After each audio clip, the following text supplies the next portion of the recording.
Welcome to Australia for the 2020 49er FX and Nacra 17 World Championships. We're being hosted by the Royal Geelong Yacht Club in Port Phillip Bay here in Victoria.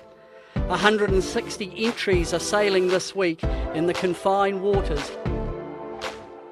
32 nations are represented, and of course this is the last World Championship before the ever important Olympic Games later in Tokyo.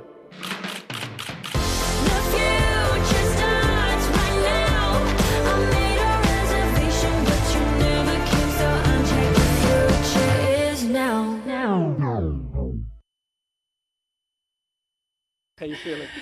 Hello and welcome to Day 4 of the 2020 World Championships for the 49er, 49er FX and the Nacra class here in Geelong. I'm joined with you by my team, Peter Lester, who's in the commentary box with me, Olivia Price, who will be out on the water, and Chris Musler, our main man in the boat park. We are bringing you 6 races today, 3 from the Nacra class in the morning, and then we are going then to the 49er racing in the afternoon. Olivia, tell us a little bit about what's happening out there on the water right now. Well, Nina, we've got a little bit of cloud cover this morning, and there's a little bit of breeze out there, more from the east than the southeast. So this afternoon we should see a little bit of breaking up of the cloud, sun coming out, and a little bit more wind as the sea breeze starts to build from more of a southeasterly direction. So racing should be fantastic out on the courses today, and I'm sure the competitors are looking forward to it. It's going to be spicy racing in the Nacra class with that much wind. I'm really looking forward to it. Chris, you've been spending so much time in the boat park. Tell us a little bit about the energy that's going on around with the athletes. Awesome. Yes, in the morning it's a little bit different because they show up and they have some expectations for breeze. It was supposed to be really windy today. Now it's quite light and the forecast is kind of switching around. We're at the bottom of the earth in Melbourne and you just don't know when the weather comes from the west or from the south what it's going to do. So right now the sailors are sitting with their coaches trying to figure that out and trying to get their mindset about what they should be prepared for. The other thing that's at play here, and we're going to notice it a lot when they come off the water this afternoon, and I'll be there for it when this group sends it over to me, is that there's a lot of country selection going on for the roles. So right now they're nervous. You know, I saw some teams come off the water yesterday, particularly Italy. Keep an eye on them. That they come off the water and you can tell exactly who had a good day and who had a bad day. The boat that's leading that selection is smiling. The boat that's not leading that selection is really concerned. So we're going to keep an eye on them. It's actually quite stressful for a lot of the sailors right now.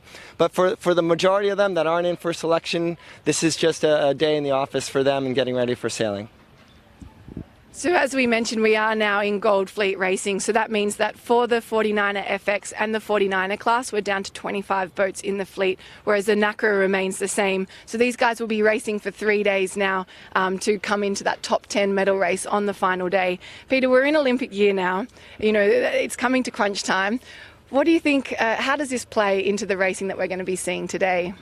Well, I think Olympic year is huge. It's the last World Championship before the Olympic Games, so that's a real benchmark regatta. And it's very close on the back of the regatta that we had over in Auckland in December, the World Championships. And that really threw up a whole bunch of Olympic country selections. Now you've moved into the countries having to select their reps for Tokyo, so that's added pressure, added storyline for what's going on here in Geelong. And, you know, there's some special performances. You look at Burling and Took out there from New Zealand. They won in Auckland. If they win here, it's the 6th time that they could win the 49er World Championships, and that would be phenomenal. Other byplays, I think, for Australia especially, in the 49er class, they will actually get their country qualified here with the Oceanic representative spot. So then you get back into will the Australian selectors select an Australian to go to Tokyo? Yes, it's coming definitely down to crunch time for all of these sailors, and we're really excited to be bringing you the racing today, thanks to our clothing sponsor, Ford Whip. Thank you. We're so excited. We're going to get up into the studio. Racing starts at 11:10, so don't leave us now. It's going to be an exciting day. Hello and welcome. And again, just as we mentioned before, this live broadcast is brought to you by Ford Whip, our official clothing partner of the 49er FX and the Nacra class.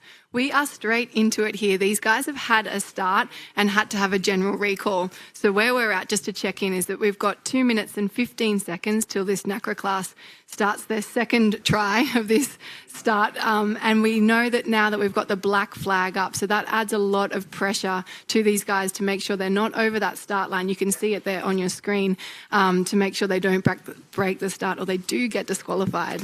Yeah, black flag. The race officers brought out the big whip, and if you're over in that last minute, you are out of the race completely. And quite a lot of congestion up towards the windward end of the start line. It must be a bit of line bias. And that really does add pressure to these teams all being so close together. It's really difficult to pull off a good start. So you can see these guys trying to juggle getting that advantage at the boat end or trying to find a little bit of space. You can see them starting to spread down across the line. These boats are hard to hold in one place. You know, these guys are working super hard to hold the boat without shooting too far forward.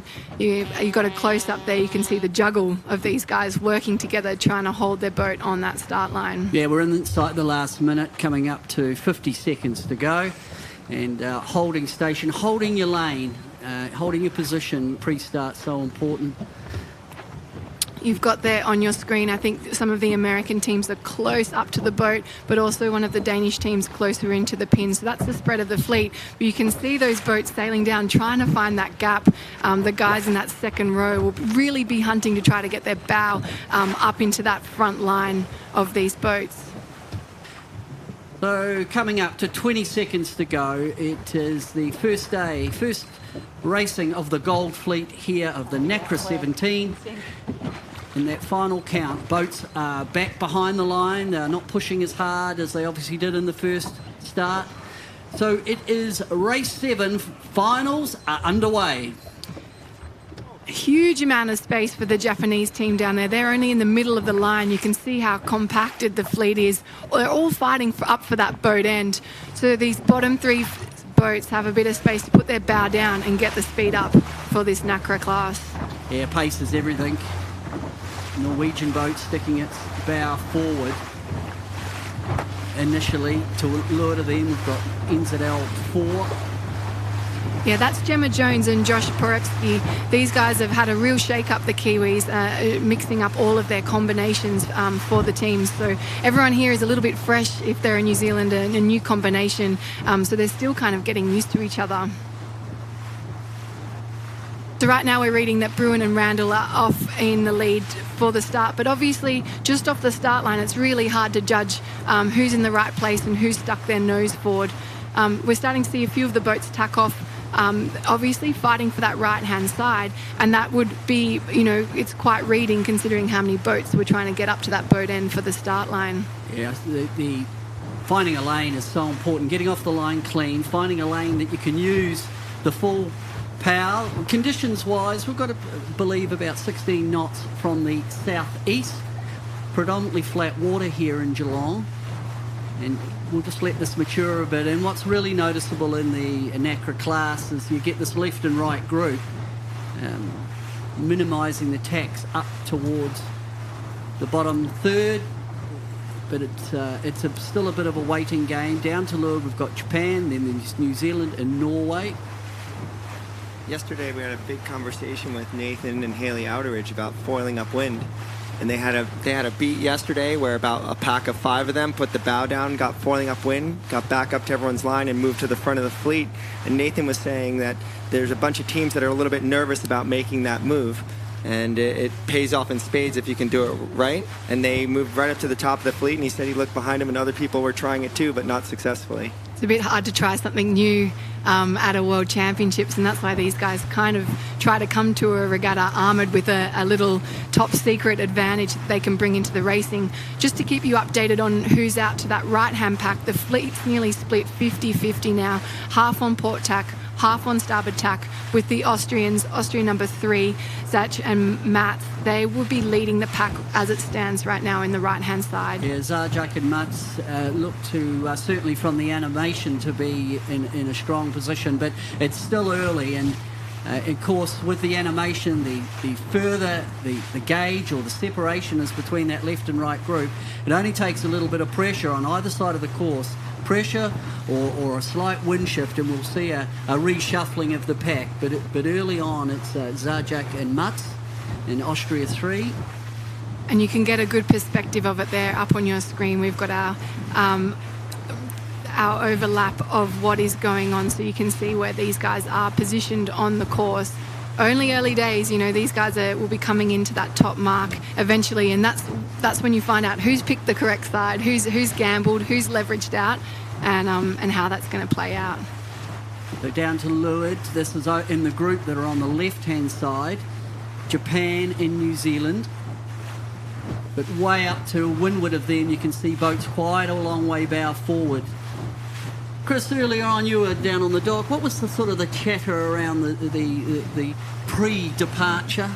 Much nerves on the beach? Yep. Over the last 2 days, the grass has been a big issue. We've been having big breezes out of the east earlier in the week, and it was really shook up the results. Some people were just unlucky, or some people were jumping their boats out of the water or stopping and backing down in the middle of a race.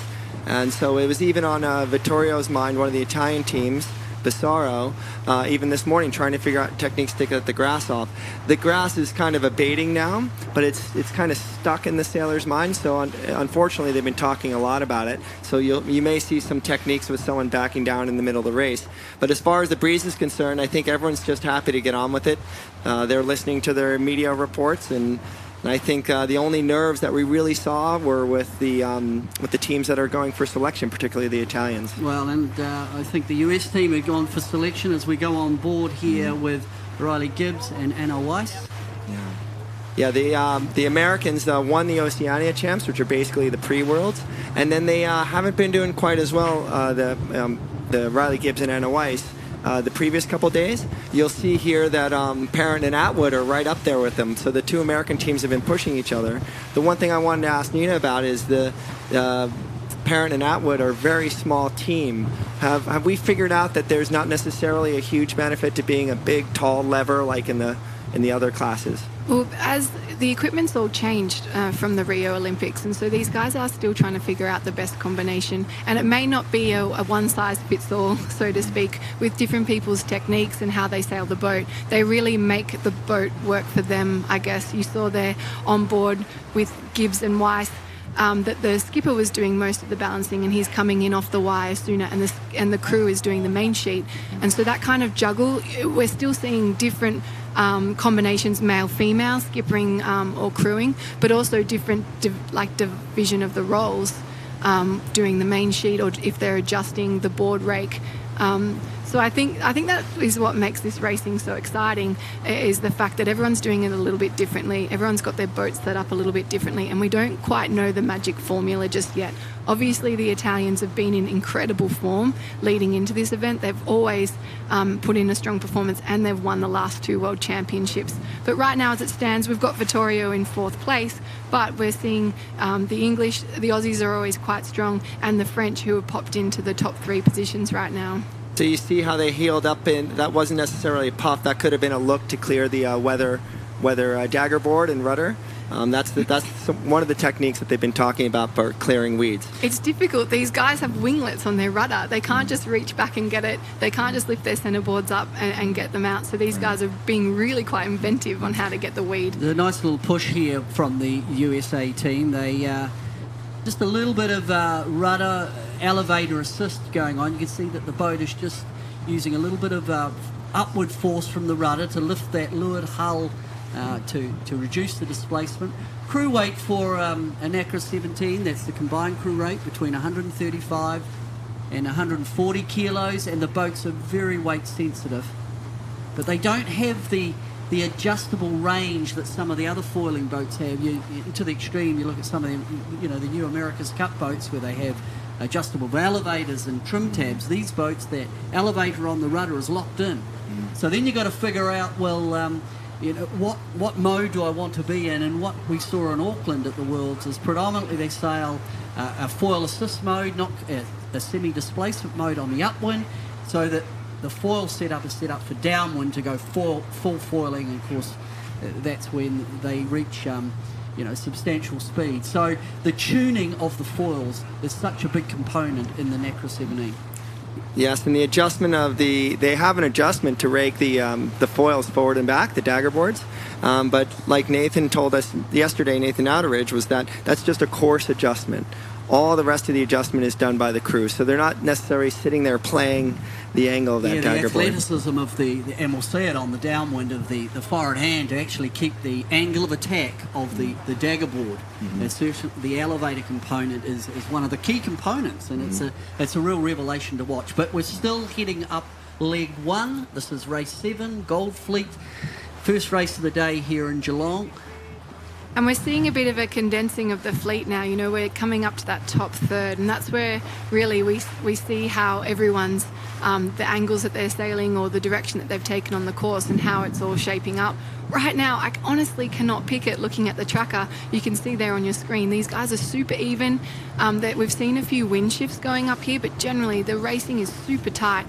A little bit of a standout, Newberry and Lindbergh, USA 50. They seem to just have their nose ahead. You can see them on the screen there. If they can get a few crosses in, as they do attack, they could just have a slight edge. They've kind of played the centre, those guys. Yeah, they have, and they're nicely in the centre of the course, and they've... I think the breeze is on and off pressure-wise and directions. It's still early in the day. What are we coming up to? 16 minutes past 11. But it does look like that group in the middle of the course, and the USA team there of Newberry and Liedenberg. It's nice to see some new countries up forward too, not the usual suspects. We have the second Argentinian team to Santi and Cecilia up there. We have a Greek team up there. Obviously the Americans are moving their way up the leaderboard in the last couple events. But it's nice to get to know some of these other countries. It gives us a tip to find them on the beach and find out who they are and what they're doing differently. Well, I think with the Nacra 17, with the rule change after Rio, and there was quite big change in the construction of the boats and certainly the foil package under the water, it's like a redistribution of the deck chairs, isn't it? And we've seen some quite big changes, although I'd be very surprised if the Italian combination of Bizzarro and Frescari don't really come to the fore. They were certainly a class act in the final series in Auckland. So right now we're seeing a little bit of a left shift coming through the fleet here. So those boats that are on port tack have got a really nice angle, making it super difficult for the boats on starboard, just folding a little bit from that side that they've picked. And that's making those teams quite strong. USA 50, Argentina 29 and Austria 391 are really going to benefit. You can see them on your screen there, benefit with that lovely angle from that left shift. It is crowded. In the mid fleet here, these guys are, you can see them constantly in the back of the screen there, ducking, weaving. It's a dogfight trying to find a little bit of clear air and find your way to that ley line. Yeah, it looks like the leading boats are on final approach on starboard. The breeze has lightened up quite a bit, and at first I was just about to say these flat waters on Port Phillip Bay, it's a really well-known, great foiling place for flat water and big breeze, but you can see it's really puffy right now, but at least the water's really flat. So when they get around the weather mark, even if it's a little light, you can see the breeze just laying down. It's getting a little streaky. There might be even a little bit of current difference here. So it's getting really tricky. Look for some big change-ups as we get to the top of this course. Yes. So as we come into this top mark, it's brought to you by Ford Whip. Go faster on the water. These guys have been so supportive and giving the class some money, so they are sponsoring this mark rounding. Yeah, big pressure on and off at the top of the course. It looks like it's pretty gusty. You can see the darker patches on the water of more pressure, more wind speed. Not on ley line, so there was a tack there. Gee, a tack's expensive. Whew. Peter, the delta here in speed now becomes pretty dramatic. It's a couple knots, even in straight line speed in this breeze. And seeing a little bit of a wind shift, you can see that dark patch just on the top of your screen. That is starting to favour those boats that are on the starboard ley line. They're getting stronger and stronger on the fleet. They're going to come in all at one time, and it's going to be spicy. Well, tacking's expensive. If you're not on ley line, effectively you're committed to two extra tacks. Two extra tacks in these things, you go pretty quickly. You get shot back into the centre of the pack. But there's the top mark, and it looks like it will be Santiago Langer, maybe. Oh, no, the other team. It's the other team. It's the wrong one. Mateo. So it is the second Argentinian team that are up to... They've had a good windward beat. And also the second Austrian team as well, Farzet and Zoldig. They have had an absolute ripper of an upwind. They're coming in good shape as well in the centre of your screen there. Yeah, Vittorio Bassaro and Mael Franscari, the Italians, they'll be really happy with this. They lost a lot of points to their teammate that they're competing against for selection. They don't know the selection criteria, so both Italian teams have to just try to win the regattas. It's pretty tough going into a selection. It is. We've talked to them about it. It's really, really challenging.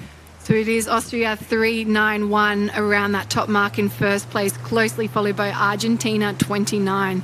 And then you've got the Italians, Italian 5, Bizzarro and Franscari. They are your third place team there. It's really flat water, so that these teams, regardless of the breeze right now, should have no problems getting up on the foils, keeping the boat really level. Even look for some of the boats to have even a little bit of weather heel as they try that to just add a little bit more riding moment. So these guys do have an offset mark to clear, and then they are safe to go downwind, and that's just a little safety marker out there. And you can see them, it's a fight now to get that boat up on the foils and get them sending downwind. And we haven't seen any early jibes here. These guys are just cruising down now on starboard jibe.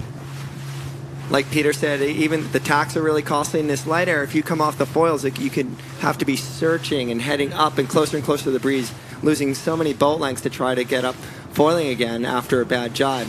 I don't think this is the breeze where they can do fully foiling jibes, which are hard anyway. Yeah, it's pretty hard without a lot more adjustment, but just real highlight to look is the role of the crew or the forward hand.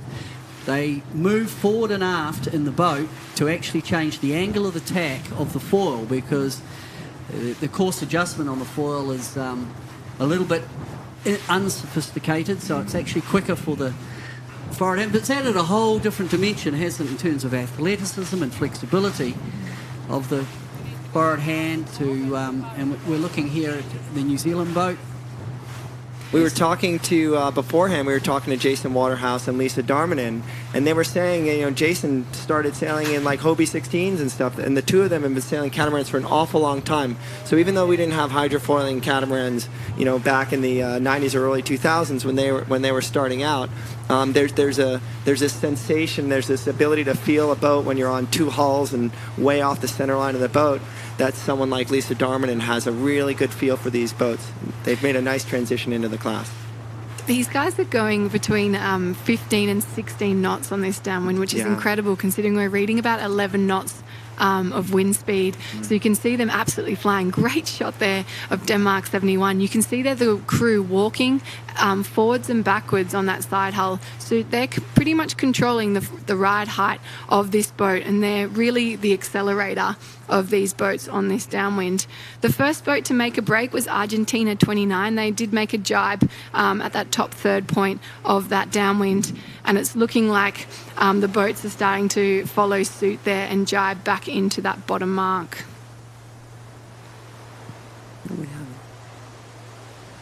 So boats heading down towards Mark 2. It is Argentina in the lead from Austria, and the current world champions Bizzarro and Franscari in third position. Jason Waterhouse is up there in fifth, so he's in with a shot. Senholt and Lubeck in eighth. A few of the familiar names are starting to push up towards the leaderboard, but there's a couple of outsiders there, certainly in first and second. Probably the less favoured teams for both Argentina and Austria, enjoying the conditions here in Geelong. Is Lisa Darmanin's brother in this fleet? Yes, absolutely. Paul Darmanin. And he's actually having quite a good race at the moment as well, right up there. And that's with his crew, Lucy Copeland. Here we have the New Zealand team a little bit concerned about the photo boat getting a little too close. Hopefully they didn't make them jibe away too early. But, these sailors, they're so precise. They care about absolutely everything. So if there's any bit of chop created by anything unnecessarily, they're really upset about it. So that was Gemma Jones and Josh Porebski. Gemma Jones was the New Zealand representative, got fourth at the Olympic Games in Rio.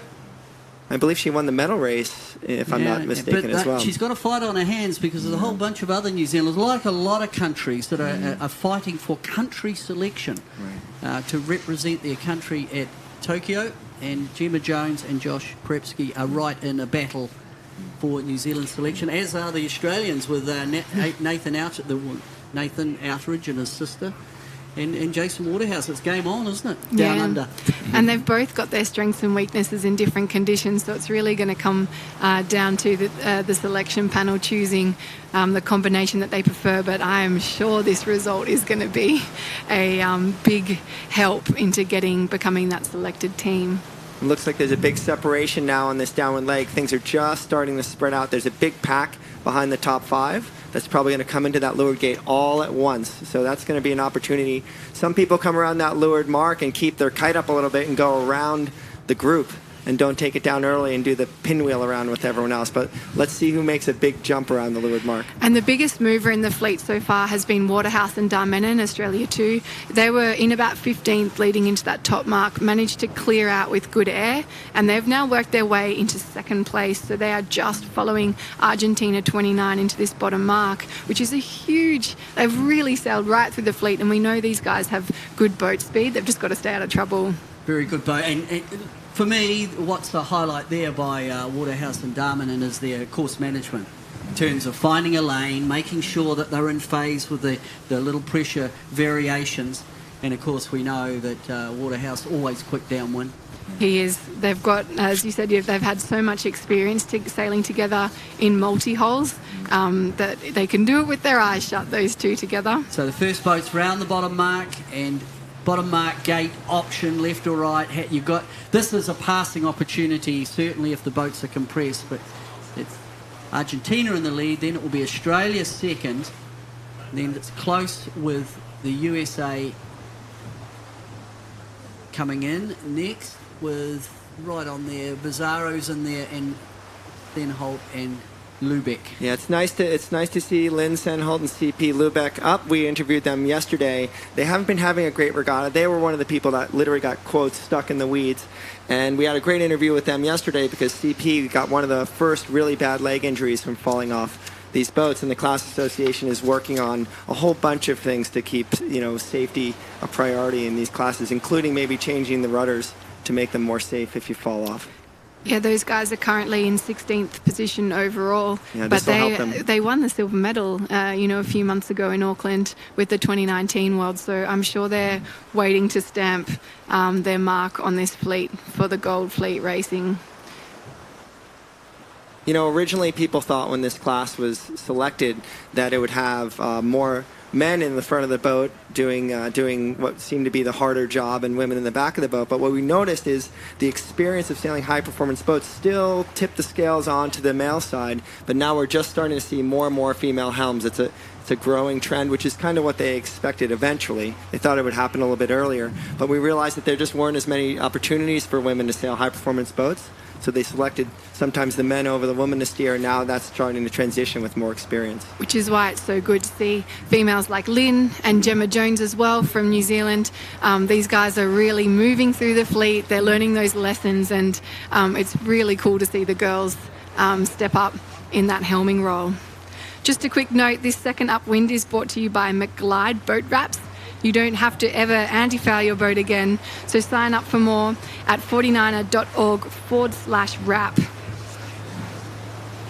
Sounds like a good product. What a good idea. Saves a hell of a lot of blood, sweat and tears on the boat ramp, doesn't it? Isn't anti-foul awful? Have a look at the product. It must say I'm impressed. This second leg is where things start to settle down. It seems there usually aren't a lot of big moves, right, Peter? Well, it's about getting in phase with the breeze and trying to minimise how many manoeuvres you do, because the leading boat, if they can force the trailing boats or someone you want to beat to do 2 extra tacks, and we saw how powerful that was at that top mark. Once they got into that top mark zone, the boats that had to do that were not on ley line, it was very costly, those late tacks, especially in the multi-hulls. Right, so that can happen on any part of the beat. Yeah, finding a lane that you're happy that you're not being affected, by the wind flow coming off the trailing edge of the mainsail. And rule of thumb, it's wind flow is affected about 10 mast heights. So it's a long way that the wind shadowing effect, if it's coming off the leach of the mainsail, that it projects out the back. They've been on port tack for a long time in the beginning of this beat. So we're almost a third of the way through this beat now, at least for the leaders. And that's a long port, so it just tells us that that left is hanging in there. In the last couple of days, that's what we've heard.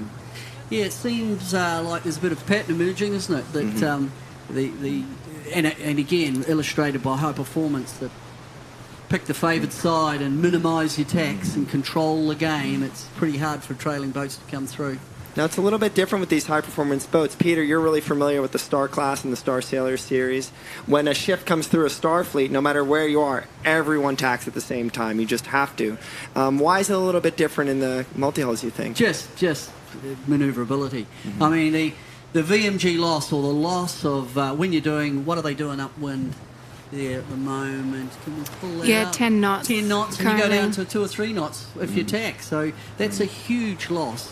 Whereas in a starboat or even sailing your laser, a tack doesn't really cost you not a lot. You know, the downside is far outweighed by getting in phase and wind shift. So it's a different style of racing.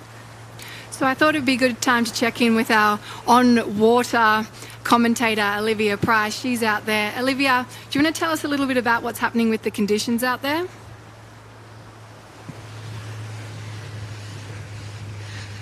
Yeah, hi guys. It's really up and down here on the racecourse here in Geelong. We've got a lot of up pressure, about 12 knots, but down pressure is well below 7. So it really is a tricky racecourse out here with patches of wind everywhere, and it's about staying out of those big holes so they're keeping their high average speed rather than just high top speed. Thank you, Olivia. Yeah, it is. You don't quite get that depth of knowledge with looking from on the screen with what's happening with the conditions out here. It's been interesting. You said that left-hand side. We saw a lot of the teams on port tack there, sending it out to that side. But now we've gone back to about 50-50, as we can see the Argentinians there make that tack over onto starboard. So these guys are just playing the little lifts and knocks that are happening up along this course, but it's spread out. You know, these leaders are coming into that top mark very rapidly on that shot there, so they've got one more tack to get themselves into that top mark, and then they will be in. You know, it's really spread the fleet out. It's good to see that, you know, it's normal kind of really high performance racing, which is as long as you can stay on that tack, that lifted tack for as long as you can. The people who can hang there the longest are the ones, almost no matter what, that stay on top. Even if they have to eat a little bit of a header coming back to the other side of the course, they've been sailing less distance for an awful long period of time, and we're seeing that with that top group. Now there are some boats that are on the left side that kind of hipped up on that lead group, and now we should start to see a little bit of a mix-up in probably like the bottom of the top 10 and lower teens, because there were some boats that paid early to get into that left, and there's just still looks like a little bit of good pressure over there. And we've got a few of our high performers right at the moment in that top group that are a little bit further down the leaderboard. Outeridge and Outeridge, they are in 12th place at the moment, and GBR, our race leaders, are in 22nd. So we've got to keep an eye on these guys to see how much damage control they can do, if they can work their way through the fleet and try to post a better result, because every race counts. You know, there are very little drops in this series, and so it's not so much about putting those great races together, but also about that damage control for the races that don't quite go your way. Well, and you know, managing the scoreboard. It's not realistic to have a great race every race, but if you get a bit deep, as right now overall leaders, you know, John Gimston is back. How good can they recover from that, from a very deep position to a strong position, or as we term it, a keeper in the overall picture in terms of the mass of the regatta? We've got Jason Waterhouse and Lisa Dummin, and they're rounding that top mark. You can see how strong our girl crews are getting. Like, that kite gets up really quite quickly, then they've got to quickly grab a hold of that sheet. We've got a jibe there. How interesting. And it's or not. No. Oh, no. I might have had a little bit of a mare there at the top mark. And then let's keep an eye on the finish. They won the last race of yesterday, and they have come on and off and featuring in international regattas, but you know, usually when you win a race, you come back the next day, no matter, even if the breeze is different than the day before, and you come back with a significant amount of confidence, and they're obviously bringing that through right now. But what a lead Waterhouse and Darmanin have. Or actually the second. Yeah, actually there's a big gap. There's a big gap between first and second. I thought they were in the lead. But the first two boats have really stepped away, and next it'll be Kirk Bay. Yep. From Finland. Wow, big separation. That all happened at the top of that beat. Those boats, those top two boats were on port tack forever, and everyone else just had to deal with each other in the back of the fleet trying to find little bits of air. Then we've got Newberry and Lindenberg coming around in 4th place, and New Zealand for Jones and Porebski. They've had a really good consolidation of that race. And also Denmark, Lindsen Holt and CP Lupek, they're down in 7th now. So these are the teams that have worked their way through the fleet. You're also seeing Bizarro and Franskari in 8th place there, and Wilkinson and Dawson, they're having a really great event. New Zealand 96, they're in 9th place. And it looks like you can see breeze further down the course. That's why they're not jibing. Maybe that was a last-minute thing with Waterhouse and Darmanin, where they were just going into a jibe and they looked ahead and they maybe realized that there's no need to turn. We just saw a couple boats, maybe the in 9th, 10th jibe away, but the leaders are still just sending it down on starboard tack still, which makes us think that still left shift is in phase, or it certainly hasn't changed enough to make them want to jibe. Yeah, I think it might be pressure. Yeah, over the course, you know, and there's big holes. You can see the glassy patches on the water, and you fall into one of those, it's just like being like locked up in jail. So it's very pressure dependent out here in this first race of the Nacra 17 Gold Fleet. And I guarantee you, about a year or two ago, in the early days of and we're still in early days of having a foiling Nacra, but I bet you they weren't able to plane as early 2 years ago as they are now. To foil, sorry. Yeah. Look at him fly. Of course. Yeah, and the full control, I think, you know, just the people now really starting to get to grips with the dynamic of foiling, and where you need to have your rudder elevator, and the ability for the crew to keep the boat energized on the foil is so important. First two boats absolutely launched, so they're gone. Yeah, and they've had a great little stint on port tack. They're just centering themselves in the course there, and that just reduces the risk, right? These guys are starting to jibe off, but they've got both sides of the fleet kind of in control. However the wind goes, if you're in that more in the centre of the course, you can absorb a shift from any side. Waterhouse is quick downwind again. Waterhouse and Darmanin, who are second, have had a very strong downwind, although I think they're going to run out of racetrack. The Argentinians, their training partner is, you know, they've probably spent a lot of time with Santiago Langa and Cecilia, and those guys are the world champions. The biggest movers here in this fleet downwind has definitely been Bizarro and Franskari and Waterhouse and Darmanin, and you can see their experience there. As Argentina crossed the finish line, these guys just managed to hold those teams off. What a great race for these guys. You know, probably the second in line team for Argentina, just showing them the rest of the world what they're made of. Second over the line, it will be Waterhouse and Darmanin, and they are a long way ahead of third, so that's definitely a keeper. A good start for Jason Waterhouse, trying to really put his hand up for Olympic selection. I'm sure that hasn't gone unnoticed by the Australian the Nacra 17 selectors. Had a very good regatta in Auckland, Waterhouse. He came out of that one in third overall at the last Worlds. And it's Italy 5 that's made the biggest move on this downwind, really showing that they have the legs.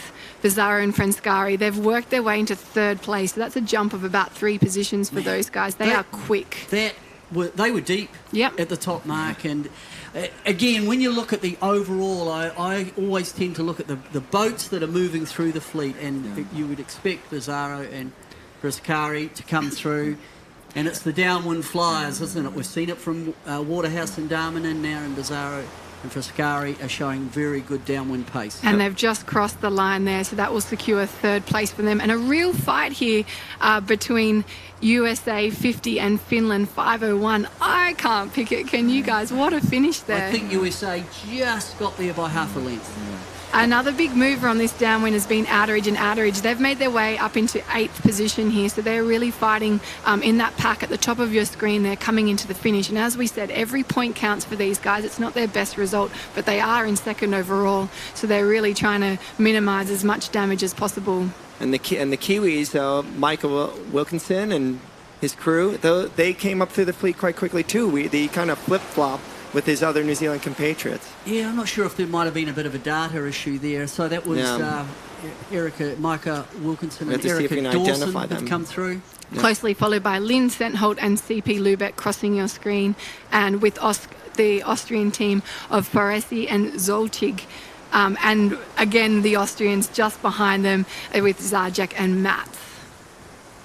Really tight finishing here, especially in that middle pack. It will be Outeridge and Outeridge crossing in next, and USA, Parent and Atwood also in there. They're followed by Jones and Prepsky, and then Santiago Langer and Carranza. They come through in 13th. So it's a good time to mention here, the sailors are really trying to give back to some Australians that have been devastated by the recent bushfires, and this is quite close to my heart as well. So many of our farmers and people more in the country have just been suffering over the past few months, and so we've organised a fundraiser and a raffle that's available. So if you do want to check it out to go and donate, you can do that at 49er.org/donate, or you will be able to find these links on our Facebook page. So if you can donate any amount of money that you can, not only will you be helping those in need, but you'll also go in the draw to win some pretty cool prizes that we've got up for grabs with a raffle that we'll be drawing live later on today. Great cause. Certainly the bushfires have just been so sad to see so many good people affected by huge bushfires that you had. I live in New Zealand, and we even had the smoke come across all the way across the Tasman, and some very dark afternoons affected by the Australian bushfires. So great cause. Yeah, absolutely. We have the normal big pack that finishes in the middle. Now we have the back of the pack, the Oceania champions, Gibbs and Weiss from the United States. Really not that great of a race. It's always interesting to find out if it's just the fleet's so good that sometimes you just get stuck in the back. I mean, it's just so deep. Yeah, and this fleet is huge. We've got a 34 boat strong fleet here, and that is difficult racing. Having all of these top boats on one start line can be difficult. As you can see, the preliminary results loaded up there on your top left-hand screen. But you get in that second row off the start line, and you have to be a superstar to work your way through this fleet. And it's really like the Olympic Games. Actually, sometimes people say these World Championships are harder than the Olympic Games, right? Because you can only send one. Yeah, they are, because the fleets are so big. Right. You go to the Games, there's one rep per nation, and you look at through here, and you're seeing multiple very, very good crews from one country, Australia, and we've just seen it very graphically with the Argentinian so-called second team coming up and taking a race. So the Olympic Games is a different animal. I think the psychological game is at the Olympic Games. This here is about being fast and being very strategic, how you manage the fleet. Right. And, we were saying then GBR 21, Gimson and Burnett selected to represent the UK, and they had a really tough race back there. They were in 27th overall. So they got buried at the start. Yep, they will drop that race. They got bounced. They probably did a couple of 2 or 3 or maybe 4 extra tacks, and pretty hard to come back from that deep. So we're going to cross now to Olivia Price out on the water. Tell us what you made of that race, Olivia. Oh, wow, that was an exciting race, and I've got the Argentinian winners here with me. How was that, guys? Okay, it came out pretty well, luckily. We trusted a bit the left on the first beat, and it came out good. And then there were a couple of tough decisions getting to the top mark, because wind got very shifty. But we managed to get it right, so yeah, really happy with that.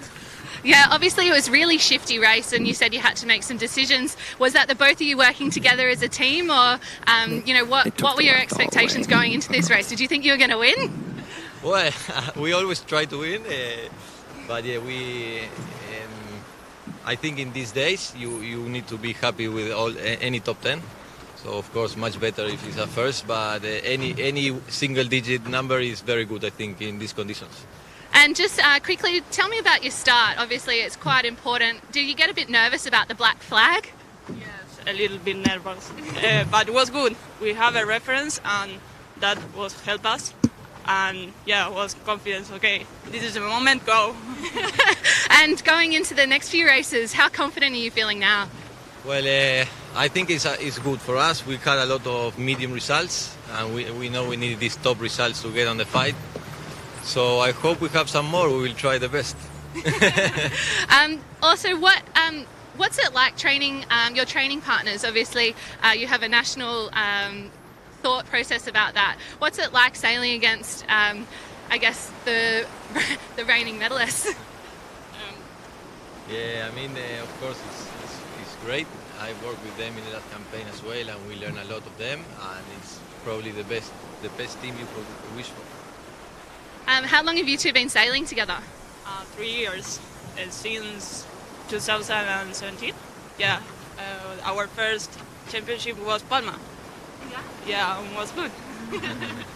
So what do you feel about the conditions now? What are you looking at on the race course now? I think it will get even harder because wind has dropped a little bit, and especially when we get to the top mark, it's hard to predict what will happen. It's hard to see the wind. So I think we don't need to keep with a fixed plan and try to go with what we see in the moment, because the ride looked very good before the start, and then it happened a lot of people fighting for that ride, and it ended up being not so good. So yeah, I think you need to be very open today. Yeah, so obviously fleet congestion in a big 40-boat fleet makes a big difference. Yeah, of course. So yeah, it was a bit of a choice because everyone was going for the committee end and tacking right away. And I thought, okay, if the left is what we see, we will sail with good wind and with less traffic. So it ended up being good. Well, awesome work and good confident sailing. All the best for the rest of the racing here today. Thank you. Thank you. Thanks, guys. Bye. Thank you for that great interview, Olivia. So that was Matteo Magellani and Eugenia Bosco, our race winners from Argentina, sail number 29. Great to hear from those guys, and what a race they put together. Well, it's the old adage, you get free off the line, and they minimise the attacks, and they just then could have the pick of the pressure and the wind shifts. And it's just great to see another really strong crew coming out of Argentina. I mean, they live in the shadow in some ways of Santiago Langer. He's an absolute legend of the class. Of course, there's gold medalist in Rio, and it's just great to see another very good crew coming out of, out of South America. Across all these fleets, we're seeing the number 2 teams and a lot of younger teams.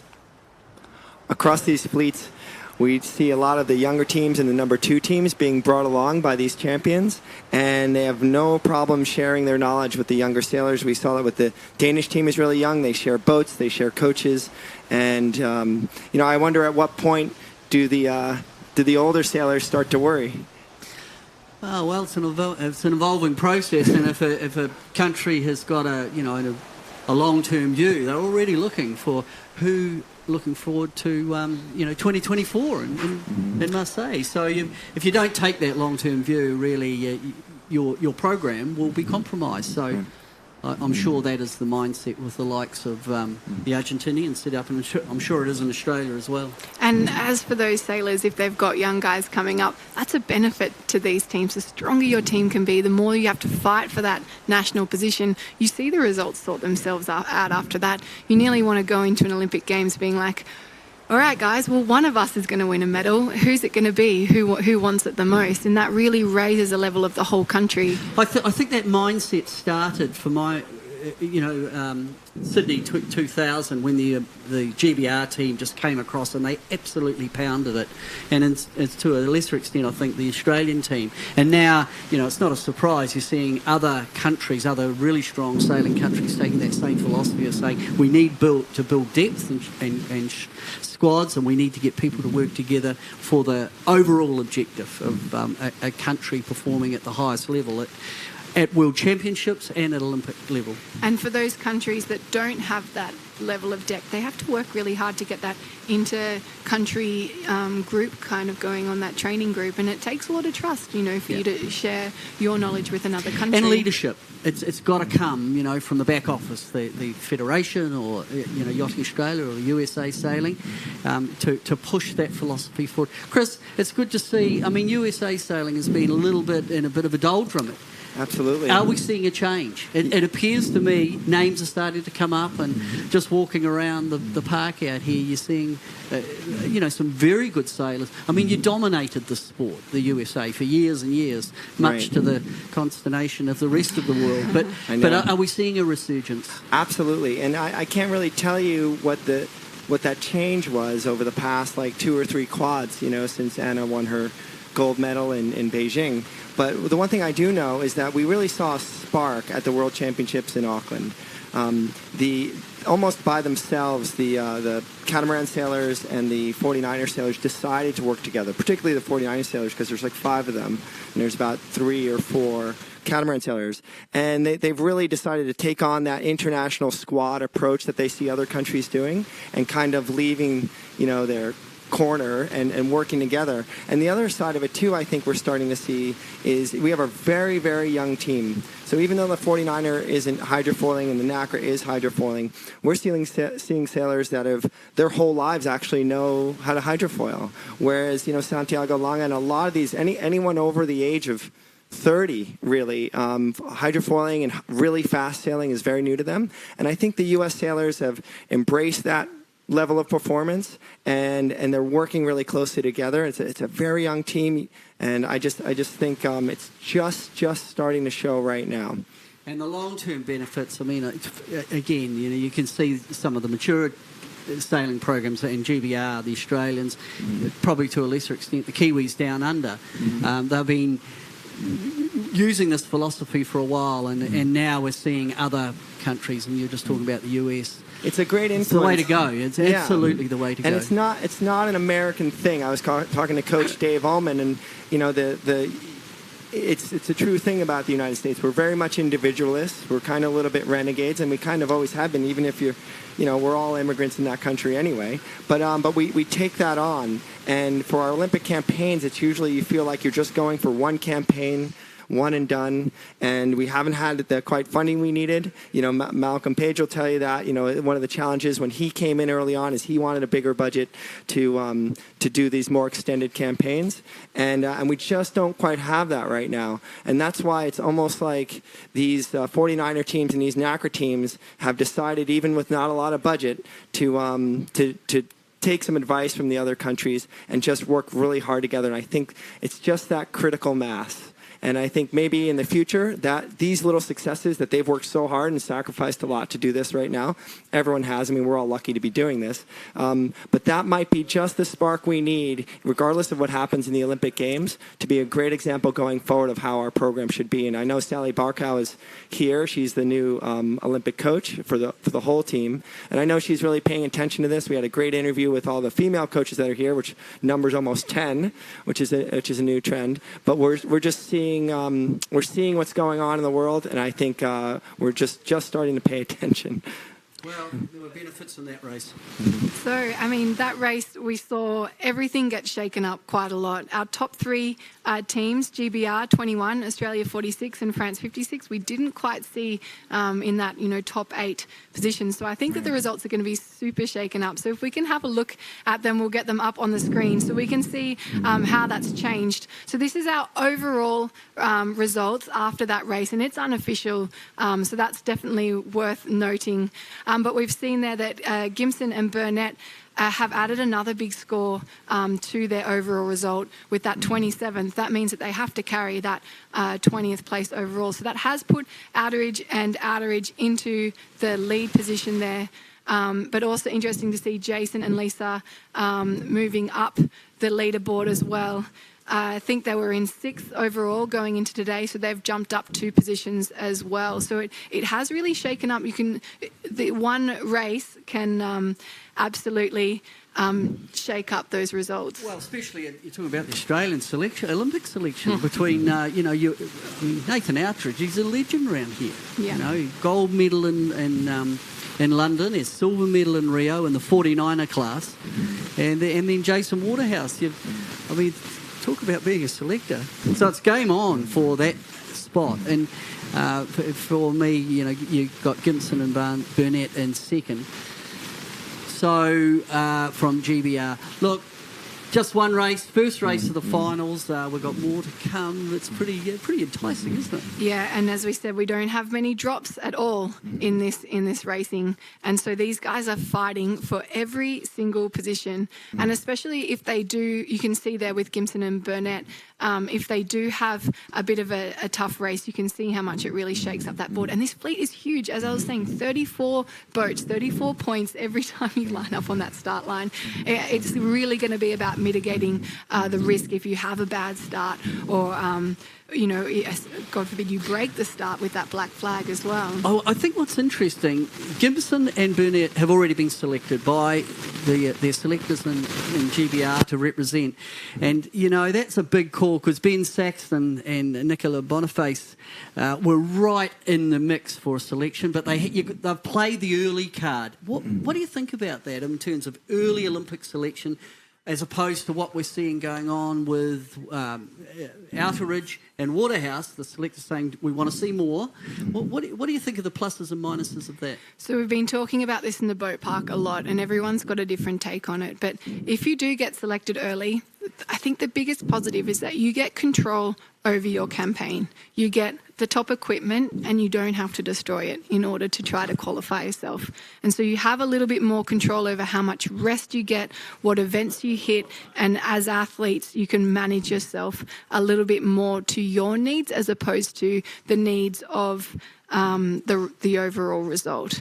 But obviously, especially when you have a lot of boats in close contention for these roles, for these positions, you let it play out, put as much pressure on them as possible, create that dogfight, make them work for every millimetre in training and racing, and at the end of the day, the result shall be better. As you said, you go into the Olympic Games like, Nathan to Jason, good luck, whoever it is, hopefully we'll get a medal. It's a big call. I mean, Ben Saxton, he won the Europeans in 2019, and he won the Worlds in 2018, didn't get selected. Right. It's a big call, isn't it? It is. And all the teams go through this in different programs.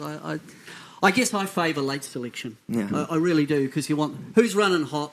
6 weeks out from the games, who's your best rep? But the downside to that is, as you've talked about, you're burning out equipment and your budget. You want to have a life. Yeah.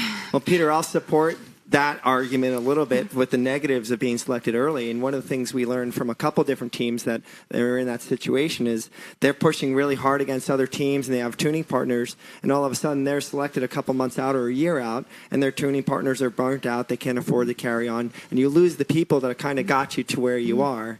And so that's one of them. It's a dilemma, isn't it? It is a dilemma. But the one thing that I did learn about early selection is, we did a little piece on Alex Maloney, who unfortunately hurt her, sprained and hurt her foot. And we interviewed Molly, and I thought it was going to be no big deal.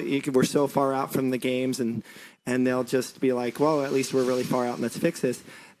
These athletes, even though they've been selected, this is a world championship, and they take everything so seriously. And it's impressing me. It's not like all they care about is the Olympics and they'll use these events to try different things. They want to win a world championship. It's just as important as anything else right now. Yeah, and injuries are part of the game. I mean, these boats, they're fast, and we've seen injuries. And that's one of the things I think our sport, over the whole sport, I don't know if we've completely got our handle on it. You see it with Nacra injuries, and I dare say you see it at the highest level of America's Cup. And, we're just going a lot faster, and the consequences are greater. Yeah, the crashes are big, and the injuries can be big. But I think our sport can take, if you look at case studies of motor racing, and it's so strong in the US and in Europe. how they have adapted the equipment and safety procedures with the incredible speed. And we're getting there in the sport, but I'm not sure. I know in the Nacra 17 there's a possible another rule change coming up after the next Olympics. The rules are locked into the Olympics, but then there'll be a review because of some of the injuries. So, and it's been really great that we have actual high performance boats, like the fastest boats, you know, that you can race, the fastest small boats you can race. Peter, you cover the America's Cup, so you were down there in 2017. I met you down there with whoever that Kiwi buddy was of yours that you were commentating with. And do you look more and more towards these Olympic classes in terms of to see who's coming up into the professional end of the sport? You know, I've changed my view. I had a view, and from my era, you were encouraged to specialise in a class, in an Olympic class or America's Cup, doesn't matter. And I'll use people I know, Peter Burling and Blair Tuke, when they said, right, we're going to do an Olympic campaign, and they got this huge responsibility of defending the America's Cup. And just the time allocation. So earlier, or late last year, in fact, before the Worlds in Auckland, I thought, man, they're spread thin. And in fact, going into Auckland, to me, Burling and Tuke look undercooked. But they have done the work. They've done the 2,000 hours learning to sail 49ers. And when it came to the Worlds, they just got better and better and better, and they won. And we're seeing the same here when we talk about them later. So my current view is, I think the modern sailor is so much better than my generation because of the variety of boats they sail. They keep refreshed. They keep learning. Whether you're sailing, you know, a Nacra 17 or sailing America's Cup boat, you're out there, you're doing it, you're feeling it, you're evolving. And I think the modern sailor are way, way better than the previous generation because of variety. And long may it last. So if you've got an opportunity to go and sail a whole bunch of different boats, if you're primarily a Nacra sailor, go and do it, because you will be better for it in the long game.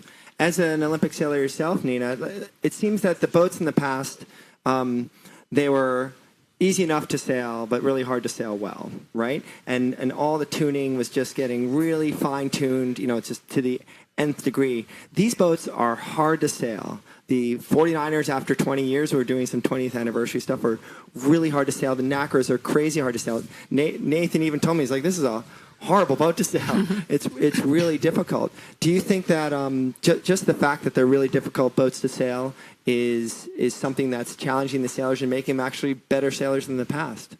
Yeah, absolutely. The whole high performance fast boat thing has added a whole nother layer to that as well, because these guys have to make decisions much quicker. Everything becomes super impulsive, and these guys don't have a lot of time to make these plans and fight for those millimeters around the course. And so that's something that's definitely made a shift, is the actual speed of the racing as these guys go around the track.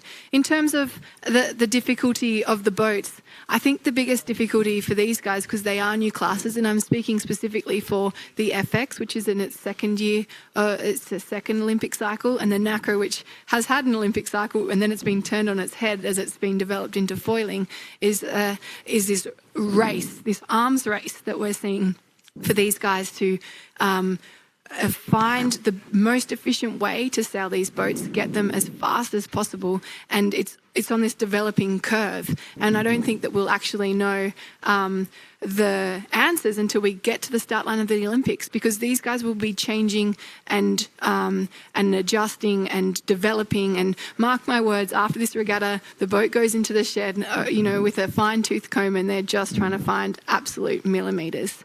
We're just going to take a chance here to speak about one of our sponsors. We'll take a quick break, and we'll be back to you very shortly.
right, so we saw a little bit of footage there from McGlide. So these guys, it's an adhesive film that goes under the boat, and it's silicon-based that protects it. And, I mean, anti-fouling is a bit of a nightmare. It's just like wrapping a car, you know? Yeah, and it protects it. And so, you know, it's great for the environment as well. And we're obviously, as sailors, all huge supporters of keeping our oceans nice and clean and protecting it for the next generation. Well, with a bit of luck, we're going to get a bit of it in here. Yeah. Won't be today, but I haven't seen it. I think it's brilliant. What a great... Golly, there's some smart people around out there. They're using, I believe, I was told that they're using these for distance racing boats, like mini transat boats and that kind of stuff. It makes a lot of sense. It's high performance as well as we're going to try and practical. get some in and have a wee... We want to have a look at it. We'll have a wee play. Yeah. Well, let's put a sheet in the water and see what it is by the end of the... Yeah. One thing I wanted to just talk about when we're talking about these boats and looking at the scale of the Olympic classes right now is that, you know, we see in all the other classes, they open up kinetics, they open up pumping under 8 knots. And it's really changed the game, and some people like it, and a lot of people think it's a little bit of a challenge. So when you see 470 sailors pumping off the trapeze wires, I've listened to you, which is great commentary, reporting on the fin boats going down and working so hard. I do like about these boats, they're so high performance that doesn't help you. They're so efficient, and they get up and they get going early. Does that make you look at the other classes and say, hey, we need higher performance boats? Or, you know, I know this is an opinion thing. I don't know if we want to go out on a limb. Look, I'm all for change, and I'm all for... Where I live in Auckland, there's a lot of kiteboarding going on. Right. And they're kids. Mm-hmm. And it just blows me away how good they are, and it makes me incredibly jealous that I'm not a kid. It's so efficient. And so I think the reality is, you know, you've got to have... But you need a mix. Yeah. And I still think there's a place for... As the traditional, the dinosaur type boats, you look at fins, you look at lasers, because it's a different skill set, and it's respectful to our sport to respect sailors that are at that level. Right. So I think you just got to get the mix right between extreme high performance and maybe a bit of the traditional stuff. Right. And I mean, it's interesting, isn't it? It's quite an emotive topic, but for me, I'm in the mixture game, but I love the new innovations. I love seeing the new America's Cup boats, and I love seeing those kite boards and these things ripping around the harbour. Who has the biggest smile on their face when they come in? Yeah, I think that's the litmus test. So speaking of smiles on the water, we are now live out on the water. So we are here for race 8 of the Nacra mixed class here. We've got 4 minutes now to the start. We might be able to get a picture up on the screen of where we are racing out here off Royal Geelong Yacht Club. Excuse me. But you've got a great perspective of the start here. And sorry, I'm out. Well, yeah, we're coming out over the course. Certainly, it's pretty tough on your voice sometimes doing this, Nina. You'll be all right. And we are in the countdown for the second race of the day. We're 3:25 to go to the start. Positioning is everything. In the previous start, they ended on black flag, which means there's no coming back. If it's black flag in the last minute, you get caught, you're out. So let's have a look at this course out here today. So there you got the start boat with the pin end there. These guys are racing up around the top mark, a little offset, and then you've got this gate bottom mark. So they can round either way around that gate, and it is a really interesting point of interest about the race, which way they choose to take that gate, and then they'll be back down through that finish line. So exciting racing, and the Nacra, you know, it's fast-paced, and we just have 2 minutes and 45 seconds to the start. So you can see there the pin end, that orange flag, is one end of the start, and you can see the start boat in between all of the boats. They're all up at that boat end again. So that is our technical start line there. Around this time before racing, you know, these guys are having a look up around the course and really trying to decide if one end of this start line is closer to that top mark, but also if there's a little bit more wind on either side of the course. They're really just trying to find every little benefit available to them to get themselves to that top mark as quickly as possible. It's really light out right now, and I think that's what was predicted for today. The middle of the day to just drop down, and well, it's heated. It's getting hotter, and it's starting to clear. So you got that burning effect of the you know, the clouds starting to get burnt off by the heat, and that's killed the breeze. I know in the 49ers that the tuning is very basic. I was talking to Dave Ullman about that this morning. It's kind of either on or off. And I'm not too sure with the Nacras what they're trying to work on. I'm sure it has something to do with the rake of their foils. I'm sure that they don't want to add a lot of lift if they can't get up and foiling downwind and reduce drag. Well, the angle of the elevator, the angle of the rudder, which affects the angle of the elevator, is absolutely crucial. Right. And from my little bit of background information is that getting that correct, getting that calibration, getting that tuning of the rudder correct is a real determining factor. And I know the English John Gibson and Anna Barnett have done huge amounts of work on rudders and elevator angle. So watch out for them in this one.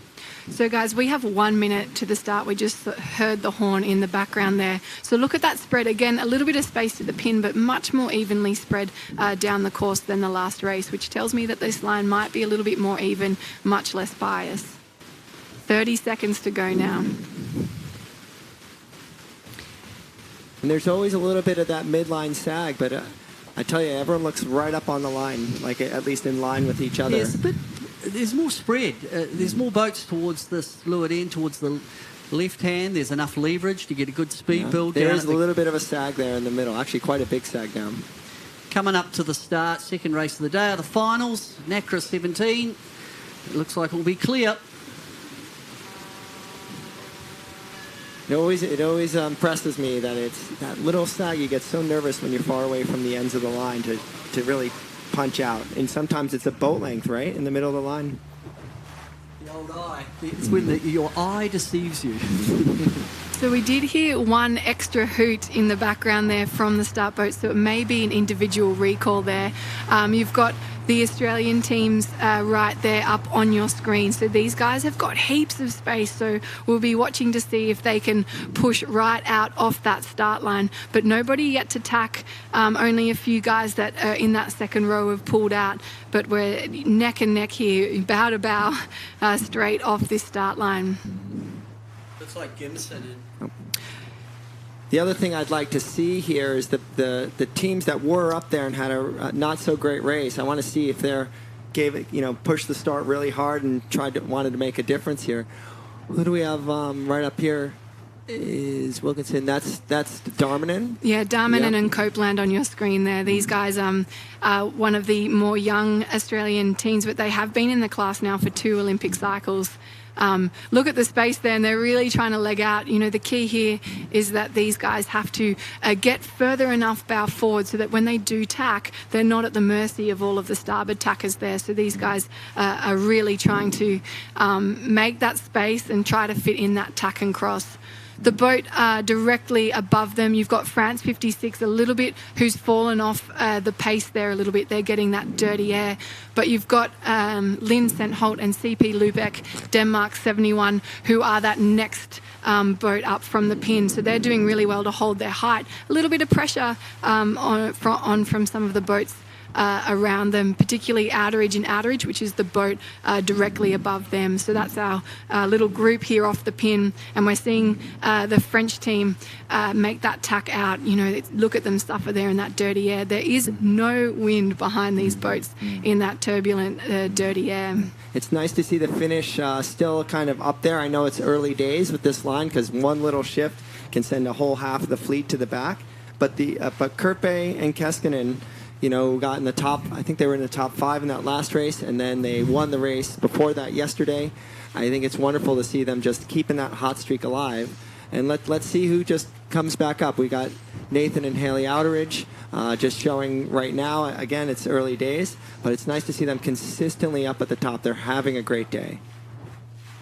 Yeah, and you're seeing a few boats, even if they have had to make that tack off onto port, there's a bit of urgency for these guys to get themselves back onto starboard. So that's telling me that there might be a little bit of a wind shift here. The fleet is definitely favouring the starboard tack right now. It's only now that we're seeing about 1/5 of the fleet that are getting off onto port tack now. Yeah, I think if you've got a lane, the boats are hanging on and going left and starboard. I think it might be a bit of a pressure thing going on. But then that becomes the dilemma as you get up towards ley line.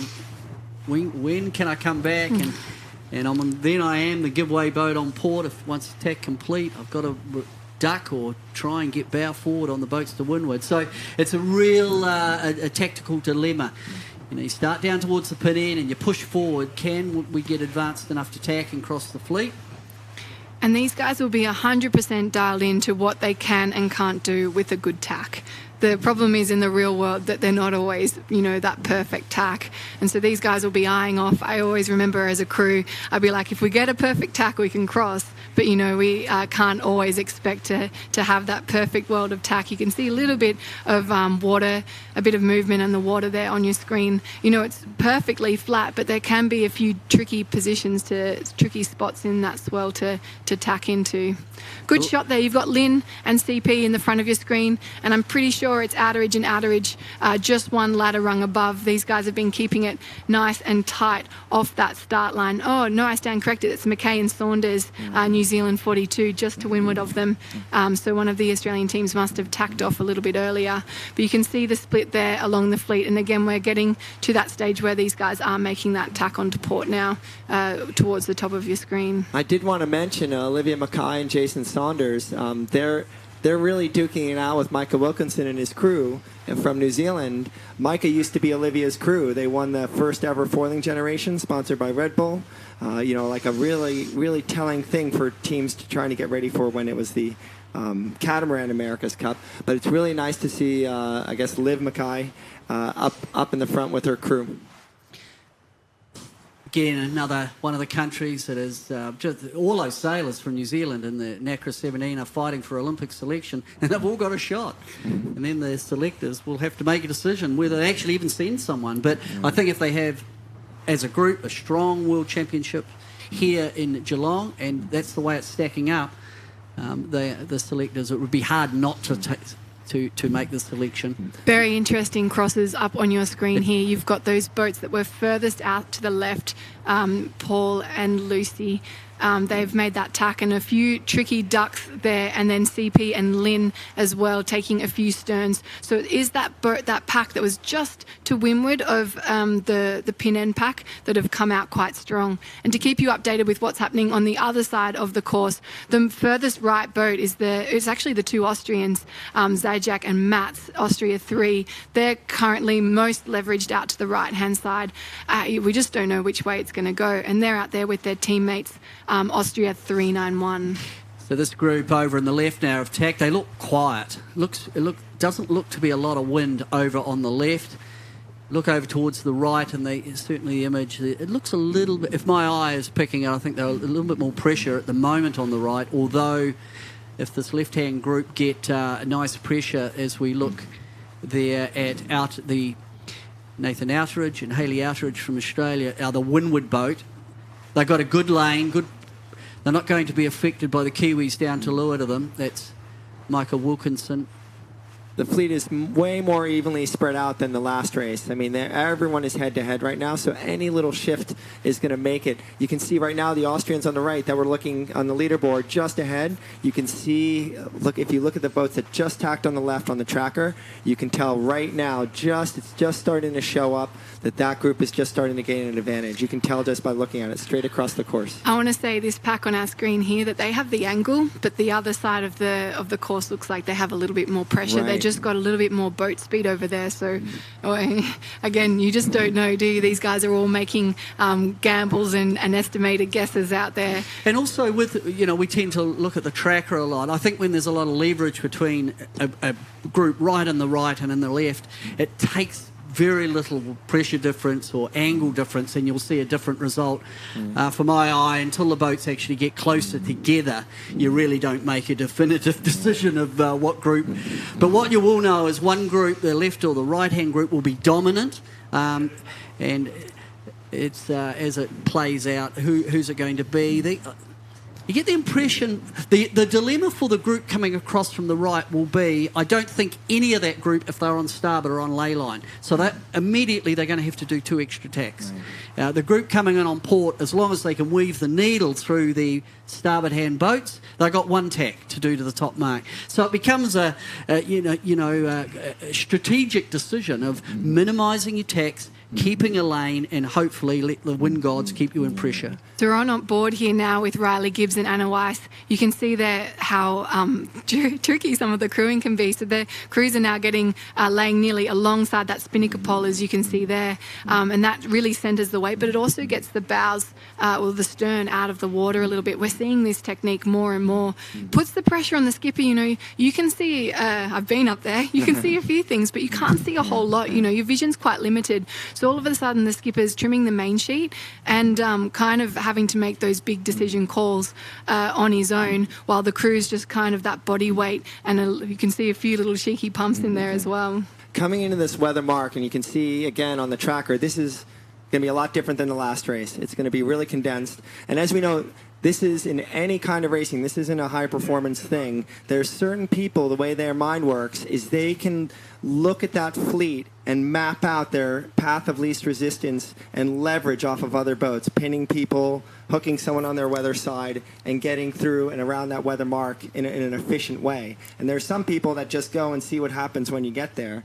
And it's just the way the mind works. And we're gonna see a perfect example of that right now. There may be one or two boats that pop out ahead, but then there's going to be a big crunch, and it's those who planned 5-6 boat lengths away are going to be the ones that pick up 5, even 10 boats in a mark rounding. I think tacks are everything here. The boats that can pick an angle to minimise their tacks toward, and I like the positioning of Outeridge actually. I think he's got one tack to do as long as he can maintain his lane all the way through to Mark 1. The group coming in from the right, some of them have bitten the bullet early and have tacked, and they'll go out onto ley line. Yes, that is Vittorio Bizzarro, and the Japanese team out there as well that have taken that bullet early. You can see them on your screen. I mean, you can get the whole picture right there. It's a really great graphic of these guys trying to leverage a position for them to round into that top mark. One boat that's got really amazing wheels today, Austria 391. There is no denying that they are quick upwind. You can see them, Ferrezi and Zoldig there coming in. They've still got 2 tacks to go, as we mentioned, but there is no doubt in my mind that they've got some wheels today. Yeah, I think they can go. They're going to be all right, although they've got 2 tacks to do. Ferrezi and Zarging, they're well clear of Outeridge, so they'll go tack complete. They'll go over towards the starboard ley line and then come back. So yeah, you're right. They're quick, and right now they're positioned nicely. They're not going to get too tied up at that top mark. I think they're going to lead. They'll lead at Mark 1. Coming in short of that port tack ley line is sometimes a horrible thing if there's a tremendous amount of starboard tackers coming. Otherwise, it's very efficient because you don't have to plan your ley line out from, these are all port roundings. You don't have to plan your ley line out from a long way away. You can line it up from a very short distance once you get there. In the absence of other boats, just shy of the port tack ley line is one of the most efficient ways to get to the weather mark. So we're coming into the Ford Whip top mark here. Go faster on the water, and it will be the Austrians. 391, Ferrezi and Zolchig around in first place. These guys are quick, and then it's a real fight out for that 2nd, 3rd and 4th place. We're going to have to watch it unfold on your screen here. But we do have a really close battle between Japan, Italy, and then Nathan Outeridge and Hayley Outeridge in there as well. Notice that they didn't change their angle very much at all when they put that kite up because they need to have it fully loaded up until they get to the speed that they want. Well, and the apparent wind comes crashing forward as they come round, put a chute up, speed goes up. But the first 3 boats, second it is Bizzarro and second, and then we've got the Japanese team. Yeah, everyone's setting their spinnakers on the offset mark. I guess that's what I was meaning. They hadn't rounded the offset mark yet. But that shows you that the breeze is just backed enough that they can set their spinnaker on the offset. That probably means that, wind angle, the breeze was a little bit more to the right. And it will be Tita and Banty around in 4th place, followed by Nathan and Hayley Outeridge will just get in there as well. So we have both Italian teams right up there duking it out. They're literally, every race that goes back and forth, it's smiles or frowns with those two. I was talking to Vittorio and I was surprised when I asked him if he had the other Italian team in his sights as he was racing, if a little bit of his focus was on them, expecting him to say, no, I'm not worried about it. He turned to me, looked me in the eye and said, yep, they're always in the back of my mind. And those guys, they're switching world champions, they're switching regatta wins. They've both had moments of glory all through the last 2 years especially. And I do not want to be an Italian selector, that is for sure. That will be a really difficult decision to make. Peter, in your history, when you see teams, you've seen this, and when you've seen teams that really have to beat each other, at this level, there's always seems to be maybe a level of respect, or is there? It just depends on the sailor. I think respect, but you want to win. You want to beat them. Yeah. Yeah, it's interesting. We've had this little discussion earlier about strong countries, building a team, building a culture, the cooperation. Right. But at some point, you've really got to stick the knife in between the ribs. And right. It's being illustrated here with the Italians, with the Australians, and with the Kiwis. Right. And that's where the national body have to be really strong, and the coaches, so that they keep the mindset of the sailors that they are cooperating, but someone's got to get a result on the board. And I think it's a real challenge, because at some point you always get there. So watching the first move on this downwind be made by the Austrians out in front, they did make that first move, but these guys are all trying to find that position to jibe. We spoke about dirty air going upwind. What about dirty air going downwind? You know, these guys are kind of in the lead. You're at the mercy of the boats behind you if it's super close. Well, of course, with these things, the wind shadow is a long way forward. Yeah. Because you're dragging the apparent, or the wind that the boat actually feels, that wind angle, a long way forward. So the shadowing effect is really out through the bottom of the Jenica. And they all sail, slightly different modes. A great example right here on your screen. Vittorio sailing a little bit higher than the Austrians. They're closing the gap, but they're also closing the distance as well. There's not one specific way to sail these boats, and they've all got their different techniques, and they've got to kind of have that in their mind before they make that break onto the jibe to ensure that they have breathing space the whole way down. I think the thing to watch for here on these downwind legs with the way the geometry works is the role of the crew. What are they doing to keep the angle of attack of the foil, so that the boat keeps foiling and it doesn't rear up or nosedive? Right. And that is that's something that really has evolved very, very quickly in this class. And it's very dynamic, and there's a lot of skill and a lot of touch. And right now we're seeing that with the leading boat just scooting away. That aerial footage was really great, because you can see them searching. They can make their steering as twitchy or as stable as they want, and just keeping it up on the foils and doing that in concert with the crew. It was really nice to watch that. Sometimes, even the best sailors in the world, they're making a little quick adjustment, because you have to try anything you can to stay up. Someone who's real good at it is the second boat. I really fancy Italy 5, Bizzarro and Fiscari. Look, they're beautifully positioned. You can see their tracking line. So there's some helming calibration going on there, but generally they're sailing a little bit deeper. Now, that could be pressure, but I think the trend, we saw it at the previous Worlds, and we're seeing it here from the likes of Bizzarro and the likes of Waterhouse. They have that little mode over the fleet where they can sail incredibly fast downwind. And I think here we'll just have to see. It wouldn't surprise me if they may well have a piece of the lead by the bottom mark gate, the Italian combination, because they are just chipping away, aren't they? When the Austrians come back, you just know they'll put them in a compromised position of wind shadow and picking up the bottom mark gate. So for me, the winning of this race between first and second could well actually happen at this bottom mark gate, and it's going to unfold really shortly. The one thing I can tell you is that with Vittorio Mael in Italy 5, when we were interviewing Vittorio this morning, Mael was behind the camera, just dancing up a storm. Look at him, trying to get him to laugh, and it actually worked. He had to stop and re-ask the question a couple times, and she was rolling. So for a team that's under a lot of pressure, they came into this day very, very relaxed. And it's showing. It's showing. They're Well, nice and loose. what happened there didn't actually eventuate. I expected something that Bizarro would actually have quite a nice piece, but whether it was pressure, but the Austrians just managed to wriggle round, and they're in a really strong position. Yep, they put their heads down, put their jibe in, and it could have been sent it. pressure though. You pick your time, jibe when there's a little bit of wind on you, so that.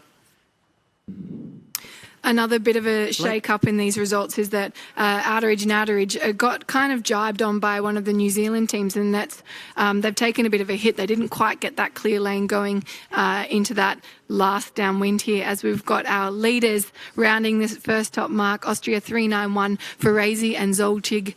These guys are unstoppable at the moment. Yeah, they're on fire. That was Mark 2, bottom gate. Then next it'll be current world champions. Interesting. Both of them like looking down the wind, the left-hand gate. A lot closer than the last race, and part of that is because whatever Vittorio and Mael came down with on that side of the course has leveled up the downwind leg, so there wasn't one side that seemed pretty dominant in that downwind leg. Had to do a bit of a duck to get round behind. Beautiful front-on view of these guys coming into the bottom mark. We'll get a front row seat to this drop as these guys jibe around. Everyone is choosing to take that right-hand gate at the bottom mark here. Tita and Banti, then... Yeah, it will be Japan That's a painful mark rounding. If those two Italians are going to be this close together the rest of the regatta, I'm going to have a heart attack. I think on the first upwind, and the group that ended up strong came out of the right, and I just wonder if now we're not seeing the cavalcade of boats wanting to do that extra jibe, bottom mark gate to go right. So we've got Mika Wilson and Erica Dawson rounding now in 5th spot. These guys are on fire. They're the top New Zealand team in the standings overall. They're coming into the day in 7th place. And then we've got GBR 21, Gibson and Burnett. The nice little recovery from that last race for these guys into a bit of a keeper position there. It's very expensive to do these 180 turns, so that right side of the course must be really, really strong. You sort of think you're going to pay, you're going to take a little bit of pain to get a gain later on the upwind, but it's become a bit one-dimensional. A team that have missed out here would be Nathan Outeridge. He was up in the hunt, and he has dropped back. I watched a little bit of a jostle with him and Mika Wilkinson and Erica Dawson on the downwind. I think they got a little bit of dirty air, but they are opting to take the opposite gate here. So a little bit of a different angle for these guys. They're going to be trying to get some clear air, get their speed up and have a crack. I think the game within the game for Australian Olympic selection, because Waterhouse is ahead of Outeridge at the moment. So Waterhouse and... have I got that right? No, I might have misread that. No, I haven't. Waterhouse is deep. Yeah, I picked up one of the Kiwi graphics. So Waterhouse is back in 30 seconds. So that's very strong for Nathan and Hayley Outeridge in terms of their selection. Sometimes a little bit of clear air is all you need to put yourself back, reset and put yourself back in the game.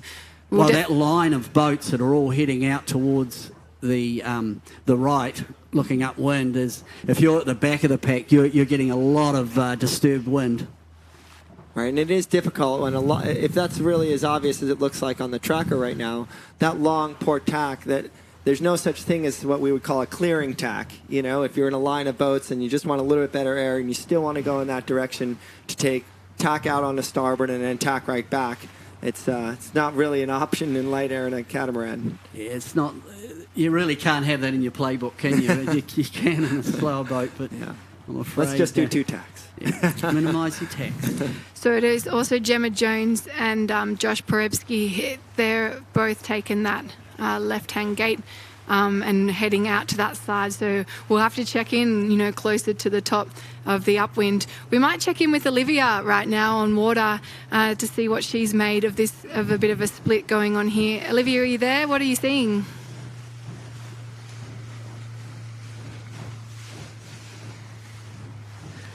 Hey guys, it's pretty shifty out here. What I can say is that first upwind, the outsides of the course did work. The sun's come out, I'm getting a little bit more of a tan out here, but it also means that the sea breeze has potential to fill in. So hopefully we'll be seeing a little bit more breeze as it settles throughout the afternoon. We had the team of Waterhouse and Darmanin, you were just talking about the Australian selection battle, but they went up the middle of the course, and obviously at the moment that one didn't pay, so the outsides of the course worked. Obviously the Austrians super quick out on that right hand side, and then Outeridge and Outeridge continued out to this left. Anyone who went through that middle actually got quite a bit of dirty air from each other, a bit of congestion, as well as just not as much breeze as this light sea breeze starts to settle in. You know, at the start there was a little bit of right hand shift and left hand shift, and that's what we saw with the spread across the start line. It meant that not really many people knew exactly what was going on, so there was a bit of a split breeze, and we saw that as everyone trucked themselves out to the ley lines. Thanks, Olivia. And we just watched their Outeridge and Outeridge make that crucial tack back to the pack to check in to see how that left-hand gate treated them. Obviously, as Olivia was saying, the edges of the course is paying. That might change for this next upwind because there is that little bit of less congestion. The fleet has spread out a little bit. We're looking there at, I think that's Nathan and Hayley Outeridge, and they look, for me, a bit quiet compared with the boats more over to the right.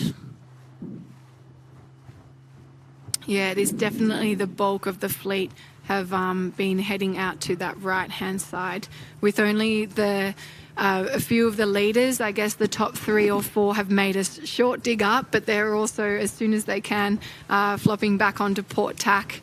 At the moment, it seems to be the majority. Well, it's the old game, is it? What side of the track you want to protect? And what we're seeing from the group that are in the lead, that whole body of boats of Austria, the two Italians, the Japanese and the Kiwis who make up that's Wilkinson and Dawson, make up that top 5. They're hesitant. They'll let boats get to leeward of them, but they're very hesitant to let anyone get to the right of them, and they're digging back, and it's certainly quite right-hand favoured at the moment. Nice little low-risk manoeuvre for those guys in the lead, though. Just close the gauge, and make sure that they're not under risk from anyone extreme on one side or the other. So we've got the first cross coming up here with Nathan and Hayley Outeridge and John Gimson and Burnett. They're coming in, and it does look like GBR will have a little bit of an advantage on this cross as they're coming together.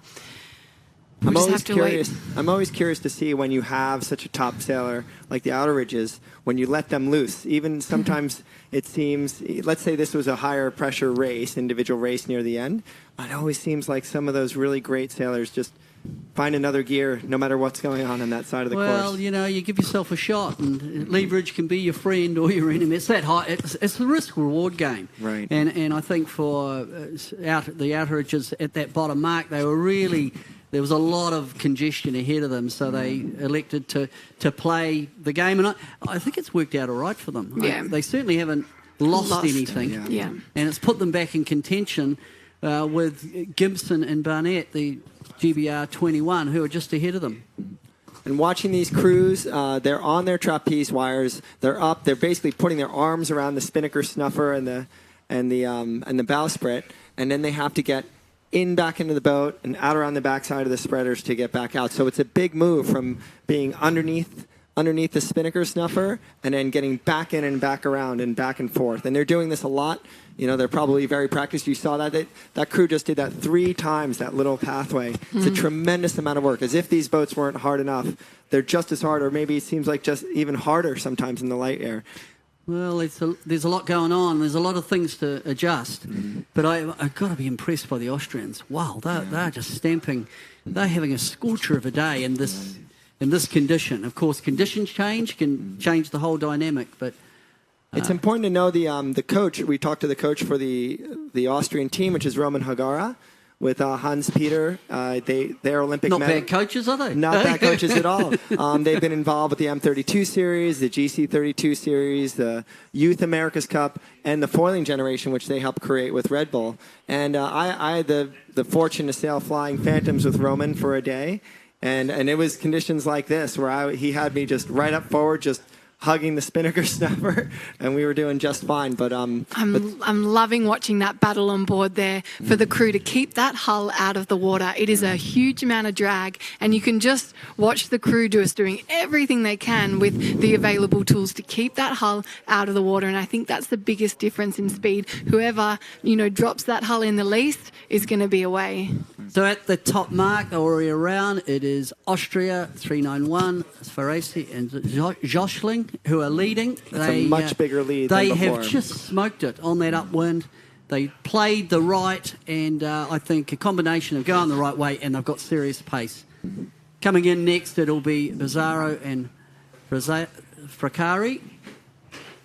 So this will be a keeper for them, but right on their tail, they've got their countrymen, Tita and Banty, and you've got to believe there's a bit of in-house going on there. It will be a fight to death down to the bottom mark, I think, with these guys. And Peter, going back to your theory, leaving selections to the end, I mean, you light the fire under these sailors, and somehow they've got more pressure than anyone else on them. Well, it's the game of saying, well, what are the conditions in Japan? What are we going to experience, and how often have we seen our sailors sail in those conditions in various regattas around the world? Right. To me, and if you go to a regatta and it's incredibly windy, and you're going to a lighter Olympics, you want to see more. Right. If you have a good regatta of a lot of replication of what you're going to see at the Olympics, you might say, well, I'm happy to sign off, but I'm not sure if they're at that stage yet. Looking at those two teams, and like I said, with Vittorio and Mayel in Italy 5, they seem both this very similar character style, very relaxed, very playful. And with Tita and Banty, Ruggiero is a pretty relaxed and quiet individual, and his crew seems like a very strong individual, very purposeful. Just seen Wilkinson and Dawson around that top mark, just ahead of Japan 408, Kachimoto and Kawata getting around that top mark, and then closely followed by Austria 3. You can see there on your screen having a little bit of a duel with Gimson and Burnett. They've both underlaid, so they're having to do attack there. Also in the running is Lynn Sentholt and CP Lubeck. So that's the three boats on the screen.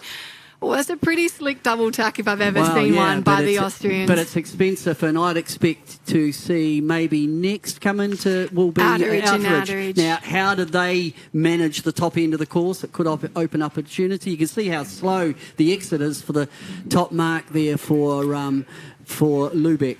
We saw Outeridge get a little bit more gas from the GBR team on your screen.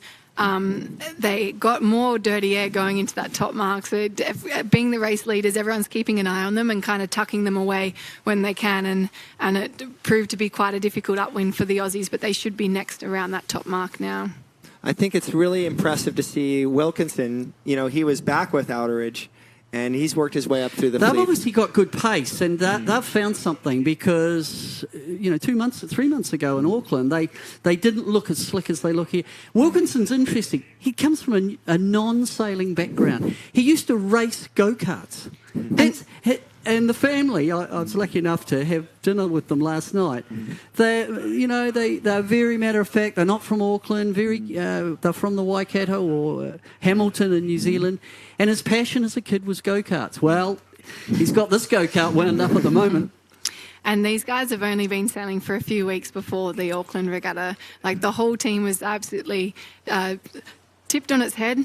Everyone's reshuffled.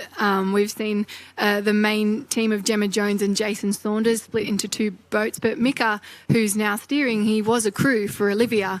And so these guys are all in different combinations, all in different positions. And whilst we might not be seeing that standout result, although we are with Mika at the moment, he's right in the money. But these teams are going to take a little bit of time to sort out their team dynamics and how the boat's going to operate. But I'm expecting to see some really sharp improvements from the Kiwis as they get a little bit more used to their combinations. It's certainly been a talking point within New Zealand yachting circles, the whole dynamic in the Nacra fleet. What I like about it is a whole bunch of them are really young. And just to see them enjoying their yachting, they're going out there and doing it. And I wonder, in terms of New Zealand, and it's one to you guys really, because I'm from there. Do you think there's a flow-on effect from you look at Burling and Tuke, who really are the poster boys of New Zealand yachting. Do you think it's rubbing off on some of these young sailors? Oh, absolutely. A nation needs a hero, and if young sailors have, these guys that they can look up to and really aspire to be something like that, it's infectious, and we in Australia saw it with some great successes in the last Olympics, and the amount of kids flocking to sailing now, it really does help at that grassroots level. Good shot. Just can't quite pick up who that is. It might be our race leaders, I think. Racy and we watched. Our previous aerial showed Austria and Japan. They'll be coming down towards the finish, so they just went past the gate. Coming in nice and hot to the finish, Austria 391 will be our race leaders, Parisi and Zolcic. These guys are in sixth gear, in my opinion. They've found an extra gear. They are a little bit faster on the upwind, but it's the Italians. We know they're quick on the downwind. Bizzarro and Friscari, Tita and Banti are hot on their heels. I think that they have the slight speed advantage on the downwind as they come through the finish line. So it was Italy 5, Vittorio Bizzarro and Friscari. And then Italy 26, Tita and Banti are in third position there. Really tight. A speed advantage for the Austrians, maybe upwind. A speed advantage for the Italians, most definitely on the downwind. We've seen that for the majority of this year. And it does look like Mika Wilkinson and Erica Dawson will be in fourth place. They will be the next boat, but there is quite a gap. And these guys are receiving some heat. It is really close between fourth and perhaps eighth position coming in. And you can see that line on your screen of those spinnakers coming in. And whoever's picked the best angle, you want to be a little bit lower on, I guess to the right of the screen, because then you might be able to pick up a little bit more speed with a better angle. But it does look like the pressure is pretty hot just to the left of the screen with that white spinnaker. It's going to be close. It's certainly, this is pretty exciting as they come down towards the finish. Who's it going to be? It's right down at the boat end. It looks like the blue spinnaker just goes over. So that's the New Zealanders, and there's Austria to windward, and the Japanese team right in the middle. But that was close. But Micah Wilkinson used his go-kart skills to just take it to get the fourth position for the New Zealanders. Then it was... it would be GBR then in seventh place, and then Denmark 71 in eighth, and Australia 46. They had a really good downwind there coming in ninth place.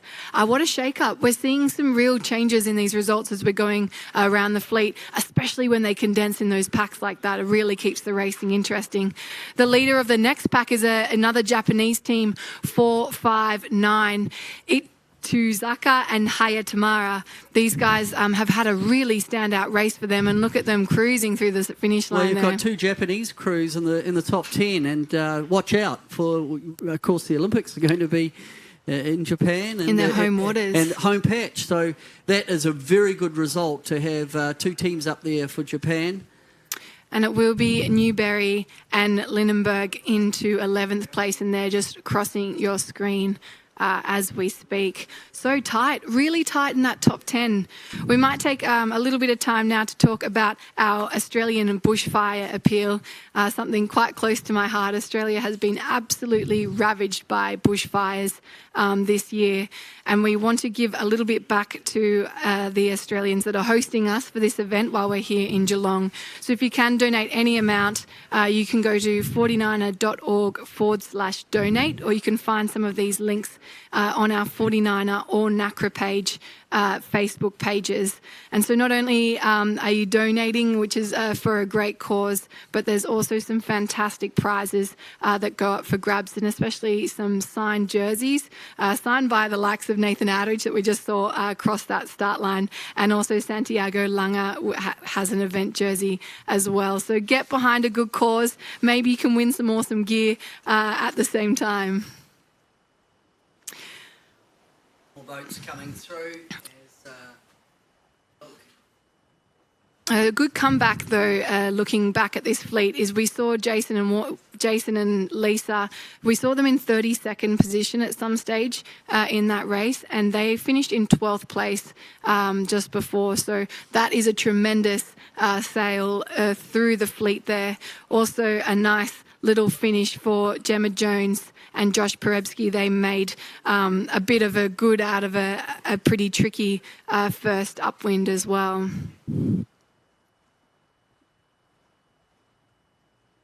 We're definitely seeing Pacheco, Van Rinser and Trittel, the Spanish team 028. They're having a tricky day. Those guys went into racing today in 5th place, and they're in about 29th place. So we're going to now cut to Olivia Price out on the water to interview maybe our race winners, fingers crossed. So Olivia, are you there? Yeah, I've got you, Nina, and we're with race winners for race 2 of the day. How was that, guys? Yeah, pretty cool. So is that your first race win together? Yes, actually, the first race win in the Nacra 17. Wow, congratulations. So what was it? What was it that gave you the edge for that race? Basically, it was quite an easy race for us. We started on the right side, always sailed in the pressure, in the positive shift. And I would say we are quite quick in the light wind, so that's definitely... Yeah, we were definitely hearing on the commentary how fast you guys are. What is it? What's the magic trick?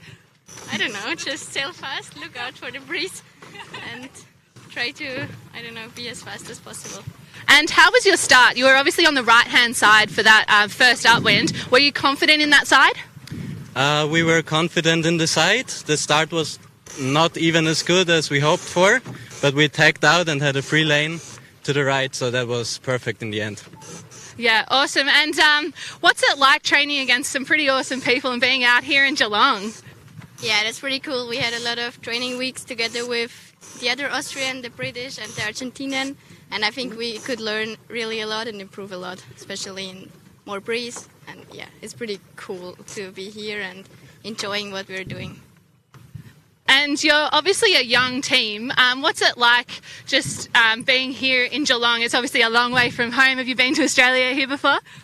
We haven't been to Australia, but we've been to the last Worlds in New Zealand as well. So we are trying to keep up with Tom, the whole Olympic, preparation, all the cycle.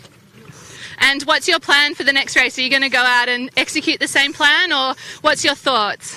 I think we have to check again the wind and the pressure, and then we will make a new plan.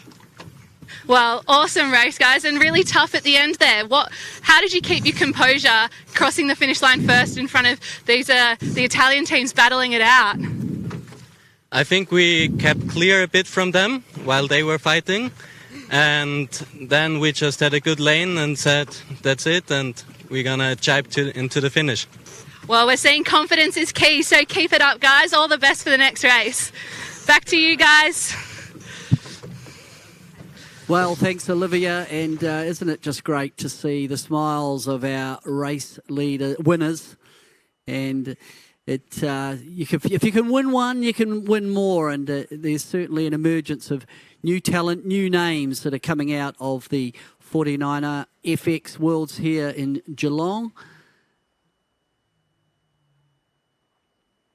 Races together. We've been watching. Great to see some of these younger guys come in and put together whole races. Huge opportunity. I think in the bigger picture, this whole emergence of fantastic women sailors in our sport and the mixed crew, and I think we're still in the infancy of crews and combinations, and how do you make the dynamic work? That now that our sport is changing and there's equalisation in terms of the Olympic numbers, and I think it's a great call. But the younger sailors are embracing it and they're running with it, and they're figuring out how you can make combination. How can you best use the physical attributions of a male and a female sailing together? What are the roles? What positions? Because it's different, isn't it? It's different. Is. The power. Obviously the weight distribution and the mindset. Yeah. Probably the mindset's the biggest one. Absolutely. And I think that some of the women are really bringing huge advantages to some of these teams. And as soon as the guys, as you said, the young guys are just embracing it. And often as you grow up in sailing, especially for my generation, it's all you know. We were always racing against the boys, being a female, especially in match racing, always thrown in against the boys and on the same team. And so as a sailor, I really enjoyed that. And I was so grateful when the Nacra came in, having a chance to sail against, I was there with Darren Bundock. I had him on a poster on my wall when I was growing up. Oh, did you now? Yeah, absolutely did. And then I got the chance to race with him in the Nacra class going towards the Rio Olympics. And the more exposure these girls get to this level of racing and also the foiling sailing we're seeing in the Nacra, the more experience they get, the better they get. And as soon as the guys kind of realise that we're all human beings and we all get on with it and that we have a lot to bring as well. You just got to figure out the differences and acknowledge that it is different, and then say, right, what are the opportunities here, and run with it. And even in the 3 months, now the conditions are different. It's light here. From what I observed in Auckland at the World Champs in December to what I'm seeing here now, it looks to have matured. It looks to be at a higher level. And that can only be good when you look at the next Olympics coming up and the future of the class. And the Olympics are definitely paving the way for gender equity, but we can see it catching on in other aspects of sailing. No, I think it's life. Yeah. It's great. So we've got 2 races done and dusted. We sit here now and wait. You can see the sky is getting clearer and clearer, and as a local, well, you're not a local. You're from Sydney. As an Australian. Would you expect, it happened yesterday? It cleared. It got hot. And then the breeze increased. Will that be the pattern? Yeah, we're hoping that with the skies clearing, it will suck through a little bit more breeze. Right now on the race course, we were seeing a top of 9 knots in that race. It really was super light. And I think hopefully we'll start seeing the wind build a little bit, and that's when these boats really light up. Well, the forecast is for good breeze. Later, later, what are we now? We're just coming up to 5 to 1 local time. Certainly the 2 o'clock forecast, they're talking, 15, 16 knots, and maybe a little bit shifting around with the sun. So I think we're in for just a brilliant afternoon race. We've got one more Nacra race to go. And let's have a look at that leaderboard. It's a great opportunity for us to check in with how these teams are going. So this is overall counting the last race, but that is a preliminary result as well. So we need to make sure that is confirmed before we lock it in. But you can see there the results have stayed relatively similar there for those guys. But it is the Italians, the big movers, Vittorio Bassaro and Mayella Frescari. They have moved up into 2nd place, which is really exciting for those guys. Outteridge and Outteridge holding off on the top, but you can see how close the points are there. 35 points v 36 in 2nd place. And then Gimson and Burnett, they recovered in that race with a 7th, and they are on 41 points. So it is definitely nice and close up the top, and we're seeing the results shaken up with every race. We've got another one coming up. What do you think is going to happen with these conditions? Do you think the wind will come in? Well, normally if you get a clearing sky, you're going to get some breeze, because the reason it's clearing is a bit of heat. And with the heat, you get some breeze coming in, and there'll be a bit of land heating. I'm sure. Do you get cumulus cloud build up over the land here when it heats up? Is that how it works, building sea breeze? Yeah, I think so. But we're in a bit of an inland kind of bay here, being in Geelong. So there is kind of land wrapped around, and the sea breeze does come from that east-southeast direction here. So the direction's in the right. It's in the right angle. Yes. We just need now for a bit of building. Yeah, absolutely. And we're seeing the rest of the results there up on your screen. A bit of a battle out there today for these guys. Well, for me, the movers and shakers, and it's no surprise to see Bazzaro and Frescari moving up, and they will be in contention. I think when we get to the last day of this, watch out, because they were strong. The Outteridges, wow. That beat where they took that little dig to the left-hand side, and we sat here holding our breath a little bit. I think they might have got 3 or 4 places doing that. How important is that going to be, both for the overall regatta but also for Olympic selection? Over there, countrymen Jason Waterhouse and Lisa Darmanin, that in terms of their overall, you look at their scorecard, that was a bit of a deep one for them in 12. What we'll just go and have a look at one of our sponsors here with Ford Whip, and we'll be right back to you very shortly for race number 3 for today.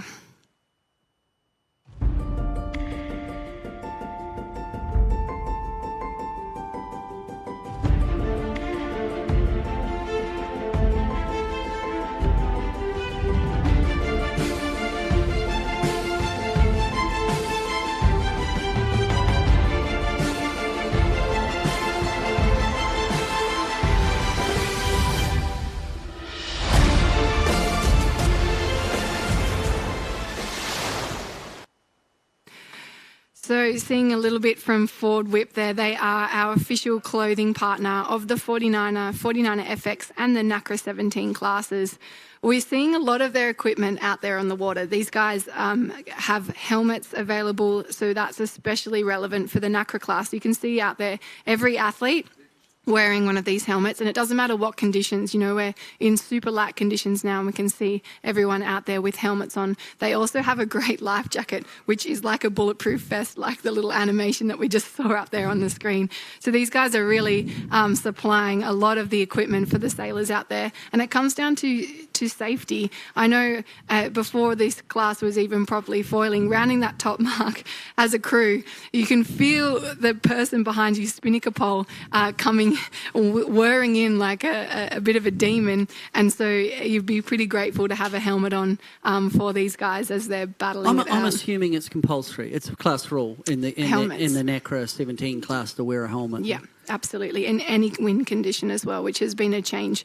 In some classes you have a rule that once it gets above, a flag goes up, but these days it's just not, absolutely compulsory. And we've had a few, big injuries in this cycle, especially with the foils, guys coming off and getting impacted by these foils. So the safety equipment's becoming more and more important as these classes get more extreme. These boats go tremendously fast, and it isn't even so much an accident it can be a wave, it can be out of their control. And what I quite like, and I think it's great, and great for the sponsors getting involved with this regatta, but what I quite like is it sends a message. And it's cool for young kids, whether you're sailing your Opti or whatever the junior classes there, it's cool to wear a helmet. Yeah. And so it's safe. Yeah. And you see it, don't you? You see kids wearing skateboard helmets, and now we're seeing yachties on the back of, probably it started with safety in America's Cup.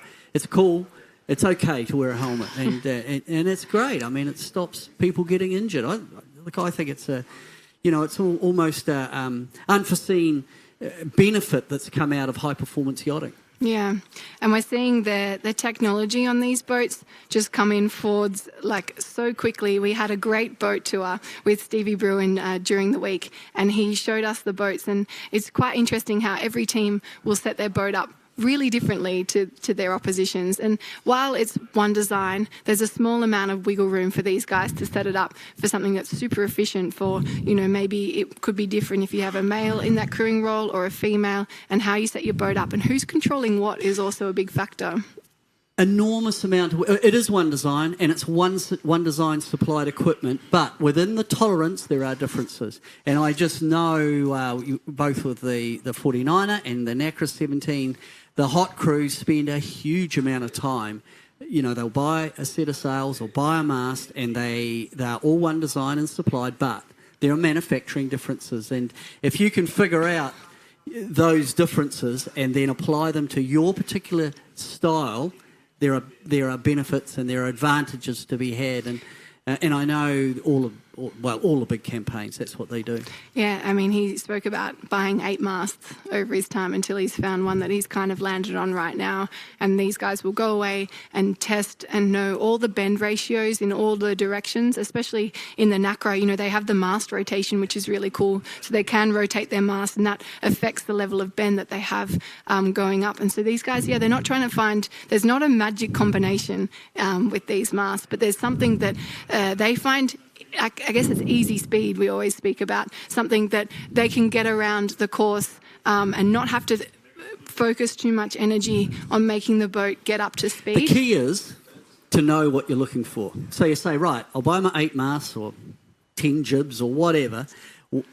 The real smart campaigns, they actually know what they're looking for in terms of shape, in terms of bend profile, in terms of foil setups or how the foil comes out of the mould. So an enormous amount of energy goes into that area, that technical speed, the speed analysis and from the manufacturer over all the classes, not just these classes we've got here. And these guys spend absolute hours testing this equipment. So once they get it, they're out on the water and they're checking in to make sure that it's actually what they want.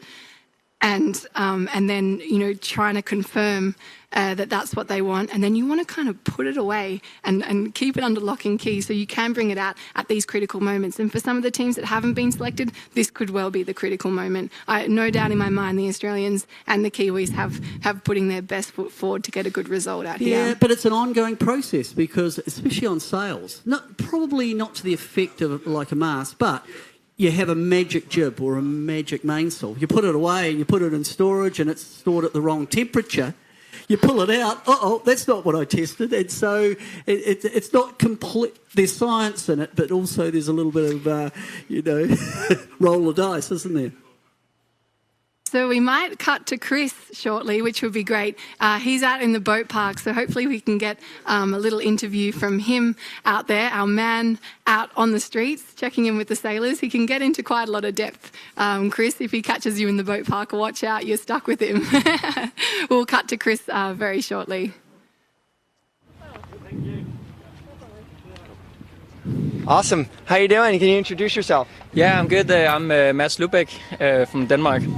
Awesome. We're starting the gold fleet in the 49er. You guys are just getting ready to go out, so we won't take up too much more of your time. But we were talking about the light air, and what are some of the challenges, something different, a different way you approach the racing when it's light out?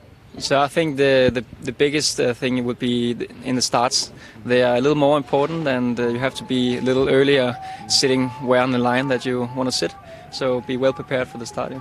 Awesome. Now this is the gold fleet. You sailed 2 days just to get to this point. Yeah. And do you treat it like a whole new regatta? Watch yourself. Not really. We just have to keep doing what we've been doing well in the qualification. So yeah, not really.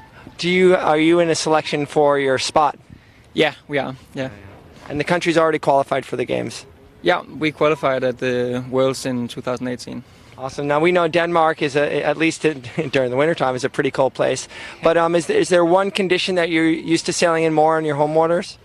I think it's more actually what we had, like the offshore middle heavy breeze. Right. That's what we normally sail in. Yeah. And for tuning partners, do you tune with people to kind of balance out your strengths and weaknesses? Yeah, we do. We have a big group in Denmark, so we just help each other out. And historically, the class has been really good. Jonas is here. Yeah. And tell me a little bit about his story. He's kind of a famous 49er sailor, right? Yeah, he won the Olympics in 2008 with breaking his mast just before the middle race. So that's a big story, and that's why many people in Denmark actually know the 49er. And that's why I actually wanted to sail 49er, because I saw that middle race. Right. So, and he's still here and a big part of the Danish team. Yeah. Is he still like a competitor in terms of selection, or is he more just here to help out and just keep everyone at a top level? Oh no, he's full on for himself. He's competing, and he's leading right now, so we have to catch some points on him. So awesome. Well, I won't take up any more of your time. Thanks so much, and good luck today. Yeah, thanks a lot. Welcome back. We are up to race 9 of the Nacra class at our 2020 World Championships, brought to you by Ford Whip. What do you make of this start line? You can see the sailors, they've still got spinnakers up, they're trying to restack themselves. Yeah, and the breeze hasn't, wind strength, I don't think it's come up any. I was hoping that we'd come back and we'd see a bit, but we're only showing, 6.5, which is right at the bottom end. And at some point it might come in.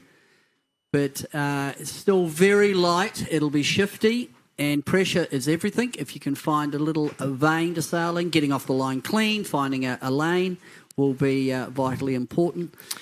Let's check in quickly for our course that we'll be sailing. I believe it will be 2 laps for this one. You can see it there on your screen. So that is our start line that we were looking just down before. These guys will be sailing upwind to that top mark, down to that bottom gate where they can choose the left or the right gate, back up to the top and around the offset mark as well, and then down into that finish line. So 2 laps for these guys, just the same as we saw for the last 2 races. And we're down to that last 2 minutes now. And you can see the guys with the spinnakers up.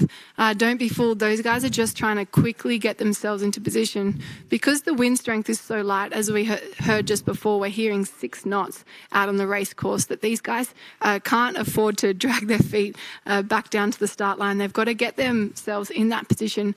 In this wind strength, as the wind hits those front lead boats, the wind kind of lifts off the course a little bit. So there can be a real void behind that front line, I guess, of boats at the front. So it can be quite difficult as the wind gets lighter and lighter to have control over your boat when you're in that second line. So we're down into that 1 minute now into racing. And again, we're seeing a little bit more of the density at that top mark, but again, much more spread of the fleet than in that first race where we really saw that boat end bias. But some of these pin end guys, they've got to make sure that they don't sail too close towards where the camera is right now, because they won't lay that pin end. What's interesting, the starter went straight for the U flag. So if in this last minute you're over, it's a softer black flag, effectively. If there's a general recall, you're back in the game. But that was hoisted immediately as we come into the last minute. Boats are well advanced on the line, especially up at the committee boat end. Yeah, so final 30 seconds here, and you can see them edging up closer and closer to that start line. Again, nearly everyone looks like they're in that front row. Only a few boats just back off the line in that wind void that I was speaking about before. It does look like Gimson and Burnett have their stamp on that pin end, but it's going to be tricky for them to lay. You're seeing them pull off there just a little bit. These guys are right on the edge. They will just hopefully sneak in for that lay, or otherwise they're going to have to jibe out and take a lot of sterns. That's a better angle for you there. 2, 1, we are racing. Tight little lay for those guys. They'll be a little bit slow. They're going to be slow off the line, and they run the risk of getting rolled to windward down at Gimson, down at the committee boat, the pin end boat. And it is the Australians, Waterhouse and Darmenon, just putting the roll on those guys. Gimson and Burnett, they put themselves under so much pressure going to that start. That was a really high-risk start for Gimson and Anna Barnett. And it is Paul Kohlhoff and Stuhlhemmer just above them, the Germans, number 77. They are the boat above the Australians, and they're kind of holding up a bit of a pack. He's sailing quite high, Paul, holding a really tight lane, putting the pressure on the boats to windward. That may reward him. Yeah, well, he's controlling that group around him, certainly the boats behind, and he's also controlling the Australian boat down to leeward, because, of course, you can't tack and clear. Although in that position they probably don't want to. But the real loser off that line has been the team that went into the finals in first position. That's John Gimson and Anna Burnett. They got really blown off on the start line, and right now if they tack, they would trail the entire fleet. Yeah, they're not actually on your screen here. They're having to sail a much lower angle to keep that clear air. You might just be seeing their nose sneaking into the camera there, into the shot there. But you can see they're having to sail much lower to try to get bow even with that Australian team, so they can get that clear air and recover from what was a really tight lay on that pin end. The old pin end start, it's high risk, high reward, or high risk. You're just not going to have any benefit if you don't get that right at pin end start, and they got burnt off the line. And we're seeing a few of the boats now 50-50 have peeled off. You can see a great shot of that there on your screen. The boats now splitting to the left and right sides of the course. The boats that are out most furthest to the right on your screen there, Darmenon and Copeland and Kurt Bay and Kinson from Finland. So those guys are pointing out to that right-hand side of the course. Bit of a pattern emerging, isn't it? The committee boat end boats, they are pretty happy to tack and get over to the right. And I think what's going on, I think there's just a little bit more pressure on the right-hand side, especially from halfway up to the top mark, towards the top mark. So we'll see how this one matures, but there's certainly those two distinct groups as we head up the first windward beat. I quite like what Olivia said. It makes a lot of sense that the boats on the edges of the course are getting a little bit rewarded as well. A little bit more clear air, a little bit more space for them to move, and they did get rewarded on that last first upwind. It's light. It's very light now. It's actually under 6 knots, just under. You're on board there with Gibbs and Weiss, and you can see these guys just trying to get every centimetre out of their boat speed there. Little ooches into those waves, close crosses there. You can see with Australia just coming over their bow. These guys, it looks sometimes sailing, it can look slow from afar, but when you do get on board, you can see how much these guys are doing to keep their boat as fast as possible, making those, even just, half a boat length of speed can get you that cross, that gets you that clear air, that gets you around. The hard centimetre, or the hard metres, hard centimetres in place of what we're seeing here now. If you can put your bow in a dominating position, and that you can see the effect there very graphically. The misjudgment of the start by John Gimson, how much he's paid for that error in the start line. And I mean, it was only probably an error of 5 seconds in terms of start line approach, but he really he's paid a big price. Let's monitor where right now I'd have him very close to last. Let's see where he gets by the end of he's not going to win this race, but just watch out from the recovery, because I think it's the recovery rate. When you get deep, the good teams like Gimson, they can get back and pull something out of a very compromised situation. Right now, the tracker is favouring the right-hand side, and when we do look at their speed really closely, they might have just half a knot on those boats that are currently on the left-hand side. So they've just pulled forward just a little bit on the other half of the fleet. But again, as we said, it's early days. One little gust, one shift can turn all of this on its head. Yeah, the animation, I mean, with the big separation, it can change dramatically as we go back out. It's light, they're not on trapeze. They compress the bow just to try and reduce the wetted surface down aft. Yeah, it's not the most comfortable position those crews are in there. You can see they're actually clipped on in their trapeze, so they've got a little bit of pressure on the mast as well, and that can sometimes be a little bit helpful as well, stop it bouncing around too much, and then a little bit of a pump here and there. Yeah, I wonder if that's legal. I wasn't going to say anything, but...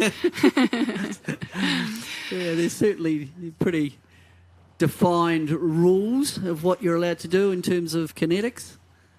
I'm a little bit cheeky in my mind, but nevertheless, so we've still got those boats who are in the right-hand side. They still haven't made that tack back yet, but most notably it's Paul Daminen out to that side, and also Finland 501. Another guy that's kind of leading out in that right-hand pack is Austria 3, Zajac and Mats. Those guys got their bow forward in that pack, and they're just pulling a little bit further away. Zajac, I mean, the animation's saying he's in second, but just positional-wise, if they're in quite a strong position.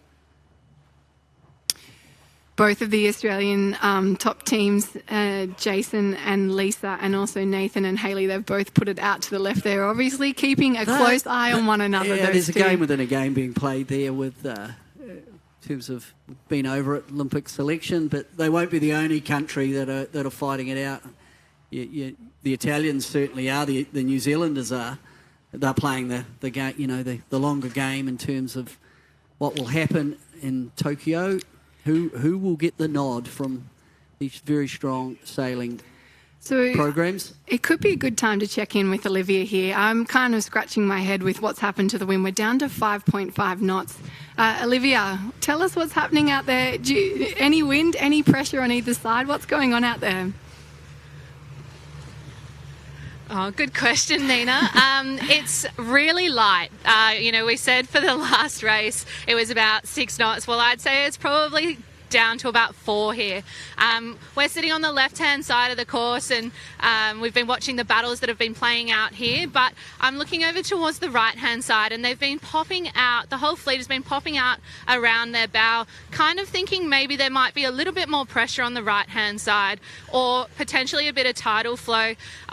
Weed has been the word of this regatta, and I've seen John Gimson and Anna Burnett pull their foil up out of the water when they were on starboard tack, just checking around. I'm seeing a couple of patches, so there could be a bit of water movement across the course as well. But it's really tricky out here. Although the sun's out, I thought potentially some sea breeze coming in, but it just doesn't seem to have filled in quite yet.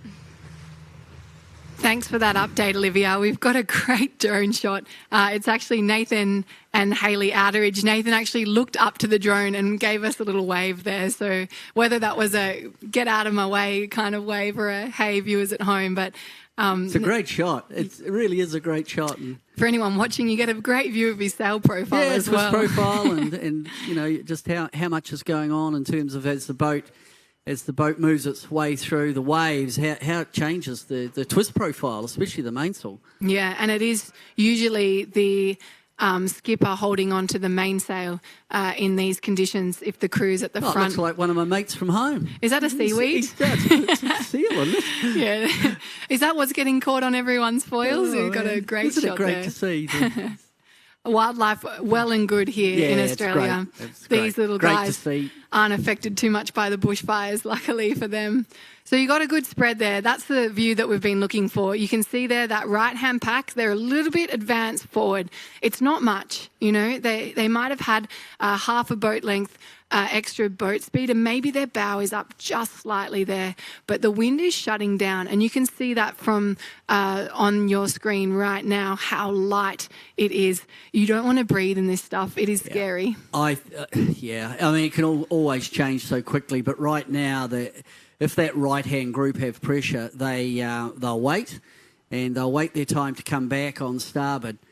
But we look there at Nathan Outeridge and Hayley Outeridge. They look very quiet. And right now, the whole fleet is actually on port tack. I don't think there's a single boat on starboard as it stands.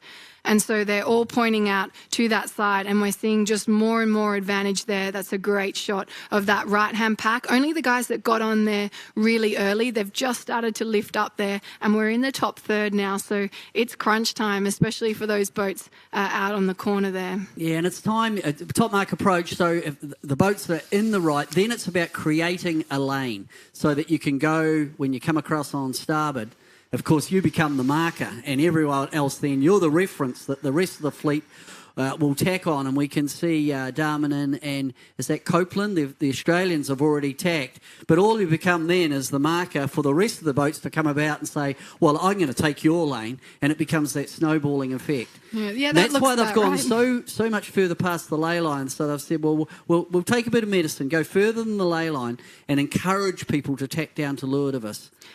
And you can see the spread there, like all on each other's noses there, all pointing over to that right-hand side now. These guys are just in a drag race.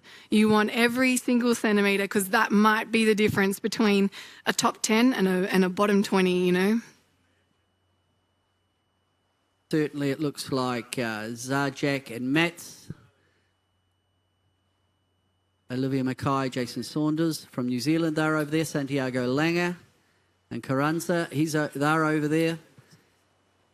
So then it's about who can pick the right time to come back. Gee, it's quiet. And a few of the teams have decided that Paul Darmanin and Lucy Copeland's their ley line is a little bit too lean, so a lot of the teams have actually gone a little bit beyond, and that might not be that might be for tide, that might be for a bit of breathing space as well. You might want a little bit of space going into that top your mark. tax, because in this, what are we showing now? Just over 5.5 knots. You do not want to be doing too down speed tax in that top mark zone. Absolutely not. One and in is the goal. There's one boat in the middle coming out of this, now coming out of the left. And I'm looking down, 1, 2, 3, fourth boat in. It looks quite nice, whoever that is, in relation to the boats down to leeward of them. So of the boats on port, I like the look of the fourth boat in terms of their bearing on the boats further over. And if they can get bow forward enough, it will mean that they can pick the time. Yeah, that will be the Australian team, 3-2-9 of Liddell and Hancock there, the Australian team, just a little bit advanced that you can see there on your screen. They're not going to be certainly leading, but they've just put themselves, they've got options. It's just about being in charge of your pack, isn't it? If you've got your nose out in front, you've got a few more options. But it does look difficult on port tack here. Yeah, but generally the group that started up towards the committee boat end, they worked over towards the right-hand side. Now they're coming back on starboard. I think generally they've had more pressure, more wind speed. Interesting that it looks like no one perhaps is right on the ley line. They've all come down short of the ley line. So anyone on starboard will have possibly two tacks to do. I'm not, if anyone is on ley line, they'll get a payday. They'll get a benefit. Yeah, and that's that first team, Japan. They're coming in. Whether they're laying or not is a little bit early for me to pick here on the tracker. I'm not sure if they are. It'll be tight if they can sail nice and high and not give away any gauge. And they're the bottom boat. Apart from the Danish team, you can see just behind them a little bit. But that is, I guess, the baseline, as you said, the marker for this ley line. Yeah, we become the marker, don't you? Coming in, and it will be that left pack that's going to take a massive hit coming into this top mark. They are bow down right now and not moving all that fast. So it will be this right-hand pack on your screen. They will be in and away before the left-hand guys come into your picture. Great drone shot. It's slow, but it's still exciting. Yeah, no, it is. It's very strategic. And I think the teams have played that strategic game, and it looks like certainly on the animation it's saying Zajac and Mutz, and then Newberry, Leidenberg from the US, Langer. So that must be the top mark. I think maybe these guys are out in front. I think our data is just a little bit slower than the pictures. And you can see they're clearing that top mark by a country mile, and that may have something to do with the offset mark. Offset's a little bit more upwind. Yeah, so these guys are having to keep the hammer on here, but there we go. It's corrected itself. It will be Kachimoto and Kawata in first place, getting that kite up and clearing our offset mark with Finland, Kurt Bay and Kensen 501. They will be in second place. We're at our Ford Whip top mark, our official clothing partner. Well, that tells the story of the upwind. It is so advantaged on the coming up on the right. They've jibe set, so they've given away a wee bit. Now, will that pay benefit? Of course, the risk is you're having to exit the top mark under the gassed air of all the boats still coming in. Look at that dirty air. It is a big old move for that team, making that jibe straight away. A few of the teams have held off for that jibe, a few brave souls jibing into that big wind void. It'll be really interesting to see how this one does play out. And quite dense now getting around that top mark. Yeah, I think they were premature. I think that's look, they're having to, and I'm looking at the Japanese boat who jibed, they're having to dip behind and get down below that bottom mark. Now they can heat it up and try and get back into the wind. Maybe it'll work out nicely for them. But what's going through my mind here is the emergence of Japan. Yes. And remember, the Olympics are going there. We're seeing Japanese boats up in the hunt, and that bodes well for that country looking at the Olympic Games. Yeah, Japan obviously getting an automatic entry into every event because they are hosting the Olympics, and it has given all of the Japanese teams across the board a real, I guess it's re-energizing, especially into sailing, that there's more resources being directed at them, more teams showing up at these World Cup events, and where they're quite usually strong in 470s, we're seeing a real emergence in the other classes, so it's great to see another brave soul making that jibe. Yeah, it's a bit cool, but we'll see. It might work out as we look. So that jibe, though, is showing that it was very costly for the Japanese. Kachimoto and Kirk Bay and is from Finland is showing to be in the lead. And we do have Newberry and Lindberg also in the game there, I think showing in second place right now. And McKay and Saunders have had a really good upwind there. Lynn Sentholt, CP Lupek in fourth place as it stands. And good to see Santi Lang and Carranza also up in this race as well. We haven't seen much of them today, so it's good to see them up at the pointy end of the fleet. Yeah, it's a new group of boats. I mean, the first two races, Zajac and Mutz are always there, or that Sintholt and Lubeck in terms of that overall score. This could be one of these races, I think, Nina, where you survive. If you can get a decent result, and I'm talking the overall, you say, yep, that's good enough. Yeah. Because these light air 5-knot races, it can be a bit of a mind game in terms of what goes on. And maybe a little bit of element of luck at times. And perhaps a little bit of opportunity for the guys a little bit further back, you know, who didn't have a good upwind. We know that everyone has been favouring the right. We saw a few teams take a bullet and take that right when all the gas was there. But as all the teams get around the top mark, it does open up a little bit of an opportunity for some of the guys at the back of the pack to take a stranglehold of that right-hand side for this downwind. Checking in with who those boats are, Waterhouse and Darmenin have done an early jibe out to that side. We've also seen Jones and Hamilton, Australia 403, take that jump, as well as Gibbs and Weiss, USA 23, are out there as well. So, you know, a little door of opportunity opening up. If it is that right-hand side that's paying specifically, or perhaps, you know, that shift is gone and been done, we won't know. I think it was pressure. As much as the shift, the wind direction looks, it's out of the zone of southeast, but what we are seeing is some big pressure differences over the course. And it's light. It's right at the bottom end for these boats. It's actually lighter now than what it was at the start of the race. Yeah, we are reading down to 4 knots. It'll be now. one of those races where if you're in the lead, you're very, very nervous, even if you've got a lot of lead, because of the fickle nature of the conditions. And we're seeing, you know, the top group has stayed relatively stable, but a real shake-up in the rest of the results, and it's flicking all over the place, depending on who gets a little zephyr of breeze or a little, you know, whiff of clear air. These guys are just battling it out. And as you saw, like, we're not even foiling. We're 2 hulls in the water. We're not even doing the wild thing here. It is slow and steady, but still a bit of a dogfight out here, making sure you can keep your bow ahead, stay out of trouble, and find a lane. And try and find the pressure. Try and find those dark patches on the water that means that the boat can get powered up, get pressure.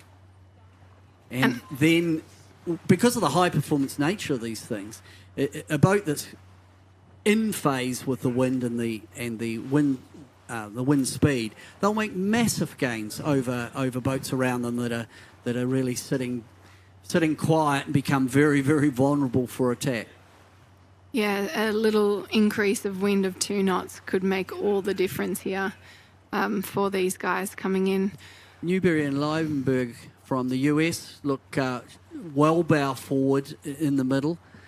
I think the Japanese team have paid for that early jibe. You can see them right out in the animation, right over on the left. Yeah, they definitely took a lot of pain initially. To get under the boats and round that mark. I'll be keeping my eye on those guys just to see how it shakes up for them if they're getting rewarded now as we speak. But it's definitely those guys that have just punched forward in the middle of the fleet that look like they have a little bit of an advantage. If anything, choice. You know, if you've got your bow ahead of the other boats, if something changes, you have first access to it. For those guys. And so, and then on our screen here, McKay, Saunders and Sentholt and Lubeck making their way in as well. Those guys have gone the furthest into that left-hand side. And their angle looks like a little bit of an advantage here. They're pointing a little bit closer to that bottom mark. Which would indicate that would be pressure. They'd be in maybe in a little bit more wind. Certainly when you look across, Olivia Mackay and Jason Saunders from New Zealand, Sentholt and Lubeck behind and to windward of them. And some boats right out on the corners as well. It's so quiet. Yeah. We might cut here to Olivia, see if she's out there, to see if she can give us any insight. I want to know, Olivia, what's happening with the clouds out there? Has it cleared? Is the sky clear out there? Any pressure on the horizon?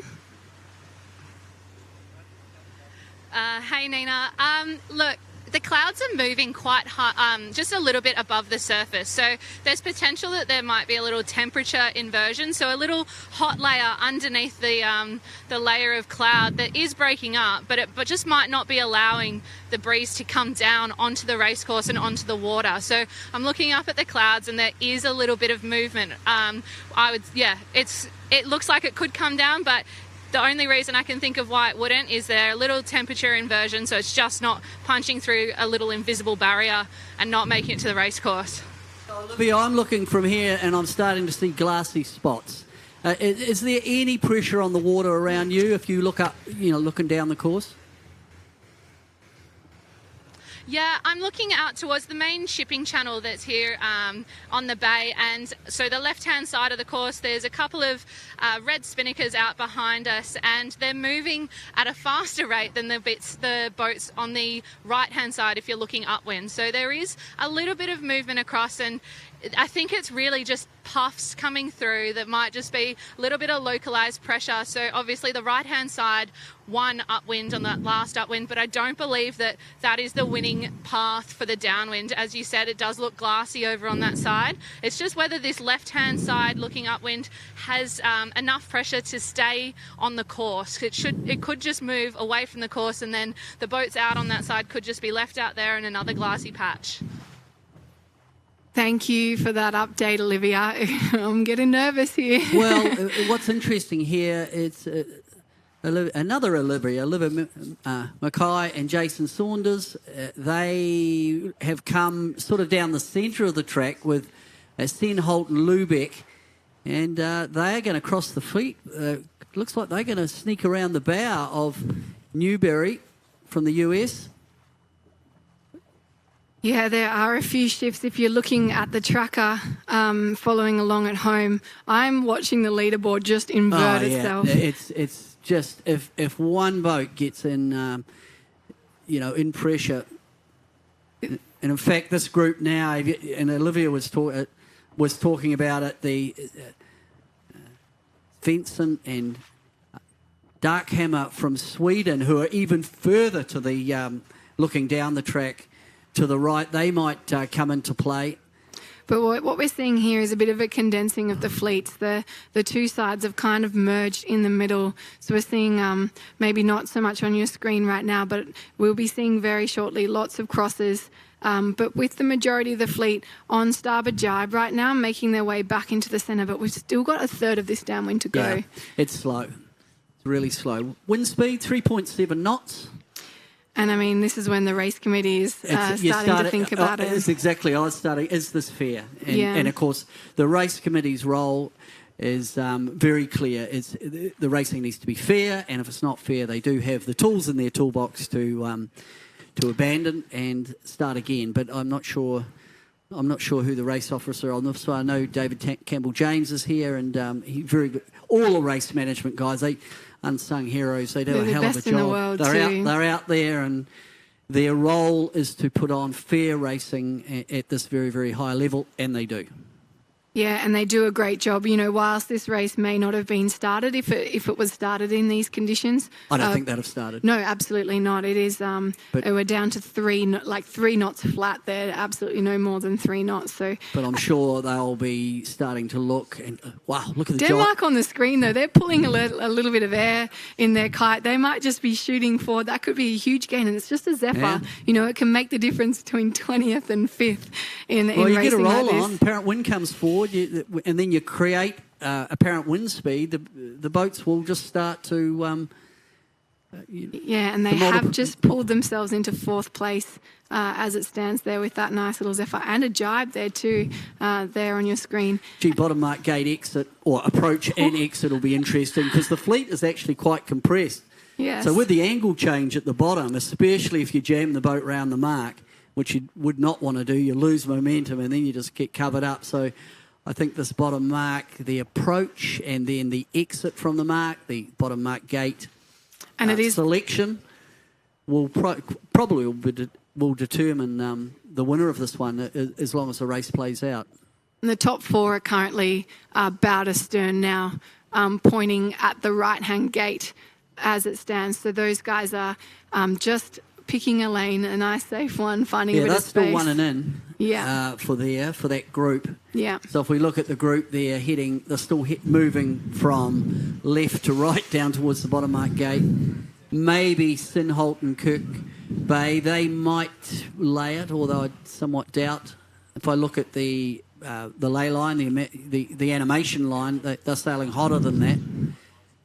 What's important here is that they keep speed on. Doesn't matter what angle you're sailing, just keep the boat moving through the water and if you have to do another manoeuvre, but effectively you start jive upwind angles, isn't it? Downwind. Yeah, it's just having flow over the foils especially gives the skipper a little bit of control over the boat as well. As soon as you park your boat, you just lose control of it, and you have to be so patient to build it again. So, you just don't want to move on days like this. You sit still and you hold your breath, and you're hoping for the best. But sometimes it does, just in this lighter stuff, it just does come down to luck. And I think you'll find every sailor will tell you, because when the wind does shut down, you're kind of locked into that spot within the range that you can move your boat until the next pressure comes in. Hopefully there's something coming. But right now it looks like from the US, Newberry and Leibenberger, then Mackay and Saunders from New Zealand, Zajac and Mutz are third, although bow to bow with the Japanese, Tajimoto. It's hard to call because it's hard to changing call, all the time. but the boats aren't moving, No. and there's no wind, so it doesn't take much. And there's going to be a big congestion. Abandoned. There it is. Well, we talked about it. Oh, I'm taking a breath of... So this race has now been abandoned. The conditions are such, and we can see, just look at the flags. She's got old limpy draws, so she's been abandoned, and... it is David Campbell James, and I wouldn't expect anything else from him. If the racing is not deemed to be fair, pull the pin. And they've got a bit of a decision to make now. Obviously this big lull in the breeze wasn't forecasted and wasn't expected, and they have sent the 49er fleet out. You can see them in your background there. So it's going to be a big decision to make if they choose to be patient and try to get this third race of the day out for the Nacras, or if they're running out of time, they'll go straight to the 49er class. We're local time, we're what, 20 to 2? I think he'll wait a bit, won't he? Oh, absolutely. You'd hope that he's patient. And we've got plenty of daylight. The beauty of sailing in Australia. Yeah, it's a lot of daylight. What is, do you know, sunset here? Yeah, so it's no earlier than 7. So it's 7 o'clock. So we've got heaps of time. I think we will possibly be in for a bit of a delay. But this one, so it's race 9, it has been abandoned at the bottom mark gate. And... no surprises there. Looking at that, out to sea, are we looking out into Port Phillip Bay there? Yes. It looks greener out there to me. So maybe, optimistic hat on, we've got breeze coming. Yeah, I do hope so. And I'm hope sure they will have the tools out there to get some observations further out, heading over. If you go out through here, what are you looking at? Sandringham, Black Rock, or further north than that? I think further south. Oh, yeah, further north than that. Further south or north? Anyway, yeah. I'm sure they'll be talking to their mates on the other side of the bay saying... what's out there? Yeah, what do you got? Of course, we've got the Laser World Championships on the other side of the bay at the moment. So a big season of racing plenty in Australia. Yeah. Wonderful. So as one of the sailors here, especially we saw a lot of our race leaders currently with the Italians, the Aussies, these guys are doing really well overall, but kind of taking a few hits as you would expect. Nobody's going to be perfect in these tricky conditions. But how would you reset if you're a little bit further back in the pack for this one? What are you thinking? Are you talking to your coach? What's going on with those teams? Keep it simple. They've got their weather data. They know what the forecast is. And I think it's always a case of say, right, that race is over now. Hydrate, have something to eat. Try and turn your brain off for a few minutes because it's brain numbing, this stuff. It's quite hot out there. It's stressful, even though, psychologically it's stressful. Physically it's not. But now is an opportunity for the sailors to say, right, just take 5, have something to eat and drink. Hydration and nutrition, big deal. We all know about that now. And then, keep your observations to 2 or 3 real key points. Keep it simple. The old KISS principle, isn't it? Yeah. And then you go and play the game again. Yeah, if you try to do too much in these conditions... You can overanalyze. Absolutely. And I don't know if that's a good thing. No, definitely not. There's not many decisions to be made as it gets lighter and lighter, so you just got to make sure they're super accurate when you make them. Well, they know how the boat, the tuning-wise at this level, that's all preset. Yeah. And so it's more I think it's more the psychological. And the physical is, your hydration and food. Yeah. And, leaning on the coach as well to stay in tune with the observations so those sailors can have, as you mentioned there, that little bit of a switch off. I wouldn't mind betting they wouldn't mind that shot. And you look out into Port Phillip Bay and you say, it looks pretty green out there. I think we've got the best view in the house right now, looking at that. But will it fill in? I mean, we're sort of in a bay, aren't we? It's bigger than a bay. It's like a corner of the bay. The peninsula goes out. So for the wind to come in from the greater Port Phillip Bay area, probably we need to be a bit patient. Yeah, and hopefully, I think we're working on getting Olivia out onto that start boat to try to have a chat to those guys, because this is when the pressure really goes on to the team on the start boat. They've got to make some high pressure decisions. We obviously want racing, but we also want quality racing. Sometimes it's not possible. I think the level of race management in our sport in the last 10 years has got so much better. Yes. And I have we saw it in the Auckland regatta. You were seeing it here, and one of the best in the business is the guy that's on this David Campbell James, and they're very clicked in that what their role is to run fair racing for the sailors, and I think it's tough. I think it's a tough job because there's lots of inputs going on, lots of advice, but sometimes it's out of your control. The wind without any prediction can just drop like this, and you just have to wait. Not much control over this. It's another one of the skills, isn't it? You sort of, and this really differentiates sailing and regattas from other sports. Yeah. Where you have to learn to play this part of the game. Yeah. And for it not to bug you.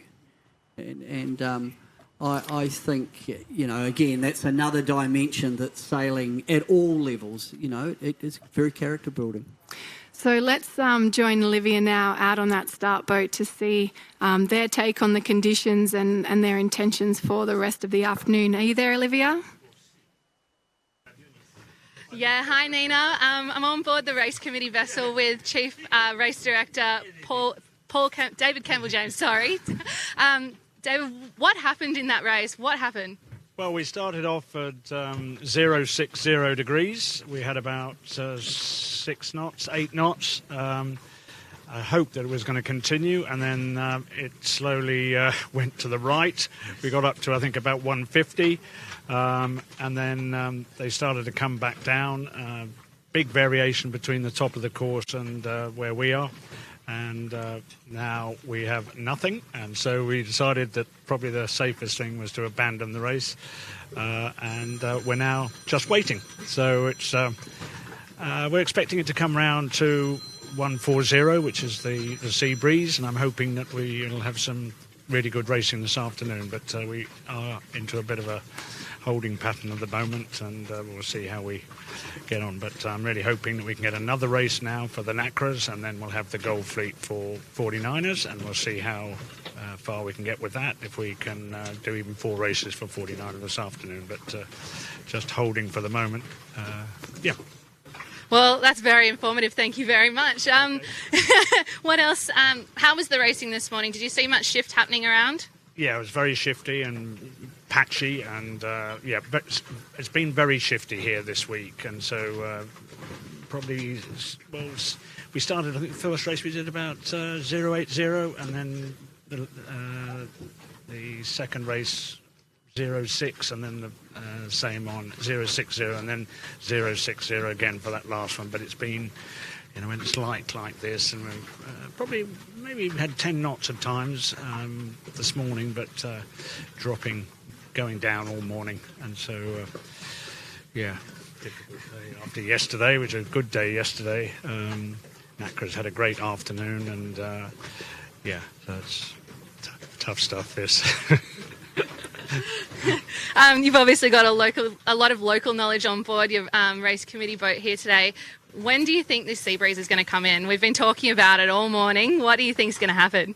It's the time now, so it's It should start fairly soon, I would have thought. Normally it would be 2 o'clock, maybe it's 3 o'clock, so I'm not sure how long. We'll just do a postponement now, and it's just waiting. We had a bit of this on, which day was it? Tuesday, I think, as well, and then when it came in later, it was great. So it's, yeah, patience is a virtue, I understand. So you heard it here first. We're just going to wait around here under postponement, and then hopefully we'll be back into some awesome racing. Okay, well, heard it first here. So that's good news that we're going to try to go on for another Nacra race. I'm really excited to hear that. And also the interesting, we've got the direction for the Seabreeze 140 and high hopes for that to come in. Well, we saw it on the drone shot. I think it's already out there. And it's just a matter of how long it takes to infiltrate into this bay. It looks hot and clear out there now, so that's a good sign. And I'm optimistic, but it's the old yachting adage, isn't it? Hurry up and wait. Exactly. Here we go again. Lucky for us, we've got Chris out in the boat park, so we're going to cut over to him. He's talking to Annemiek Beckering, who's in the 49er FX class. Chris, are you out there? 3, 2, 1. And we're back. We're back with the Dutch team who just came in with the 49er FX, the first day of the Gold Fleet. So these are our first people we get to talk to figure out what was going on out there, and then we'll find out why we're sitting here in front of the measurer's office. So we have Annette and Annemiek, Annette the crew and Annemiek. So Annette, just tell us, it seemed like the breeze died a little bit throughout the day. How did your day go? Yeah, it was actually quite nice breeze to start off with. It was relatively stable because normally it shifts around a lot, and today was, I think, a stable day, so a bit different, but good day. Nice sailing. And Annemiek, you said the day didn't start so well, so just tell me what things you changed throughout the day to do better, and let me know what your positions were. Well, we don't have a great week so far yet, so we are on the way up again. And the first race today as well was not, like we missed some big things. And we made it very hard for ourselves, but we changed it a little bit, and we could finish it off with the second place, which is super nice. And yeah, we're just trying to work to get back into it, to step up the board a bit. So what were some of those changes in between races? Yeah, we tried to be more clear on the plan, especially today it was quite stable, like Annette said. So attack it a bit more and yeah, do what we think is right, and not get confused by seaweed and clouds. And it's very changeable here, and yeah, stick to our own plan. Awesome. When you come off a day with a second, do you wish you had one more race in front of you? Always. No, I think the conditions were good, so it would have been nice. Yeah, we've not done that many racing so far, so it would be, but we have 2 more days to go, so that will be good. Great. Now you're in the Gold Fleet, and I know that one of your from your other country, Odile and her crew Cecile, they were just on the bubble in 26, so they were just missed out on getting in, which is probably heartbreaking for them. But the scores carry through, right? So do you treat this any differently than yesterday? No, I think it's same. Also, you take all the points from the qualifier, so it's just a new day, and it's quite cool to have all the good boats in the Gold Fleet together, and the fleet's a little bit bigger, so there are a little bit more points you can pick up, but it's the same. And Annemiek, we were talking about the Olympic Games. This is kind of part of the training for the Olympic Games. Is that something, as far as your previous history at the Olympic Games, how'd you do before? Do you think about the World Championships as just as importantly as an Olympic Games? I think the Worlds are always quite important, like next to the Games. And we just had like one 2 months ago, so this one is super close, and we noticed with ourselves, like it is super close, and it's hard to like the same build up and to be as sharp, but we still treat it as an important event, and yeah, we are here to win, and so far it's not working, but we have 2 more days to go, so yeah, we'll go for it. Now the two of you have been together for an awful long time. What year did you start sailing together? I think in 2014. Yeah. 2014, yeah. So quite a long time, yeah. And that's kind of the early days of the FX anyway. So in some way, when I say a long time ago, it was, you know, there are very few teams that have been together that long, correct? Well, I think actually quite a few are together that long, like the Brazilians and the Kiwis and the Danish. Yeah. So we have a few that started from the beginning, but also like the newer, younger teams are coming in, and it's cool to see, and it makes the fleet better. So yeah, the more the better. Awesome. So we're sitting here, like I said, in front of the principal's office, in front of the measurer's office. Do you recall how they select you for a measurement after each day of sailing? Yeah, so we don't exactly know, but I think they take the ranking or the last race, they pick a few boats, and then they just see who is that. So I don't think it's personal, like I said before. And Annette, is it stressful when you get picked out for measurement? No, it's not stressful, and now I think they're gonna weigh the boat with all the riggings on. So it's a bit different. You don't need to take everything off and build the boat back together, so that's really nice. So it's actually all right. Awesome. Cool. Well, we won't take up any more of your time, but thank you, and good luck tomorrow. Thank you. Yeah. Thanks. Cheers. All right, let's go take a look over at the measures. We're just going to find out what the actual process is. It looks like normally what they do, they would take the boats into this building here, and they'd hang them up from the ceiling with the rig down and the sails on it and the boards and the rudder on it. Here, if you look right here, they've got, if you get down really low and look, they've got a padded scale, 2 parts that are connected to each other with a wire. And that's so they can just weigh the boat with everything on it, because if they're doing measurement and weighing the boats in the middle of the regatta, they don't want to have everyone take the rigs down. The way they pick the boats is the measurers don't pick the boats. There's nothing personal about it. The jurors pick out the numbers of the boats kind of randomly before the racing. So when they come in, it doesn't matter if you got first or last, whatever number they picked, that's the boat that they're going to weigh and measure and do a couple other little checks. So now they're just trying to get the balance right. And the measurer there is Barry Johnson. He's been the measurer of the class since the very beginning in the early 90s. 97, I guess, was the first Worlds. So he's been the measurer for that period of time. We just talked to these girls and said, the measurement isn't very stressful. It just takes a little time out of your day. But you don't have to take your boat apart. So here, let's go over here and talk to Stevie Morrison, the coach. Can we talk to Stevie? We don't know how to talk to you. Did you have a good day, though? Yeah, we did. Yeah, we had a great day. So another one in the bag. So long week ahead. Now I noticed there was a position change after that, after today. Don't think so. Don't know. And we're just trying to get on. We're just trying to get on with measurement now. Nice. Now with the measurement, we were talking to the Dutch girls about it. Is there any stress at all in terms of being picked for measurement? No, not at all. At the beginning of the regatta, we make sure that we're all on weight, and this is just a check-in, really, just for the measurers. So, yeah, we're pretty chilled. We just want to get home, really. Yeah. No, I get it. Stevie, can we talk to you for a little bit?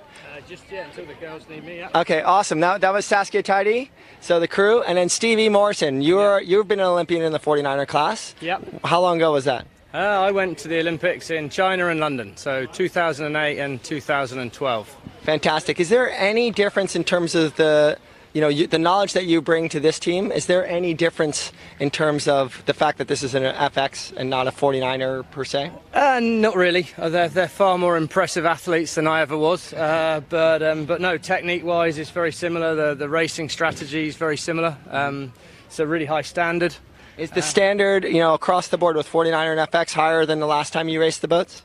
I don't know. I mean, obviously, I'm sort of arrogant enough to think that no, but I think the fine details are probably a little bit more looked after. As I say, I think their kind of physical side is a little bit more impressive than when I was doing it, for sure. But you still need to get a good start on the lifted tack and sail in clear air. And if you sail the boat smoothly, you do pretty well. So. In that sense, it's still a sailing boat race. Right. Awesome. It's good to keep that in mind always. Yes. Yeah. Awesome, Stevie. Well, I'll let you continue on with them to get measured. Yeah. I really appreciate your help. Oh, no, thanks ever so much. Yeah. Cheers. All right. So one thing we've noticed is it's the 20th anniversary of the 49er being at the Olympic Games. And so we have a lot of the coaching staff were at that first Olympic Games in 2000. The top 3 medalists are going to be here. Chris Nicholson was in that. Ian Barker was in that. And so they're all here sharing their knowledge with the sailors. But the one thing that's really important to understand is that there are a lot of male coaches because the 49ers been around just for men for a long period of time until 2014, which is what our Dutch team was just telling us about. And so now the coaches that we talked to this morning, Anne-Marie, I'm trying to remember her name.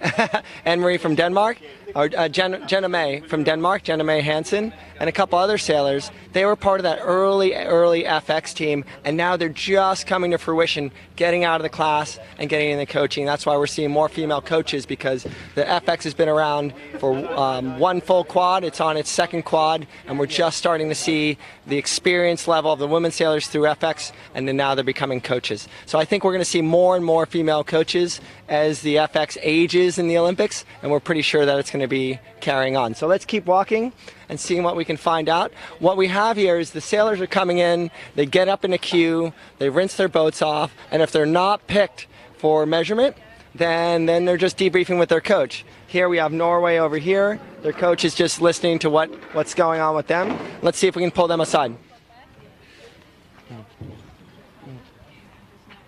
Hey Thomas, are you in the middle of a coaching session? Yes. You are? Okay, cool. Then I won't talk to you right now. See you in a bit. Okay, so that's part of it. You know, that sometimes they spend an awful lot of time debriefing and sometimes they don't. So let's keep going this way and see if we can find a team that's not in the middle of all these things. And we'll just keep going around here, move quite quickly. The other thing that we've noticed right now is that we had that big light spot in the middle of the day, and now the 49ers have gone out, and the sea breeze is finally coming in. I know someone might tell me differently of the exact direction, but the sun has finally come out. We went through a really light spot with the last Nacra race. I'm not too sure if that finished up or not, but or if it was abandoned. But now we're into some breeze. So the 49er sailors are really excited to go out there. They finally got a rest. Yesterday and the day before, they ended 2 days ago. They started yesterday morning, and it was really rough because that was the beginning and end of their qualifiers, and they were really, really tired. Now the regatta is in the Gold Fleet stages. Regatta's hitting its stride, and even with the light spot today, now the breezes should get a little bit more stable in the afternoons, and we might be in a really nice cycle of breeze. So let's keep walking and see who's done rinsing their boats, done talking to their coaches, and maybe able to talk to us. So let's keep going down this way, and let's see who we can find. Maybe we need to go over to the washdown zone and see who's just about done. But I think the real standouts today were the Spanish women. They came out and climbed a whole bunch of places today. So let's see who else we can find.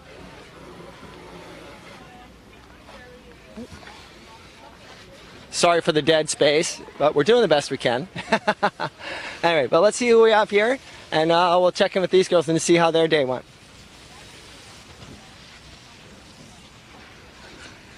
Hello. How are you? Good, thanks. We are on live. Sorry to spring that on you. Okay. But introduce yourself. My name is Tanya Frank. I'm sailing on the 49er FX and I'm helming. And that's my crew, Lorena. Hey Lorena. And what country? We're from Austria. Austria. Now you look really familiar.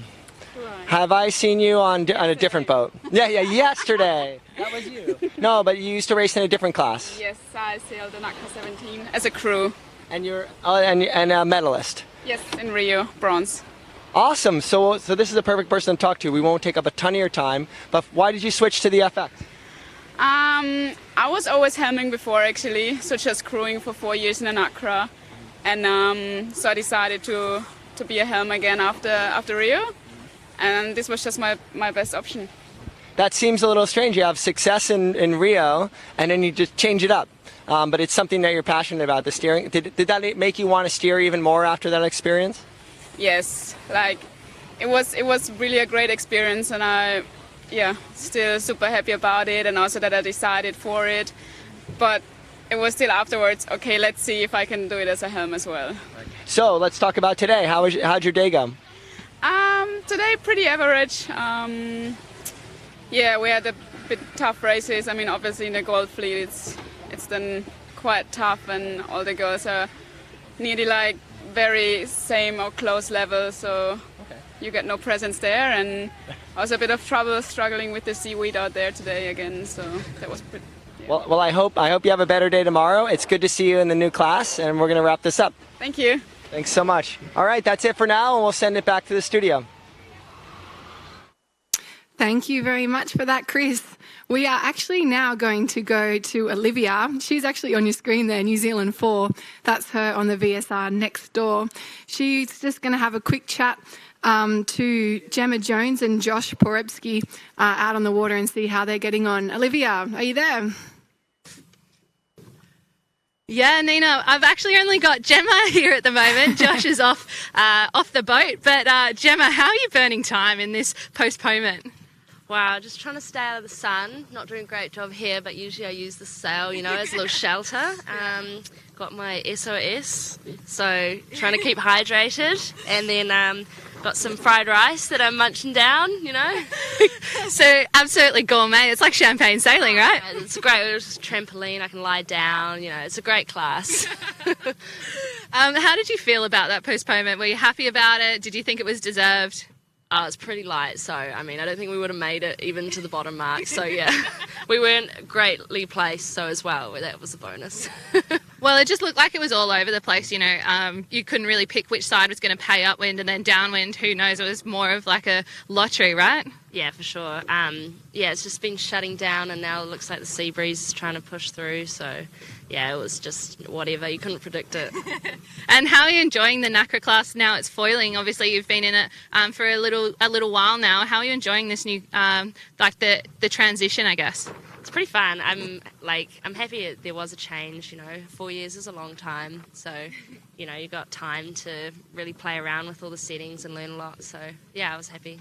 And just quickly tell us about your crew combination. Obviously, a little switch up. How are you enjoying sailing with Josh? Obviously, an established sailor himself. Yeah, no, it's really fun. It's good to mix it up and learn different things from different people. And I think we're progressing really well. So tell me, is this dinner leftovers? Is this made for lunch? What's your fried rice story? It was made for lunch, but it is a few days old. I won't lie. Yeah. So how much water are you actually having to drink in this heat? Well, my coach is always telling me to drink more. I'm never drinking enough, but try to aim for 2 bottles is my goal. Yeah. And are you looking forward to getting one more race in, hopefully in a little bit more breeze today? Yeah, that'll be cool to get 3 done today, but hopefully it settles down, not too long of a wait. Yeah.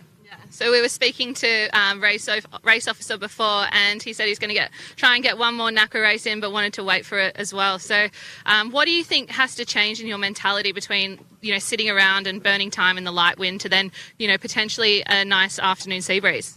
Yeah, well, it'll be a different direction, different type of breeze, so we have to switch on to that, get some new compass numbers to get a hold of what's going on and looking at the clouds and all that. So yeah, just awareness really. So do you think what's your routine in between races? Do you go upwind and settle yourself down a little bit, or do you just sit and watch?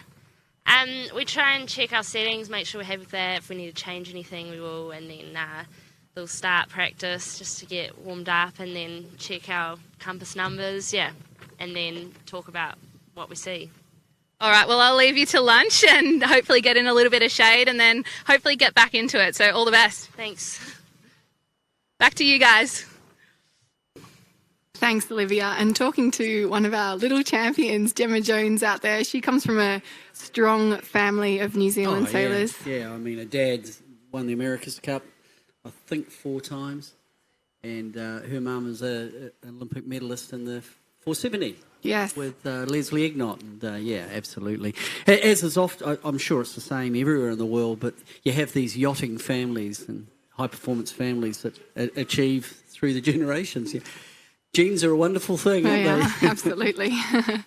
So we thought we'd give you a little bit of an update with what's happening or what happened already today. The 49er FX, they've managed to get 3 races away. So we were a bit unlucky with the Nacra. We're only 2 races in, but the FX, they're done for the day. We'll see if we can get the results up, but I can read them out to you. GBR number 7, Charlotte Dobson and Saskia Tidy, they are in first place. So they had a great day, posting a 3-2-3.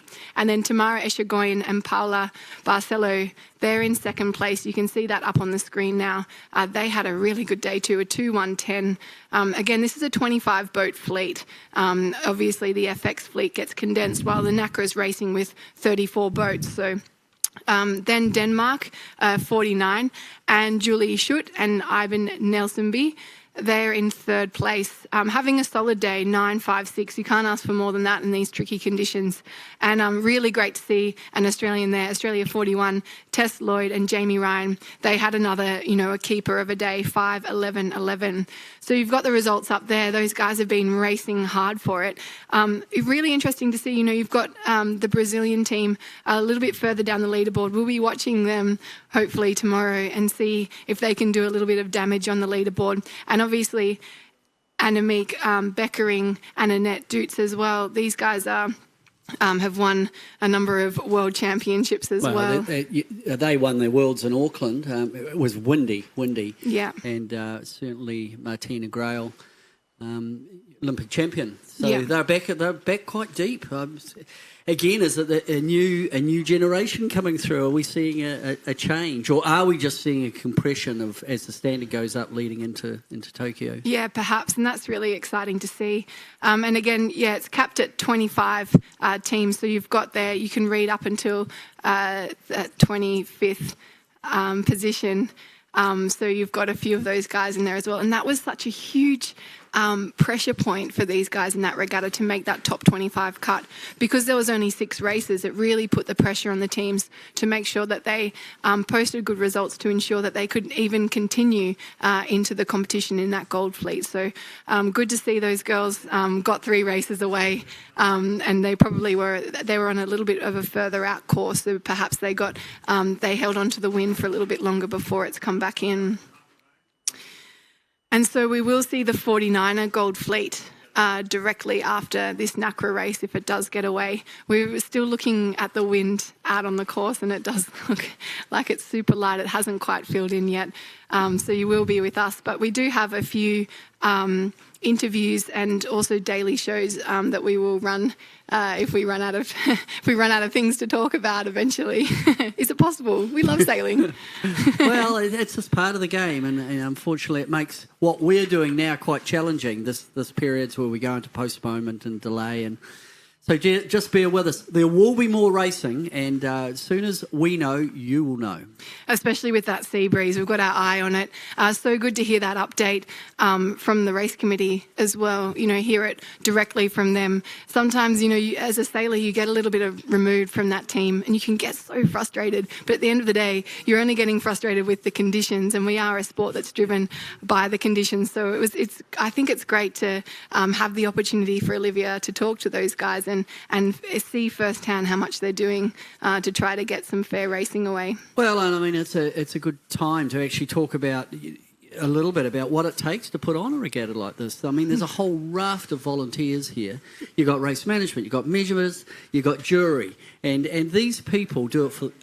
And mostly it's not professional. It's for the love of the sport and vacations. And you just say, hey, they give up their leisure time to help put on the event. And I'm sure around the club here at the Royal Geelong Yacht Club, it's been a major push to get club members, volunteers to come along, and you see them. They're out there doing their thing, and food and making sure the boat park's safe and clean, and then on the water, the enormous support. I know there could be up to 100 people, volunteers, out on the water helping out. I'm not sure of the number, but it's substantial. Absolutely, and we're so grateful for Royal Geelong and Geelong to put on this event for us. It's such a great venue. You would have seen it with all the walk and the dock walks that we've been doing around. But there's so much space for the athletes to spread out. There's concrete if they need it. There's sand if you can put up with it. I know not a lot of sailors, especially Nacra. Well, I was a bit random last night. Well, we're being random. I went out and I thought, I'll go and have a bite to eat, and I found a brewery, and it was just fantastic down the road, and they had a beer garden, and it was just brilliant. And I thought, wow, this is really cool, Yeah, I can't remember the name of the beer. We're not allowed to do free advertising, but it was great. It was just great, walking around, and there's the lovely old buildings, and a lot of brick ground here, isn't there? It must be very. It's got a rich history, Geelong. I'm sure it has. Yeah, absolutely. And it's, the energy here in the boat park as well. If you have a chance, if you're a local and you're tuning in, come down. The sailors, they're also lovely and welcoming. Yeah, and if you are an enthusiast, the sailors always give you the time of day to have a chat. You can see all the boats down on the docks. So we're so grateful. And it's, as an Australian, I'm super proud that you guys have all made your way to the Southern Hemisphere. And we don't often get these big events. As a sailor, I would have spent, you spend so much time in the Northern Hemisphere, and Europe specifically, there's often you spend a few months, especially with all the World Cups in Europe, and so it's nice to shake things up a little bit. Or, the weather has been a little bit hit and miss. Obviously, we've been speaking about the bushfire appeal, which is really close to our hearts, and we've got a raffle going on. And so if you do want to donate, head to the Nacra or the 49er websites, and that's where you can donate, and you go into the chance to win some awesome prizes. We've got some signed jerseys, some signed posters, and we should be drawing that quite shortly, and we'll find our winners. Have you got a secret little entry in there? Oh, I've honestly... It's pretty cool, actually, and the support from the sailing fraternity and the sailors here to support. And it was tragic, horrible thing that happened, but global warming, and you've got to look after environment on the water and of course out on the, in the scorched earth here of Australia, and it does get hot, doesn't it? It does get hot, and it's heating up out there. If it heats up a little bit more, we'll get some breeze. racing in. Yeah. So we're going to cut now to the Daily Show, so you can see a little bit of the action if you didn't tune in earlier in the week. And we'll be back shortly. We'll keep you updated. If any racing's happening, we'll be right back with that third race of the Nacra for the day. Thank you.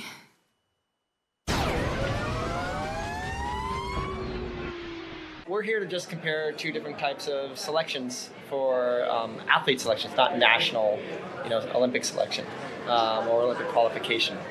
So obviously we brought you two in because it's kind of very different. Charlotte, you've already qualified, and Ruggiero, not yet. Not yet, yeah, and you guys are really both top in the world teams, your other team as well. So maybe we'll start with Charlotte, and maybe explain to me, at least as much as you can, what your selection process is and when you were selected. So we were really fortunate to get selected after the test event in August and then announced in October. For us, the team likes to keep the selection criteria private from the rest of the world, but we always know what regattas are the important ones that we have to hit. So last year was a really big year for us,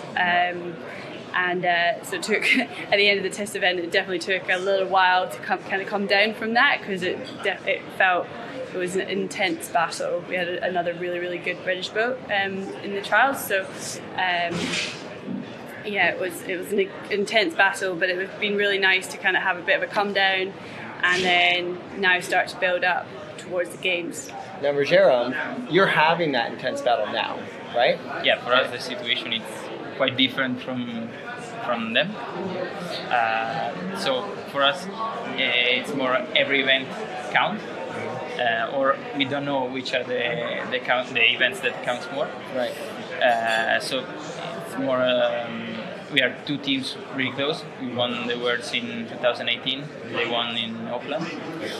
We won the test event. They did good other races, so quite hard battle. And yeah, I think our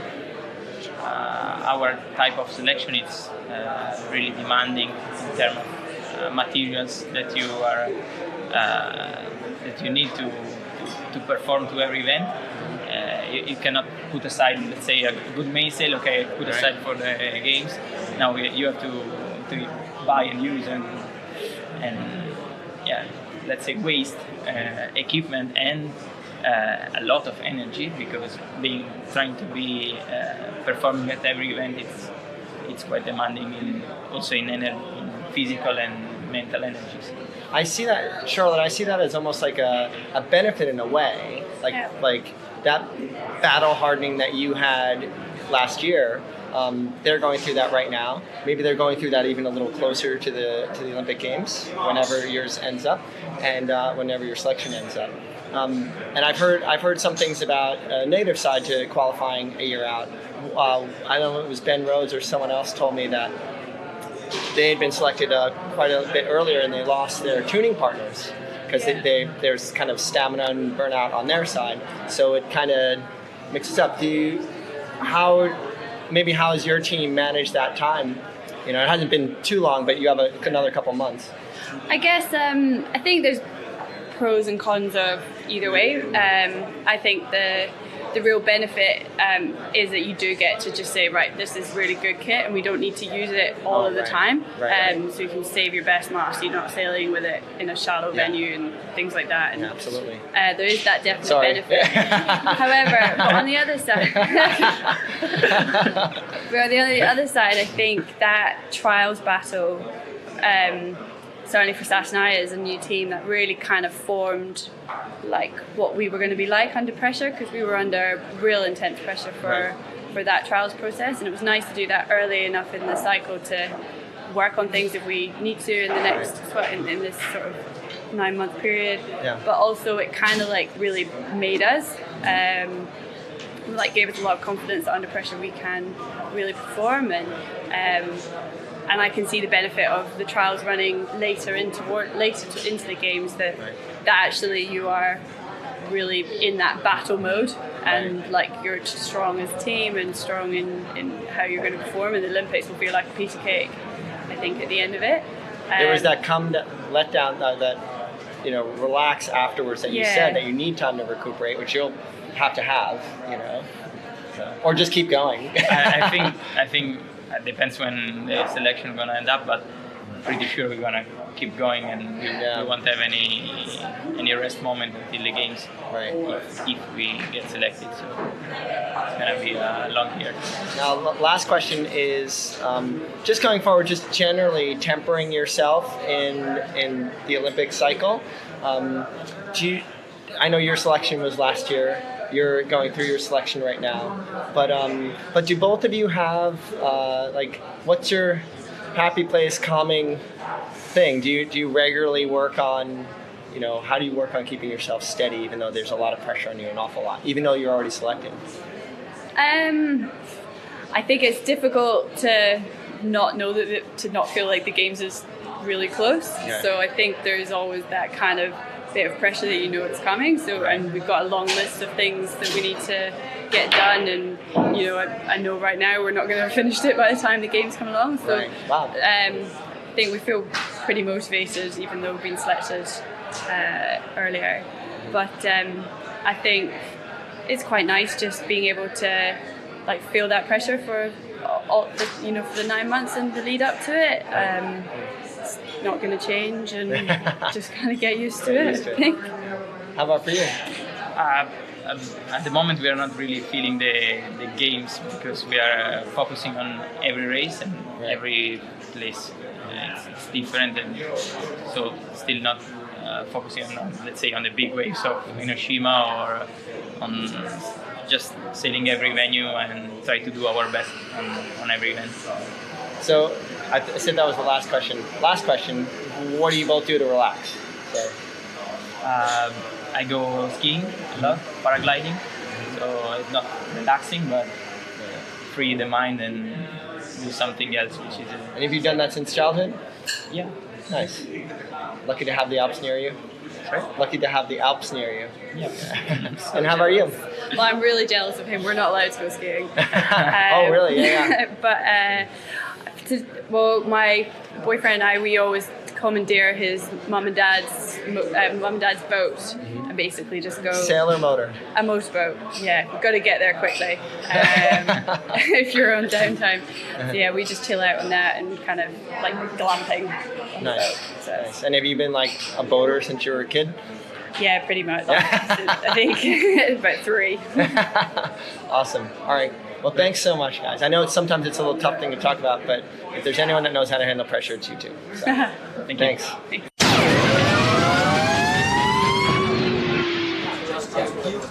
Welcome back to Geelong in the 2020 Worlds. we're postponed again for the men and women, so we have an opportunity to talk about big breeze sailing.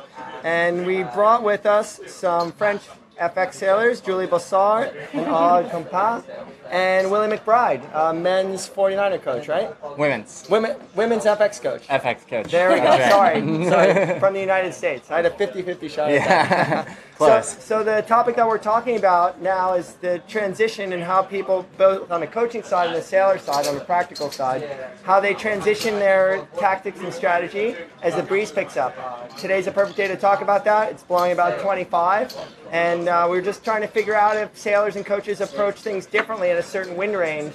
You know, I don't know any of these sailors that just are dreaming about just getting around the course in this stuff, but there probably is a little change in terms of their strategy. So, Willie, tell me a little bit about the way your mind changes or your thought changes in terms of coaching when the breeze gets up in the 25-knot range, kind of hairy range. Yeah, totally. So I think like one of the biggest things that happens immediately when it gets windy is everybody's, you know, really pumped up, and you transition from having to kind of get everybody psyched up to having to kind of hold everybody back a little bit and really, you know, think about the racing things, not just make it 100% a boat speed race, although to a large extent it is. You know, I think that every maneuver is a lot more, it's a lot more of an investment almost, because to do a maneuver, A, costs you a lot of boat lengths, and B, is an opportunity to mess it up and capsize. Less margin for error. Absolutely, yeah. And so I think it's so important in that stuff. You know, you really want to go into the race with a solid game plan that's going to help you kind of minimize maneuvers and know where on the course you have to make the important decisions. And so one of the things we talk a lot about is where those decision points are. Right. Can you give us an example? Yeah, totally. So I think an that obvious one. yeah. You know, the first decision on the course is one of the most important, and I think that's especially out here in Geelong where it's super shifty. You have to get lifted early. Right. And that first tack off the line is going to be really important. And so, you know, likely you're doing either 2 tacks or you're doing 4 tacks, and highly likely that the leaders are doing 2 tacks. Right. Okay. So where you take that first tack is going to be super, super important.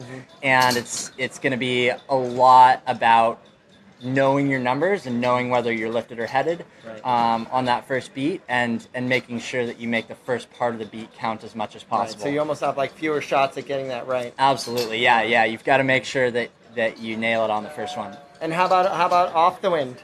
Is there any kind of conservative approach, or you can't really be conservative because someone else is pushing so hard? Yeah. I mean, I think it's hard to be conservative, especially from a standpoint that, you know, if you get slow and if you kind of try to hold back, it's when you get nervous and when you slow down that the boat gets unstable and that you stop kind of doing what you've practiced. Right. And so, you know, for these guys, so much of it is having done it so many times that, you know, they're confident that they can just go out and do what they practiced and execute it well. Awesome. So along those lines, on the practical side for the sailors, you know, if you went out today, you know, how would you talk, or, you know, how would you approach it differently?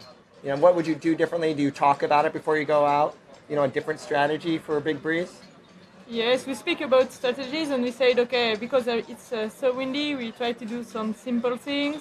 The ley line will be really important, because you can be really under ley line or over ley line. So this is 2 important things, and we said, okay, it will be a race against us. We don't care about the other, we just need to focus on us, and to say that we just be with the boat and try to make her finish the race. And that's an excellent point, actually. I didn't think about it that way. A lot of times you're considering the other boats a tremendous amount in a race, but it's almost like considering the race course in absence of other boats. You know what I mean? Like, I need to, you know, generally, you know, like you said, stay on, you know, the lift attack first, obviously these basics, but also like just focus on getting to the ley line properly, not screwing that up, but almost not thinking about the fleet management at the moment. I think we are thinking about the best side of the race course, if it's right or left. And after we said, okay, we won't do so many tacks or jibe because, like you said, more you do, more you can capsize. So Right. you said, I want to do some simple things and try to go as fast as possible. And after it's more simple, but it's more difficult because you have the pressure of the wind and. Right.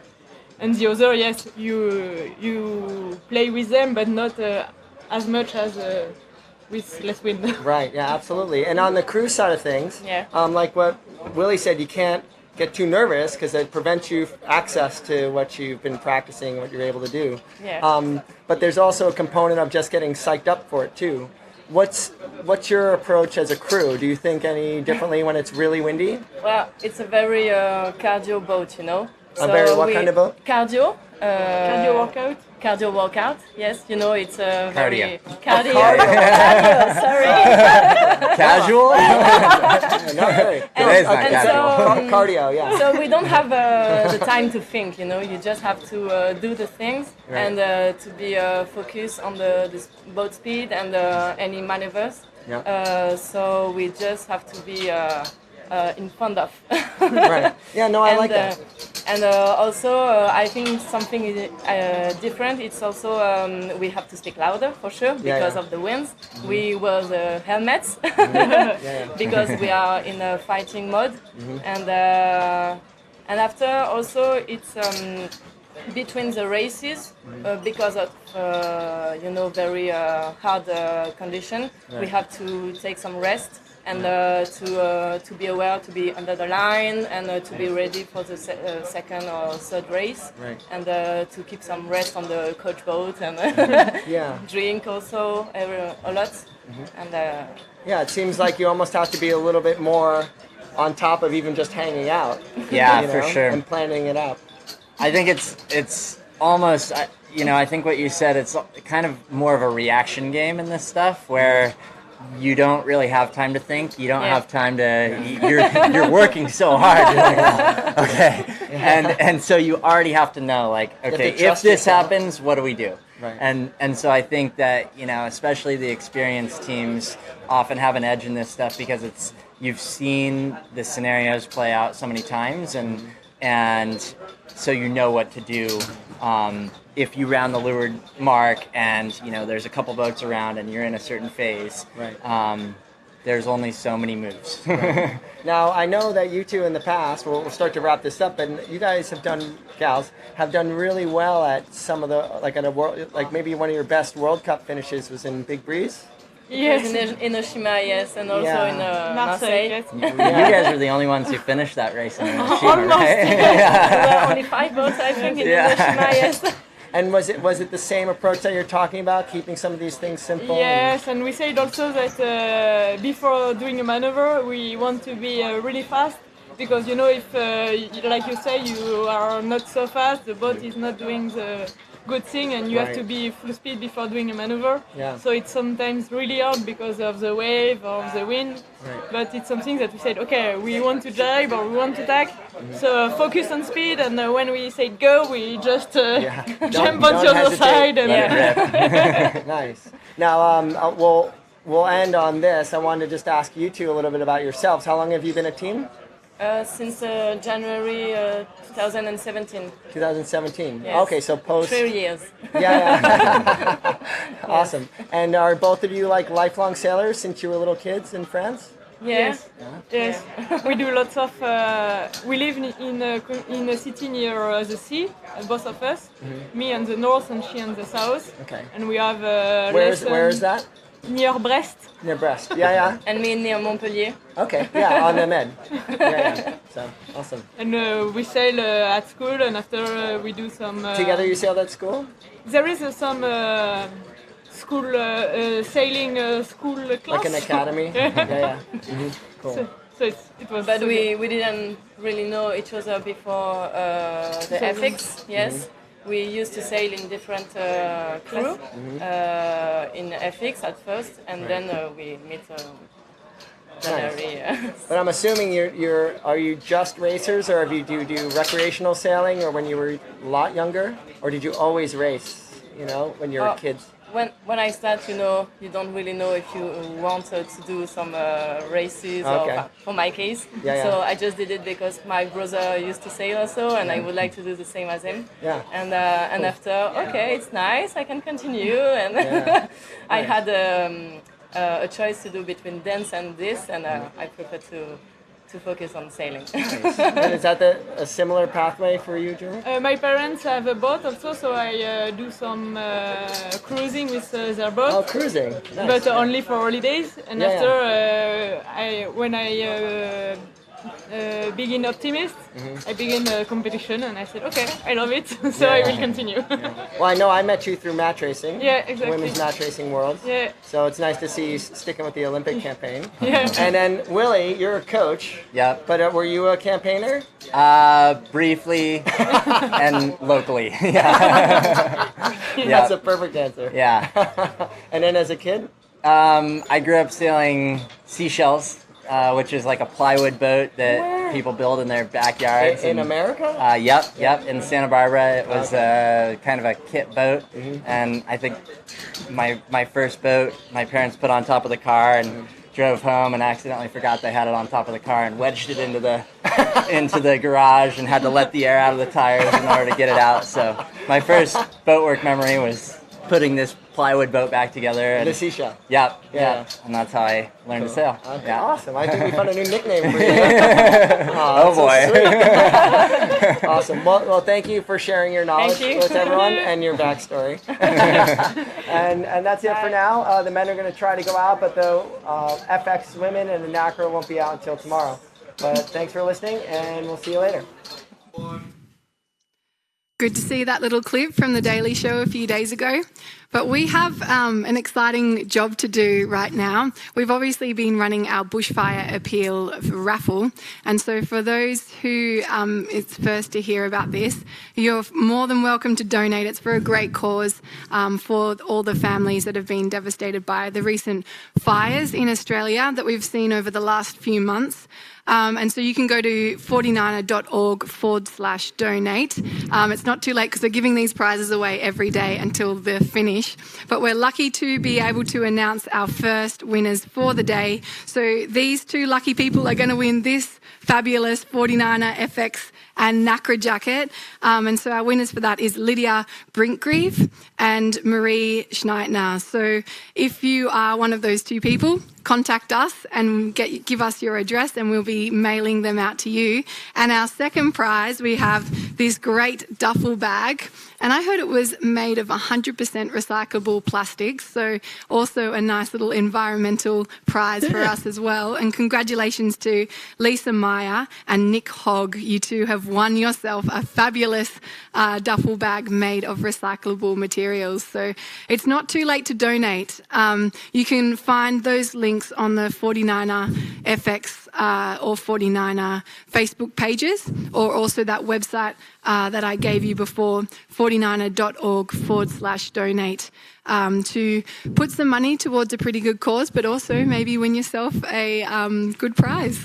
Yeah, and they need to contact us. Yes, so those Please winners, contact us. Yes, come in contact. Send us a Facebook message, and we'll get your address, and those prizes will be on their way. So we have been speaking to the guys out on the water, and we're still in a little bit of a holding pattern. Not only do we have to wait for the wind to build, but then also for it to settle once the winds come in. And then we've got to set the course and everything around that. But from what I've heard, we're not far away. But we will cut to another bit of Daily Show here. And we'll be right back with you as soon as we hear anything from the guys out on the water.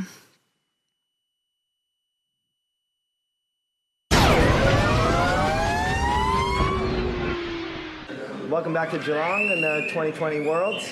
We're in a 1-hour postponement today on Monday, the first day of racing, so a little auspicious start. But we're going to be kicking off a mini-series on the 20th anniversary of the 49er in the Olympic Games. So that was the 2000 Sydney Games, right? Correct. And I have two awesome guests with me, Barry Johnson and Chris Nicholson. And we'll get started. They've been involved in the class for an awful long time, so let's find out about it. Chris, what's your connection to the to the class? I first started sailing basically a year or so after it was accepted as an Olympic boat. Is that 96? Somewhere in there? Yeah, I might have been a little later. I was about 98, I think, when I started. Okay, cool. Well, 97? 97, Yeah. when in Perth It's was a while your first, ago. was Yeah. the first Worlds, Yeah. So, I guess almost since its inception. And then did the 2 Olympics in Sydney and Athens.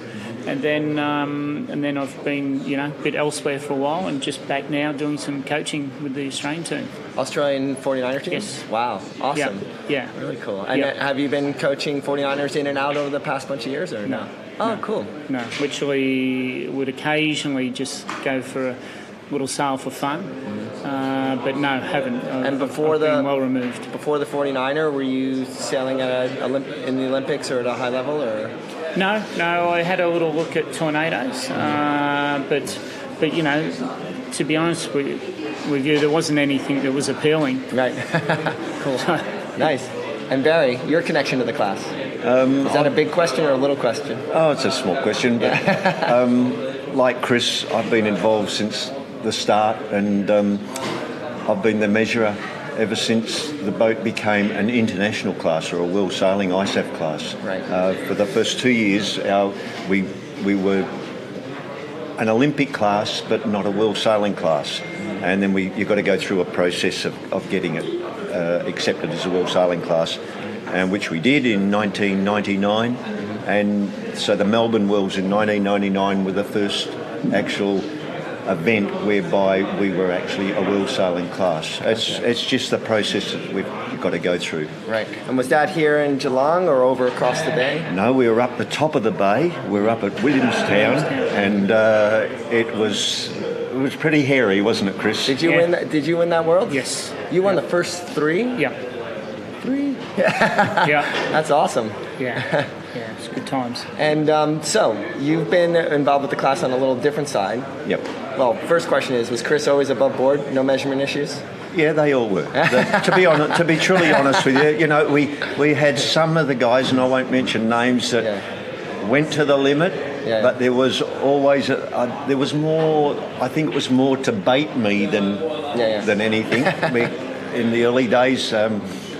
Well, my wife, who's downstairs, used to say that my fuse was about that long. And there was a few that would bait us quite well, and I think Chris knows who we're talking about here. Well, let's move on to because of both of you have been in the class the entire time as a sailor, as an administrator, and so maybe if you can pick a moment either for yourself that is really memorable involved with the class, or that you think it was a really memorable moment that you were either observant to or a part of, that was really special for those boats in the world of sailing.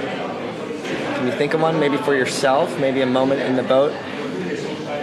Oh, for me, I think that moment was actually winning the Worlds down here in Melbourne. 99. We were neck and neck, and by that time, a lot of teams had really developed to a high level, and we had a lot more people competitive. At the first Worlds, there weren't as many. Right. There was a lot of boats there. As deep. Yeah, there was a lot of boats there, but the actual, the depth of fast teams wasn't very high. And they were hard to sail. Right out of the box. Yeah, and the boats weren't, the boats are pretty refined now and quite pleasant to sail compared to then. They were, a little ropey and, but it was also 20 years ago. So who were you sailing with at that World? In these Worlds, it was with Ed Smythe.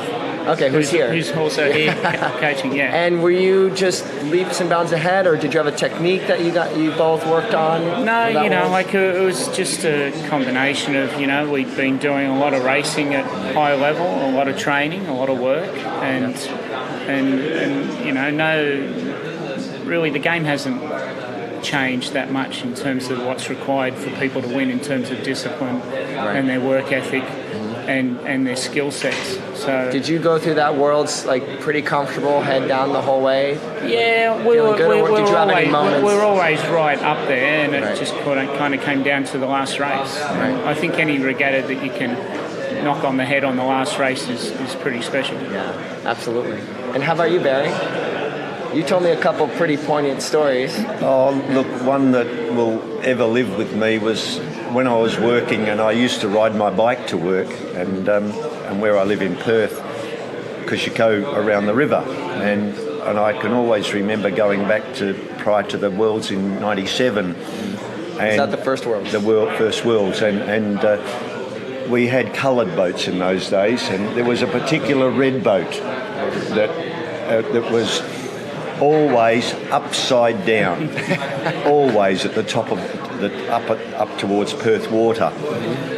And I used to laugh, and I used to call to the boys from the shoreliners on the bike, because they were that close, and Chris knows the area that I'm talking about. Well, those two sailors developed quite a lot over the next couple of years and finished up winning the first gold medal, and that was Jyrki Järvi and Thomas Johansson. From Finland? From Finland. Yeah. But in '97, and as I said, it sticks in my mind, I'd be riding home every night, and when the boat came up, there was so much mud in the bottom, like on the bottom of the floor of the river, and the sails in those, and it was a pointy head sail, and it was full of mud, and the odour of it was terrible, wasn't it? But they learnt, but they persevered and persevered and persevered. And Thomas was a world champion in the laser, and Jyrki had spent a lot of time sailing at the top level in the 470. But this was a totally different boat. Yeah. And I think, and Chris might correct me here, but I think with Australians and New Zealanders both sailing skiffs and knowing how to sail skiffs, that was a big advantage. And right out of the box. Yeah, and also we had the McKee brothers as well knew how to sail skiffs as well. Yep. So as Chris quite rightly said, in the Perth Worlds, there was, sure, we had a good fleet of sailors there and good fleet of boats, etc. But there was a distinction, very much so, for those that could sail and those that, because it is a difficult boat to sail, difficult boat. Now let's good fun. So sorry to interrupt. Well, sorry, not sorry, because we are away with the Nacra racing, which is really exciting. We've got 2 minutes and 30 seconds until our race 3 of the day, race 9 of the series of the Nacra 17 class, brought to you by Ford Whip, our official clothing sponsor of the Nacra 49er and 49er FX classes. Looks good. The breeze has settled in. It's still quite light. It's 8 knots. But it's looking steady. The start line's down. And we did hear from on the water that these guys were foiling downwind when they were tuning up. Obviously, the wind, when it first comes in, it comes in quite strong and kind of settles perhaps a little bit lighter, which is what we're seeing. About 8 knots on the racetrack now, which will be plenty enough to get this race away. Well, and looking at the drone shot, what's nice is it looks pretty even over the course. I'm not seeing big lights or glassy spots, and I think we should be optimistic for a good start. In fact, we're well into sequence with 1:30 to go, and the fleet are all at one end of the line, right up there at the committee boat end. It is tight up there, isn't it? That would indicate probably there's line bias, and maybe that with the wind building from the right, of course. If you're in the right, you're probably going to if you get bow forward, you'll do the business. And you've got a little bit of a sign of that with the flag front and centre of your screen, and it is tending a little bit towards that right-hand side, the angle. So perhaps we're going to see a lot of traffic right up on that boat. And 1 minute to go. These guys are close, and now we're on board. I'm pretty sure that's Weiss and Gibbs there on your shot, the American team. Those guys, you can see, I love getting on board with these sailors. You can see how much they're doing with their sails. Holding this boat head to wind is a real balance between the jib. You'll see the crew easing it and just pulling it on to get a little bit of flow over those foils. These boats sit a little bit nicer than the 49er and the 49er FX in the sense that you can sit that hull in and you've got a little bit of control over the boat. But look at some of the steering that goes on with the helmsman. They're really pumping that helm to hold the boat into position. Well, without flow, of course, it's very hard to manoeuvre. So this will be race number 9, a resale of the abandoned race. We're coming up to 8 seconds to go. All the boats are at the windward end of the line. And as we count down, there's a port hander starting. This is race 9. And we are away Strong manoeuvre from the Norwegians. Are they going to get across? Yes, they will. A nice little bit of angle for those guys. It does take a lot of guts to get across that fleet. Will they get across the pack? I don't know if they'll get across the pack, but if you do clear the pack, it's certainly something to tell your mates in the bar afterwards. Their next contenders will be that New Zealand team that are just, you can see their bows on the edge of the screen. I think that they will be through. It's always hard with this camera angle, but it'll be a big duck if they have to start ducking the whole fleet, and there it is, bow down. They'll be looking for a gap, but there just is none. These boats are stacked up on that boat end side. Yes. Give way boat, port hand start, and if you can't really clear the fleet, you are then in the game of the big dipping competition as they dip all the way across. Great start by Outeridge. Plier from France second is Santiago Langer and Parenza in third, but it's early time with the data. But you've got to know the people that are on that board have got a good start.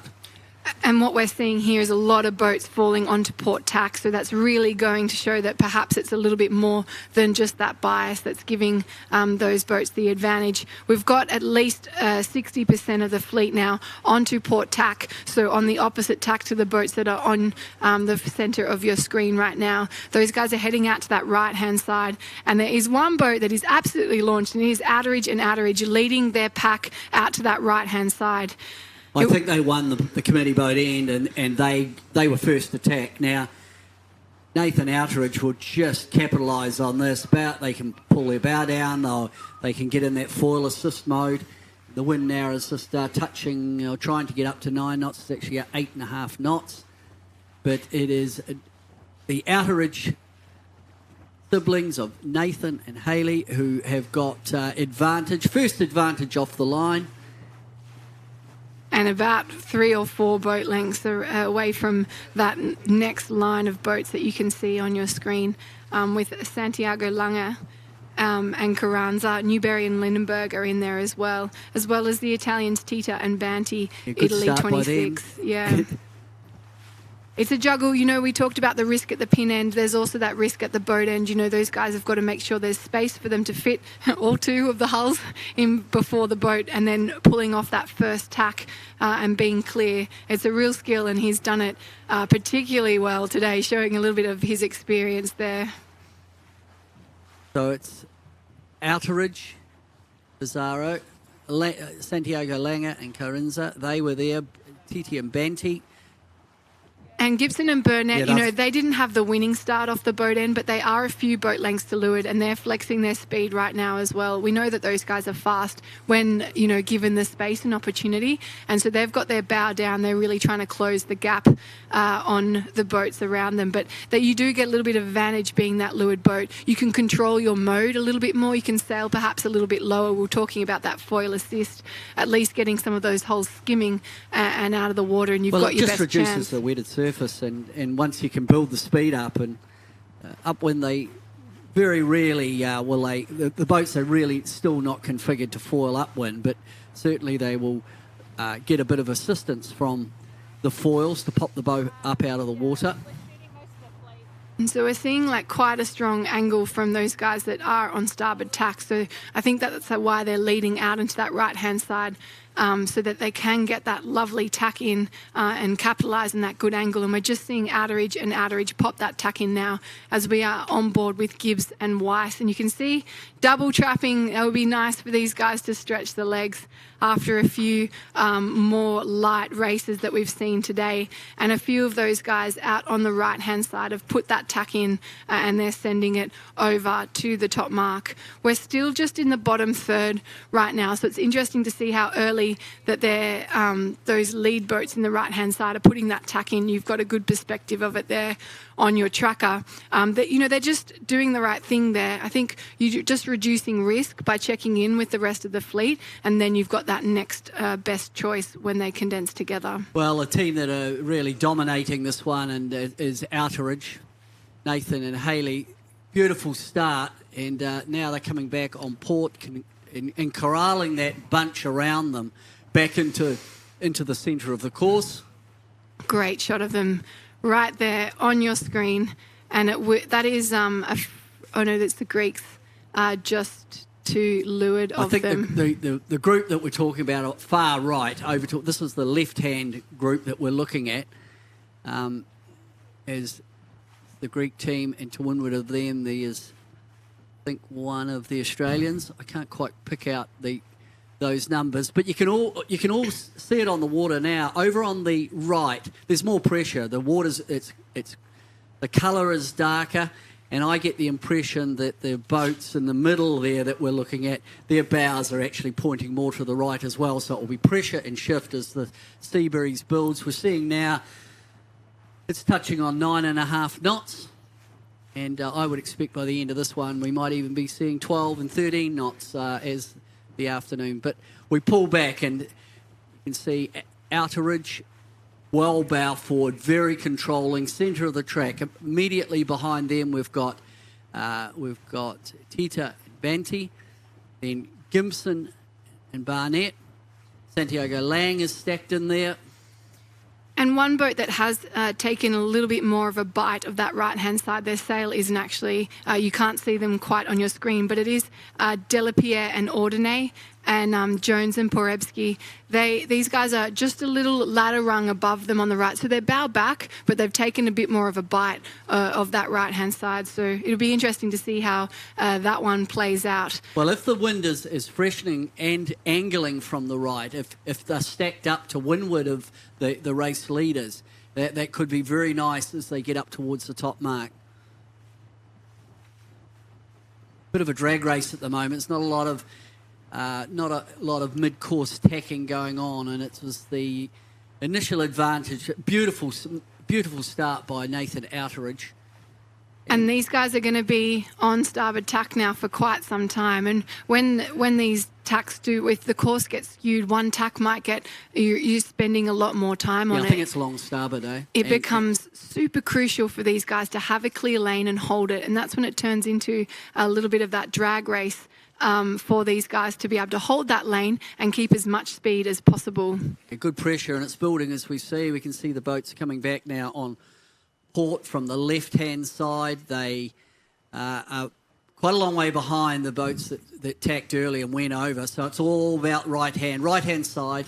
It's pressure and shift as we head up to the first mark. Yeah, and you can see that dark patch right at the top of your screen. It's really showing us. It's great to see on the drone footage. You can see the actual pressure there. It's a game changer getting these drones up there. You get such a great view of the racing, and you can see there on your screen the Australian team of Outeridge just sending it. And there's more. The closer you get to that headland over there, it just looks darker and darker. I think the right-hand group will just get richer and richer, and very quickly they are up in the zone and getting set up for the top mark rounding. Yeah, Argentina number 1, Langer and Carranza, these guys are putting a little bit of pressure. There you can see Nathan's kind of responding to that pressure there. There's flying out on that right-hand side. They've taken a little bit of a dig out there, and that's definitely applied the pressure. You can see Nathan there reducing the risk there, taking a dig up. It'll be interesting to see how these two boats meet when they come together, because that right-hand side, they are flying in that pressure. Certainly enjoying a good little zone, a good little push forward at the moment. Down to leeward, we've got the other Australian boat. I assume that'll be Waterhouse. Yeah. So the Australians have been locked together like on a bungee, but at the moment it is the Outeridge combination. And there's that cross, Argentina just getting across. So that right-hand side is playing dividends for those guys that took the dig out. And now the pressure is on Argentina. Are they going to take another step up? My guess is that they're a little bit short of lay. So they may have 2 more tacks left in them to get themselves up to that angle of the top mark. So that should actually swing the pendulum back in favour of the Australian combination. Although Langer was ahead, he's got 2 tacks to do if he's not on ley line. Will he roll the dice and push it really hard on ley line? It's a high risk manoeuvre to come in on port and tack on the on the marker and get tack complete, so we could be in for a bit of an interesting top mark rounding. You can see them having a bit of a conversation. Such a good, yeah, there it is. There's that tack. So these guys will be doing, it's a really short step up to that ley line, and the pressure is on for these guys. They're on port tack now. They have to keep clear of those starboard hand boats as we come into our top mark. He's picked it beautifully. Langa's done the business here. He was ahead at that cross with Outeridge, and he's held on and he's extended his lead. So he's taken a bit of a risk, but also had the benefit and taken a gain. So at Mark 1, it is Santiago Langa and Carranza in the lead. And a big gust the Australians got. They leaned right over. I think it's the Italians just to windward of them managed that gust just a little bit better. They put the heat on, but it will be Australia 4, 5, 6 just in behind in second place. A great upwind for those guys, really solidifying that great start. Jibe set by the race leader Langa at their mark, and Outeridge carries on port. Yeah, so we've got 3 boats now that have made that jibe. Oh, 4 or 5. But that's how strong. So what this is telling us is when we look down and we're now looking to the left, there's just more pressure, more angle. It's getting windy quite quickly. These guys have to be so switched on to transition from that super light stuff to what is fire. You can see how hard the crew's working. Get that kite up, get it strapped in. You've got all your jobs then, and that's even before you get out on trapeze. It's quite a juggle. These guys are so athletic. On that reach the offset, on Nathan and Haley, at least as far as we've seen, they were the only ones to jump up onto the foils. And it just shows you how hard they're pushing. We saw when Santiago Langa was going up when that head-on shot, his bow was down into the water. And when we had that side-on shot of Nathan and Haley, they were just getting into skimming mode. You saw his leeward bow lifting up. He was flatter than everyone else. And he was just pushing the foiling going upwind. And that's something he sets up even before the start. So he's pushing really hard. They were the only ones on the offset to get up on the foils. They just want to get going. So you can see in your shot there, the Australians, Outeridge and Outeridge, are 1 ladder rung down. They're the boat that's furthest on the right of your screen there. They did the jibe late. It's going to be interesting to see how favoured this right-hand side is, that these boats are screaming down. But I get the impression the boats that jibed earlier are in more pressure and angle. And we can see there a big wheelie by the third, but that might be Tita and Banty, maybe? Hard to see. I can't quite see. No, it's not. It might have been them. I think that might have been the Italian flag. But it's all a bit of a one-way track down the... As we head down towards the bottom, where's Outer? Oh, he looks quite strong down to leeward. It'll come down to the next manoeuvre, the jibe, and of course the boats coming back from the left will have starboard advantage.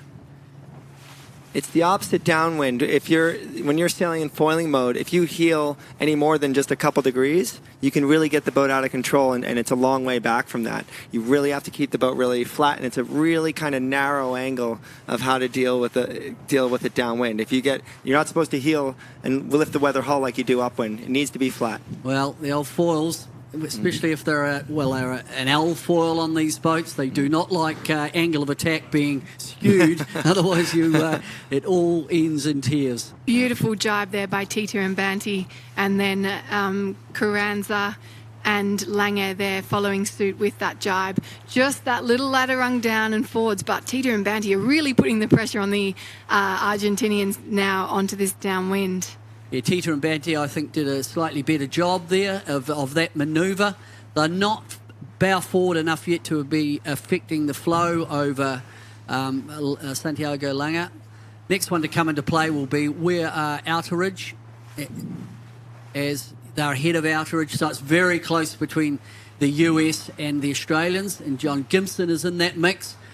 There is pressure being applied from all directions. She's tight at the front. The wind's up to 10 knots now, so it is slowly increasing. We're on leg 2, race 9 of the finals. It's great to see a good battle of about 7 boats all fighting it out for that first place. Often, the lead boat gets to leg out a little bit and relax, but there is no relaxing for any of these boats out here. They are fighting tooth and nail for every metre. The main contenders for this first place is definitely Outeridge and Outeridge, Tita and Banty and Langa and Carranza coming into this bottom gate. But Tita and Banty, they are slick downwind. They're fast. They now, from the animation, would be in a position to affect the trailing boat. Now watch really carefully the cruise. The breeze and the sea state must be really steady, because earlier in the day that you saw the cruise go way far forward and then run way far back. The crews are in a very steady position. They're not moving very much, just a couple feet either way, but they're staying really steady right now. So that means the breeze must be steady, and the windier it is, the more stable they can sail. Yeah, and the seaway's relatively flat, so there's not the need to do those big fore and aft adjustments. As that's Tita and Banty jibe. They must be. Let's see what they're doing downwind. Here we go. That's the Argentinians to windward, but behind. So that's a lead change.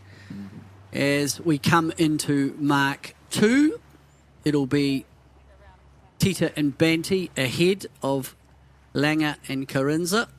And Nathan Outteridge and Hayley Outteridge are going to be right in the mix, as are the Americans and the Brits.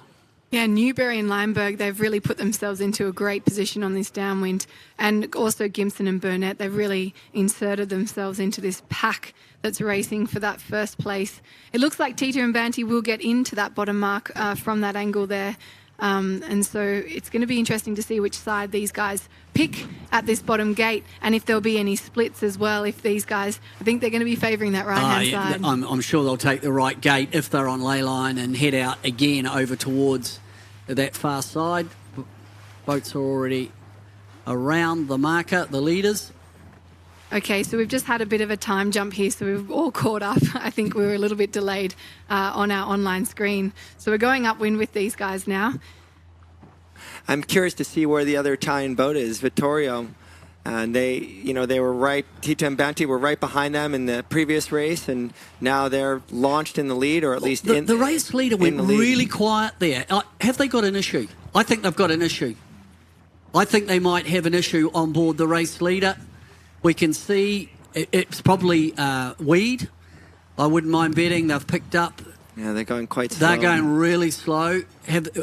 Was it seaweed or foul on the foils, or have they just fallen into a light spot? But for sure they were leading this one, and they're not now. It's been a big hit. You could see them both sitting up, talking to each other. It looks like a bit of a lull as well. Perhaps they've got a lot of dirty air from these spinnakers coming down, but they just don't look quite comfortable. Yeah, they're not really legging out. They definitely stopped, and they were working on something, looking down in the boat, pulling some lines. If they were really concerned about weed, you would have seen them almost stop or throw an attack and back down, because that's the technique. It almost looked like something else had come unzipped for them.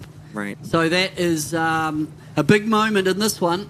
So Tita and Banty led at the bottom mark gate, but looks like they've had a mechanical issue on the second upwind, so we're on leg 3. And that's throwing the advantage right back to the Australian combination of Nathan Outteridge. Yeah, it's unfortunate we didn't get to see them go around that bottom mark, but it does look like they've had a little bit of a step up on the rest of the fleet, and they've definitely got right back into position.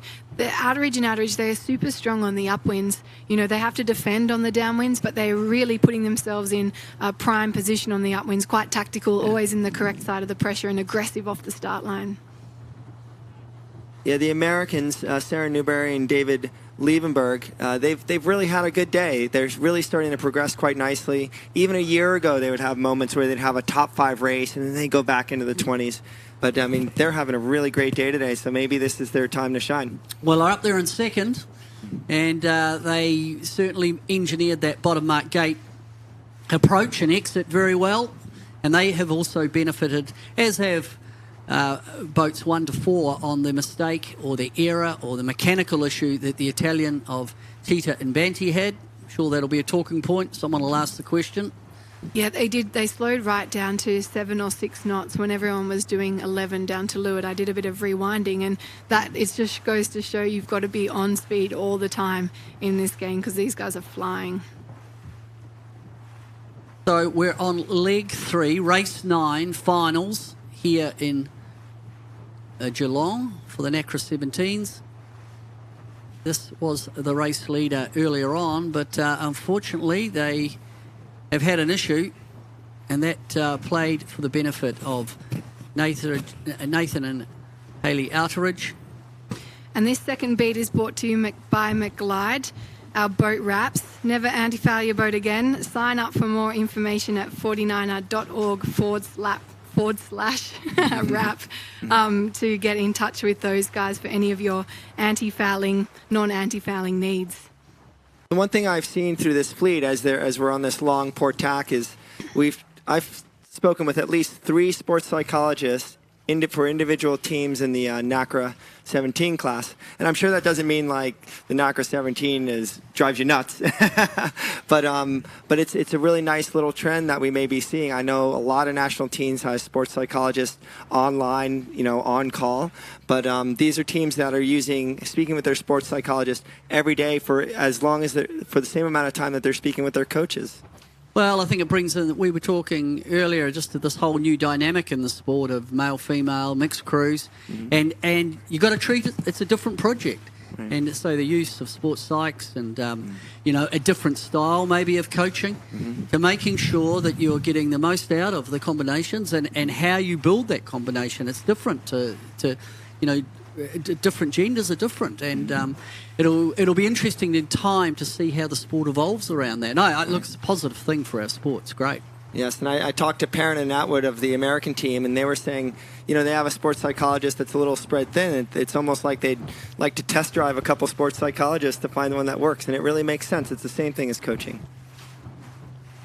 So we're coming down to the business end of this upwind. These guys are in the top half right now, and it does look like Outeridge and Outeridge Australia 46 have managed to consolidate their lead there. There was a little bit of pressure by boats a few ladder rungs further to the right, but they managed to just get across Newberry and Liebberg, and also Langer and Carranza, Argentina number 1. So it is still super close out there, but as it stands, Outeridge and Outeridge still just have that advantage. Yeah, they do. And 7 metres in it, though. I think Langer and Carranza have got good upward speed. Whether they're as fast as the likes of, I think, Tita and Newberry downwind, I'm not sure if Santiago Langer's got his downwind completely dialed in. Upwind, they certainly look quick. Nathan Outridge has got, coming from a skiff background, he's going to be fast on the downwind legs, and it seems to be that the Australians' crews are all pretty quick on the downwind legs. Yeah, our Aussie crews, they're not enormous, they're not huge girls, but they're super strong. I know how hard both Hayley and Lisa work in the gym to keep it up, because you can be small but powerful on these boats. So much of it comes down to timing, and these girls are really, going to show that. And it was the same with, we spoke to Tanya Frank earlier in the day in the boat park, and she and Thomas won the bronze medal, and she's not an enormous girl, I think she was one of the smaller crews in contention, and it does go to show that if you've got your timing down and your skipper's kind to you, that you can be any shape and size and sail it competitively in these classes. This is starting to play out like a replay of the first upwind where Langer came across on a starboard, short of ley line. And we were talking about can he do 2 tacks and get round the leading boat. Same picture here. Santiago Langer is certainly ahead of the advantage line. But then he's got the roadblock, really, of Outeridge to windward. Now, Outeridge also does have the Outeridge team they're not on ley line, so they have to pick the time when they attack. So the top mark approach for the first and second is going to be pretty interesting. Is that going to open up an opportunity for the third take? And they're lifting, whether they're pinching or they're lifting, their angle is getting better and better as they're coming into this top mark. Yeah, you can see Langer, he's putting the pressure on. He's quick really upwind. pinching. Yeah. Langer's quick upwind. They're coming closer and closer to that ley line as we speak. Yeah, and we heard about the boats that can get up on the foils. If you get up on the foils going upwind and you do it well, you actually wind up pointing higher than the other boats. Sure, more flow and... that means less leeway, and it's just an investment. Exactly, it's about money in the gang. Here they are. So Langer has sailed round the bow of Nathan Outridge. So that is a big moment. I mean, you'd be psychologically pretty gutted for someone to come out from being so far to leeward, and it is the current gold medalist from Rio who has had a blinder of a third leg. Unfortunately for Newberry and Limeberg, those guys were the meat in the sandwich there. They just got squeezed out from both angles. You can see the pressure there. You can see these boats fully lifting up. I'm pretty sure that's a little weed clearer. They're going right up on their ear to make sure any weed, if they're lucky, drops off. But we're coming into our top mark. This mark rounding's brought to you by Ford Whip. Go faster on the water, and these guys are going faster. They're pushing to try and get up. Yeah. They're pushing to, they're in high mode, looking to get up round the marker. But what a leg for Santiago Langer, and is he starting to flex his incredibly strong, muscular performance in this leg. First, it'll be Argentina, followed by Australia at Mark 3. It looks like Santiago put a little bit in the bank, holding Nathan and Haley up, just to give himself a little bit more room. When you do that, then you get the person just a little bit further behind you. It gives you a little bit more breathing room once you get around the mark. Little battle of the crews here. Who can get that kite up and away as cleanly as possible? Jibe set. Yeah. Below manoeuvre. Nathan Outridge does bear away set. Again, right up onto the foils really quickly, but he's following him. I think Outridge will be, if he can get sorted, has the potential to be faster on the downwind leg. He's put himself into a good position there. Whoa, he's lost control. He ventilated there on the foils. So what happens to the foils is it's like a speedboat. The propeller, if you get air in there, the thing won't fly correctly.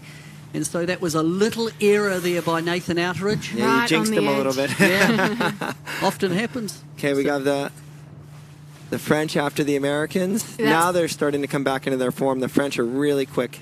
That's Delapierre and Ordonez there, France 56. Closely followed by New Zealand 96, Wilkinson and Dawson. Wow, they're having a great day. They're having a huge day. A, in the regatta, but B, for selection. Absolutely. New crew, new combination for New Zealand. In the fleet, the French are considered to be the most consistent in speed across the board. Even the other sailors will tell you that. And a tight mark rounding here. You've got St. Holt and Lubeck in just with the advantage there over McKay and Saunders applying a little bit of pressure. And Gimson and Burnett are in there as well. It is packed at this end of the fleet. These guys are really fighting for every position. And we've said that time and time again. 34-boat fleet, you're just fighting to keep as tidy a result as you can when it goes a little bit wrong. Great shot of this on board with Weiss hoisting that spinnaker. She'll get straight onto the sheet once she's sure it's up. It's really important that they get all the halyard tension. It can be a cranky old downwind if you don't get that halyard all the way up. You can see that attention to detail there with that last pull. Make sure it's up and then straight onto the sheet. And getting into that harness hook, the harness hook, when you pull it down, is almost below the rail of the weather hull. So there's a big leap of faith when these crews jump into these hooks. They just fall right back out and push out really quick. So we're looking at the group there of the New Zealanders of Wilkinson and Erica Dawson, Harlhoft and Stulphammer, and then Mackay and Saunders, 7th.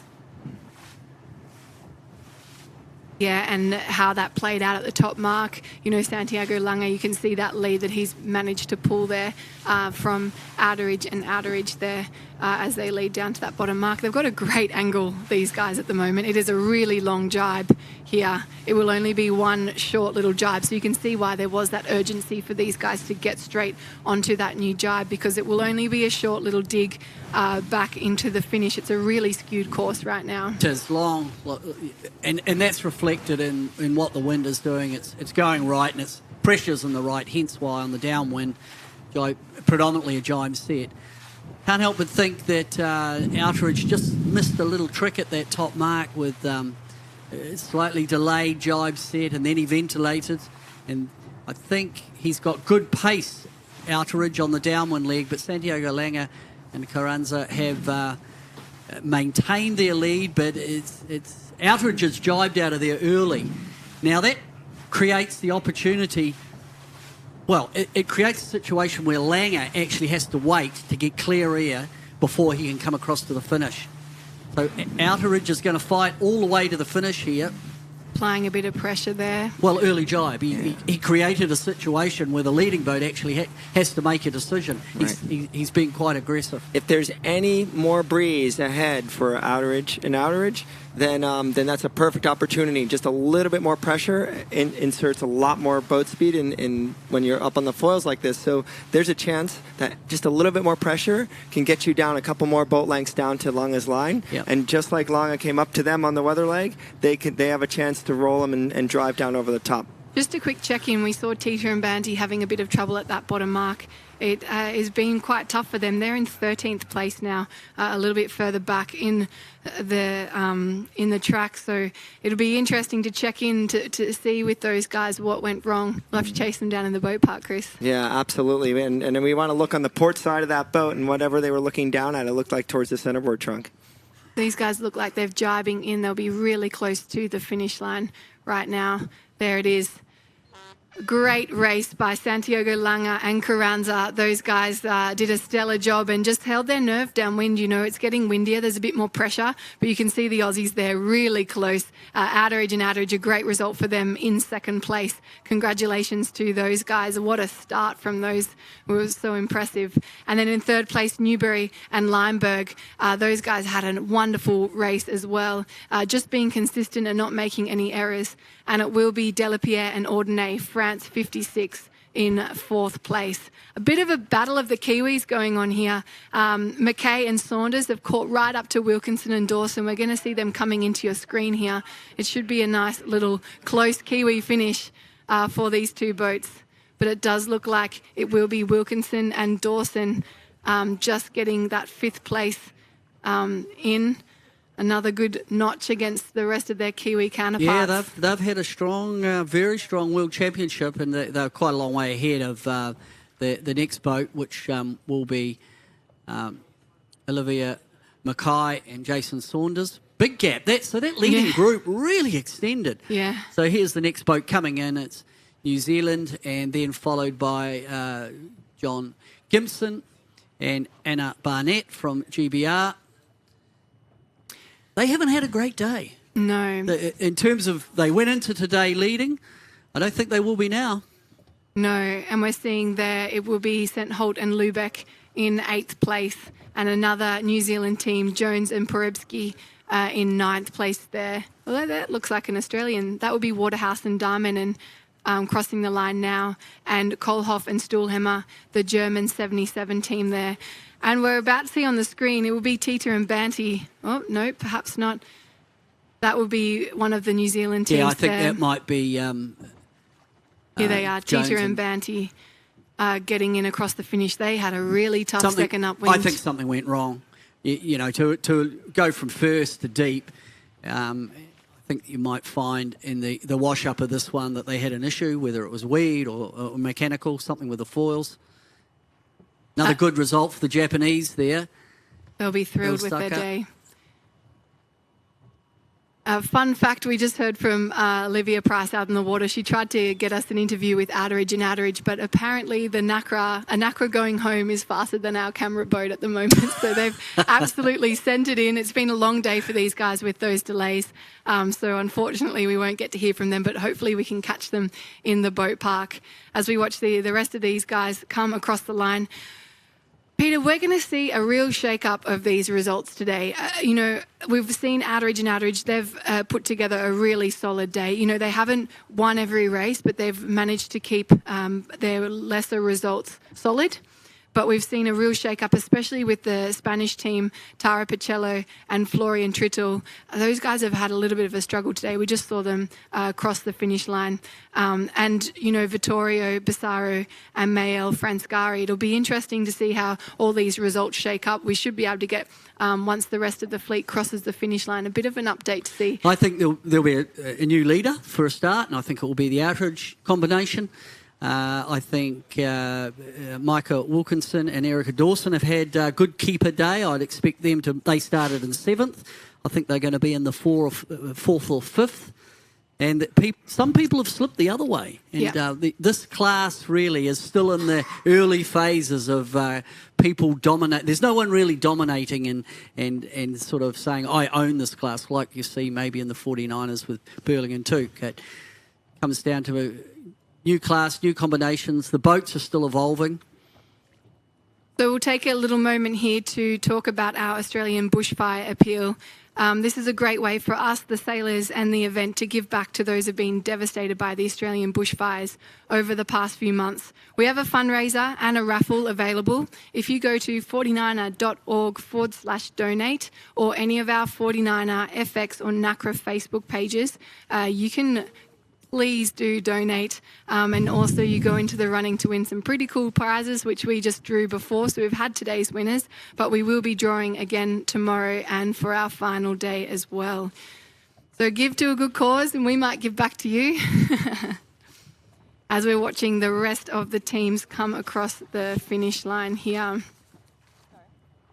So this will be the last race for the Nacra 17s, but stay with us because we've got 3 or 4 races coming up for the 49er class once the course area is clear, and that will be fascinating. There'll be some good racing, and the conditions wise it's actually getting better and better as the afternoon wears on. And I think we'll see the pressure building a little bit, and the 49er boys, they will absolutely love that. And you can see them in the bottom of the screen. You know, they're not allowed on the course area until all the racing is complete, but they'll be getting up onto that course and lining up, finding their legs, and then we'll be off for their first race of the day. And as you mentioned, we'll be getting 3 or 4 races away from those guys.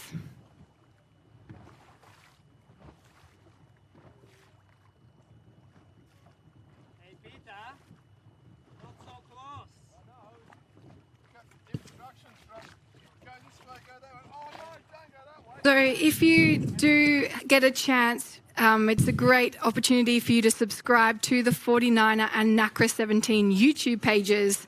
If you do that, you'll get regular updates from events all around the world. And it's a great time to tune in because we are in the lead up to the Tokyo 2020 Olympic Games. You can also sign up to the 49er, 49er FX and Nacra 17 mailing lists at 49er.org/subscribe to receive live updates when we have an event that's available to you. And it's not a bad idea, you know. It's go time for these guys. They've been working for 4 years to get, you know, right here, right now.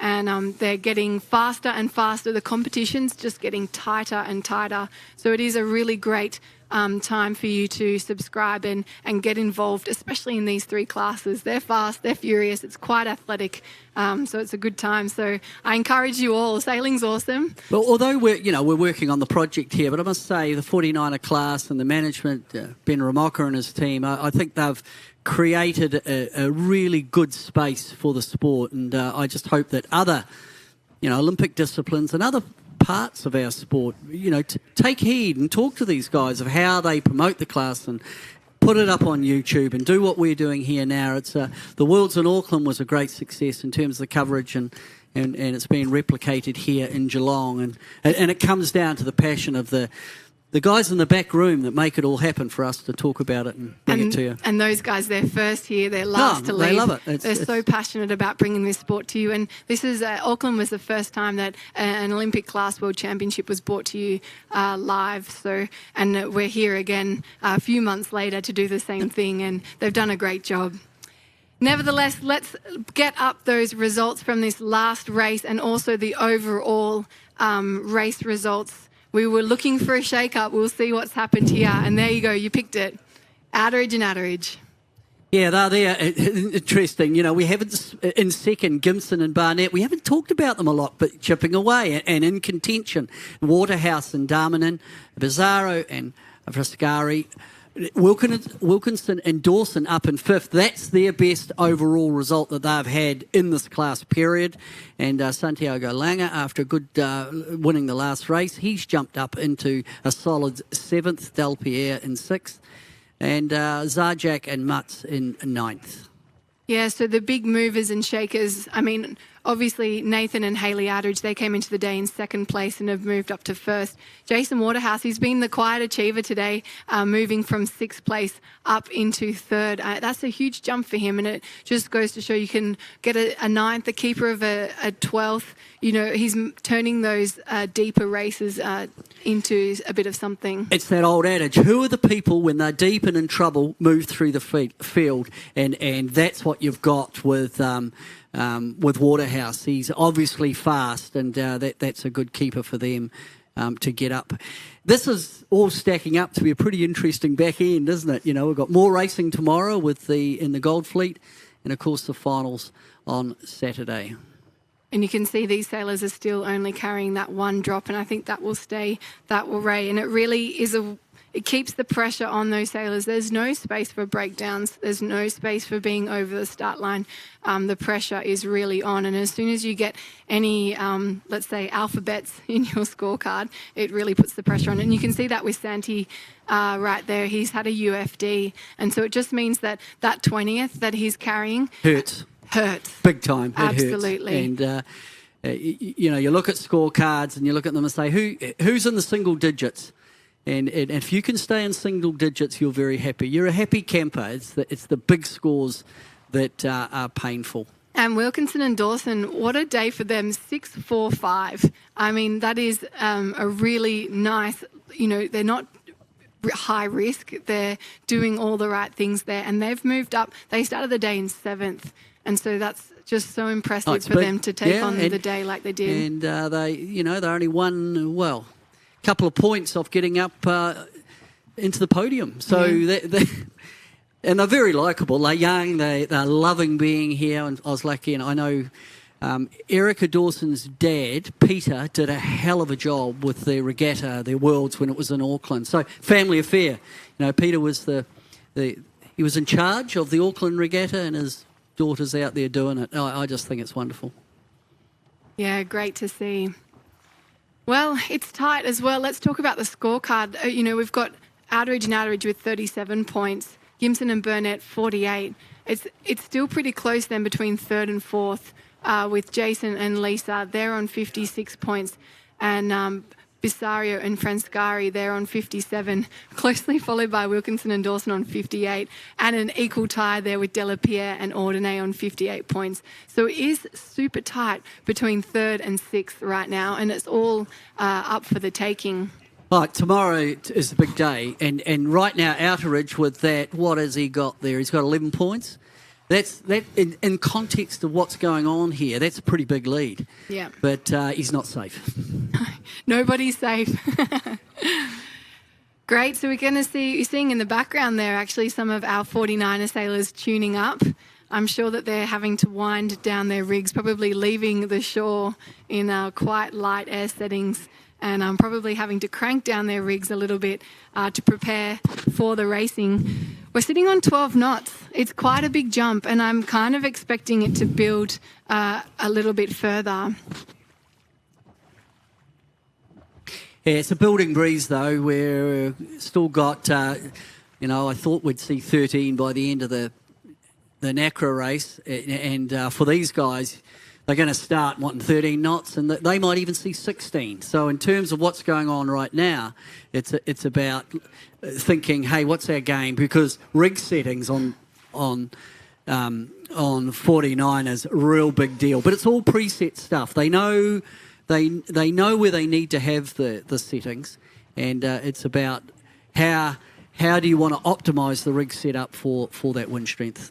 Yeah, often they're juggling that age-old juggle between power and drag.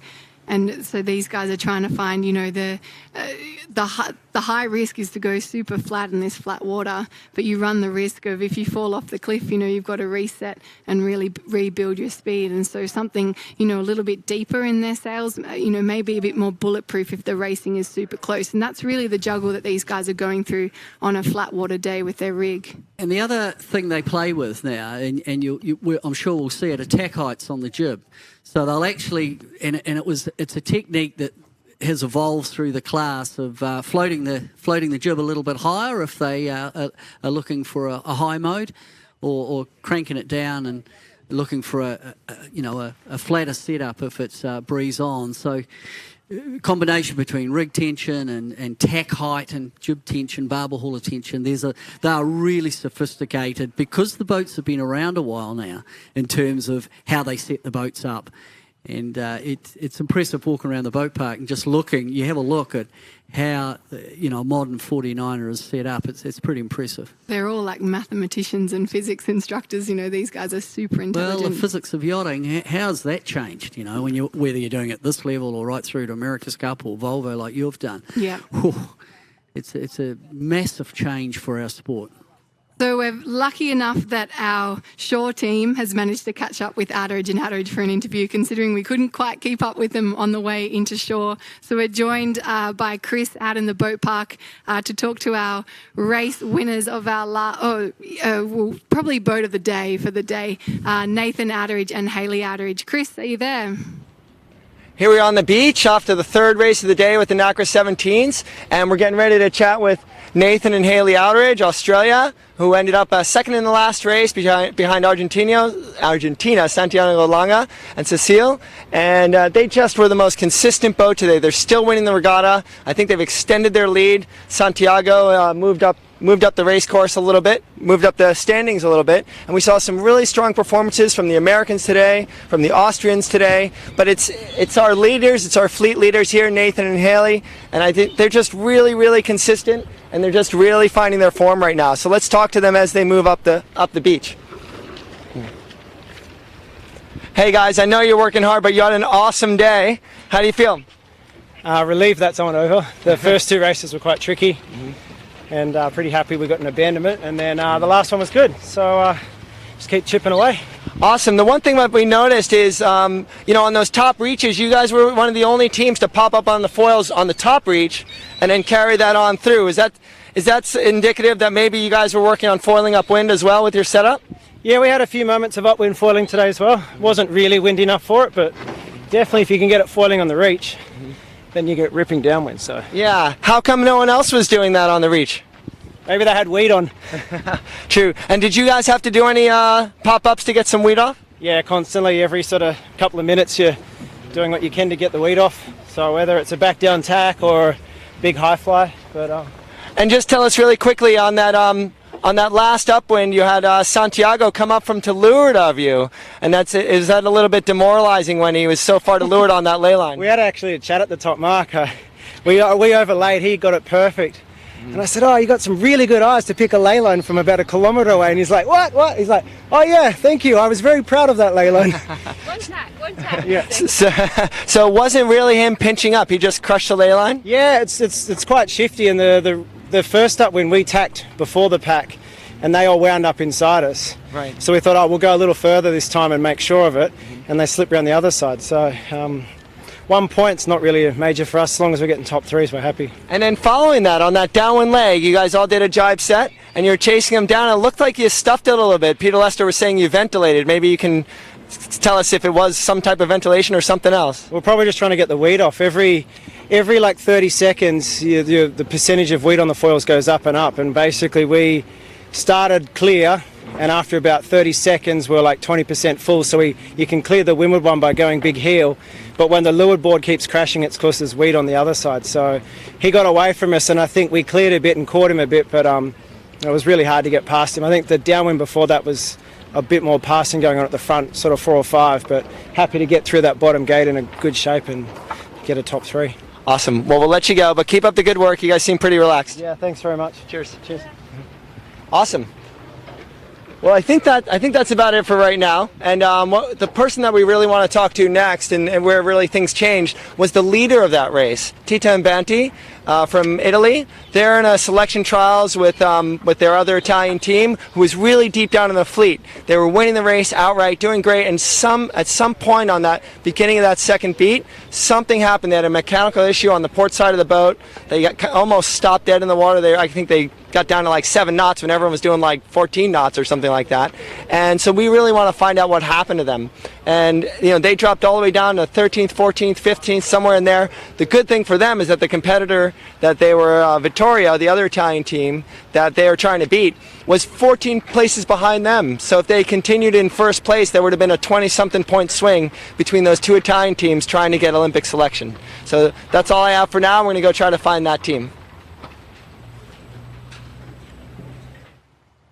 And we are back. Nearly got busted. I nearly got busted. You don't know what that was. So we're coming up to the 49er racing. So we're waiting for those guys to set up the course. I think we've got about 6 minutes to start. But let's talk a little bit about the lineup going into today. We've got New Zealanders Peter Burling and Blair Tuke. I hear you have a lot to say about these lovely Kiwi gentlemen. They are in first place with 12 points, but it's super close at the top. Benjamin Bildstein and David Husel, these guys have 12 points as well. So it is neck and neck. These guys will really be fighting it out.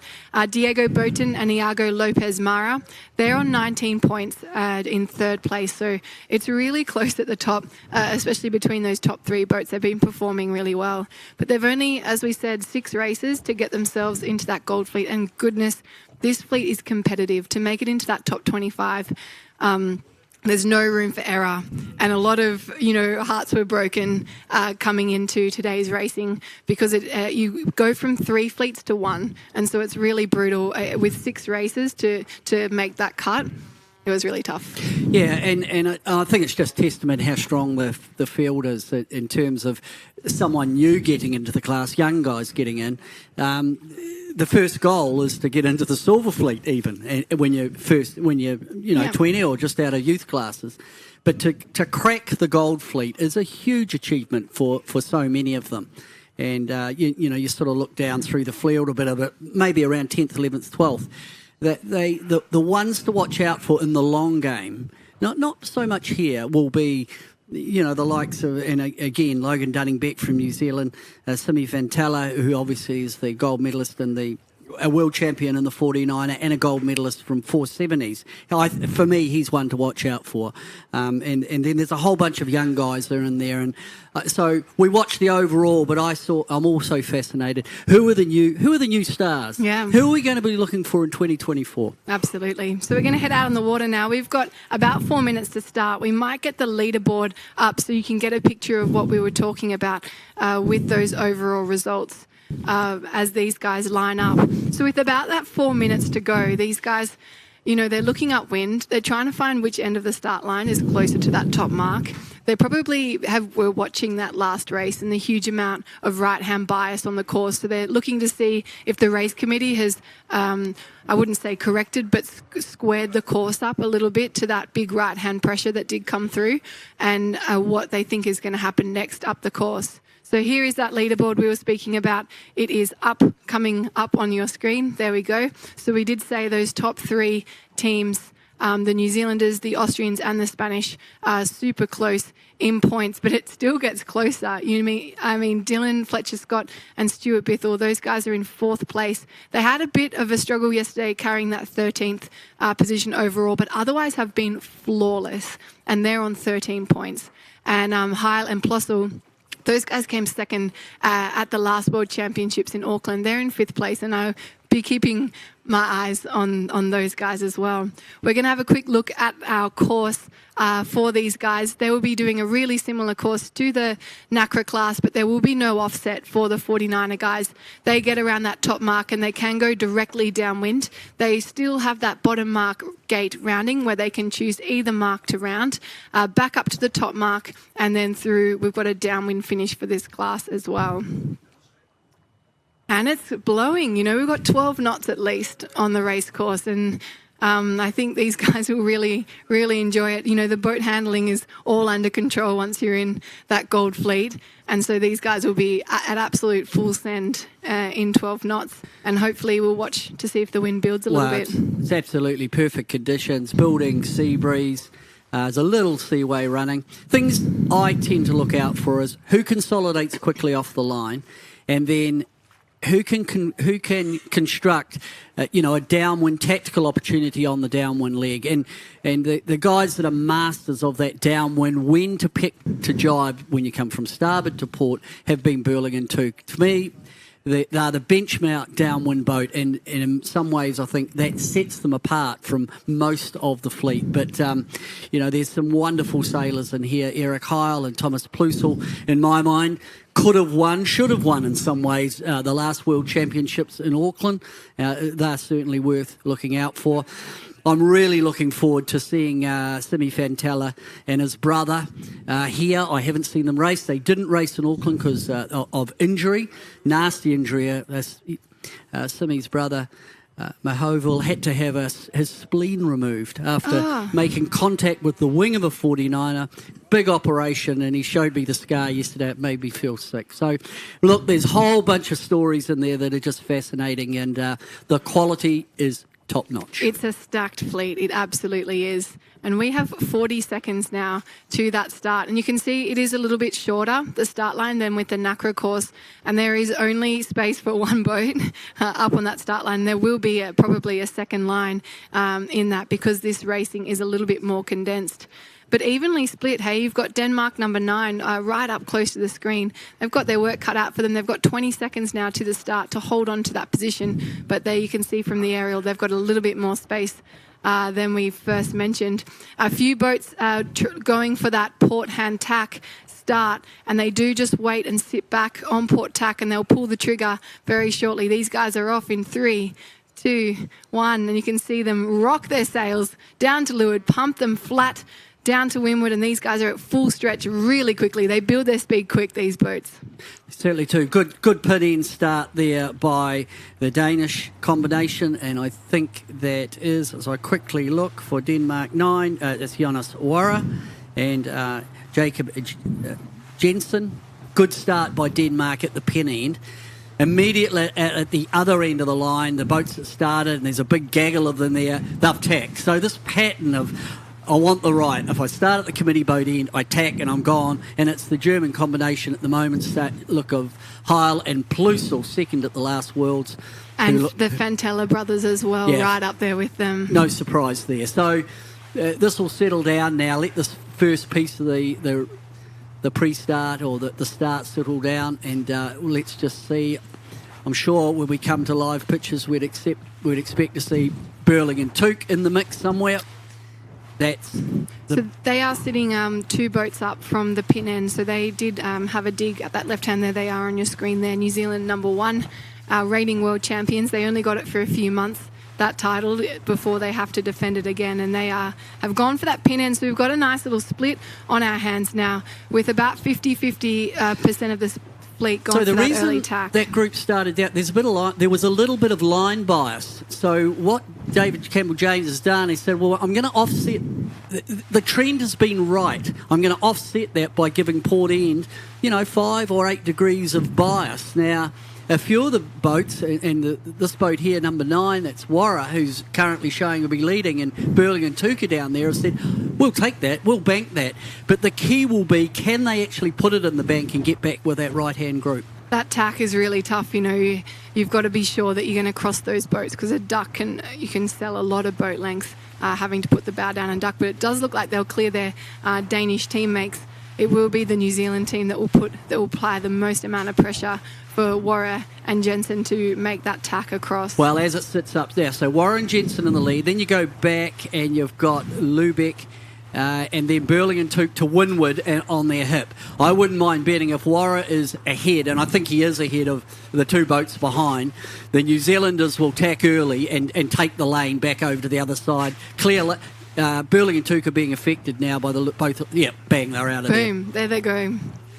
We do have now the majority of the fleet on port tack. A wall of boats, you can see they're right on the distance, all heading out to that right-hand side. They know the trends. They've watched that last Nacra race, and there they are, all sending it out. Yeah, but what's different this time was that line bias at the beginning, and the two Danish boats have said, yep, we'll take that, and Burling and Tuke also. Now, what will happen with the patterning, though, as they come back up towards the middle of the course, if we get this persistent shift to the right and pressure on the right, that the group on the right could really benefit on that. Yeah, will it be enough? So early on it has been left, and we'll just have to see what happens, whether the left is strong enough to hold off that big group of boats heading over out towards the right-hand ley line.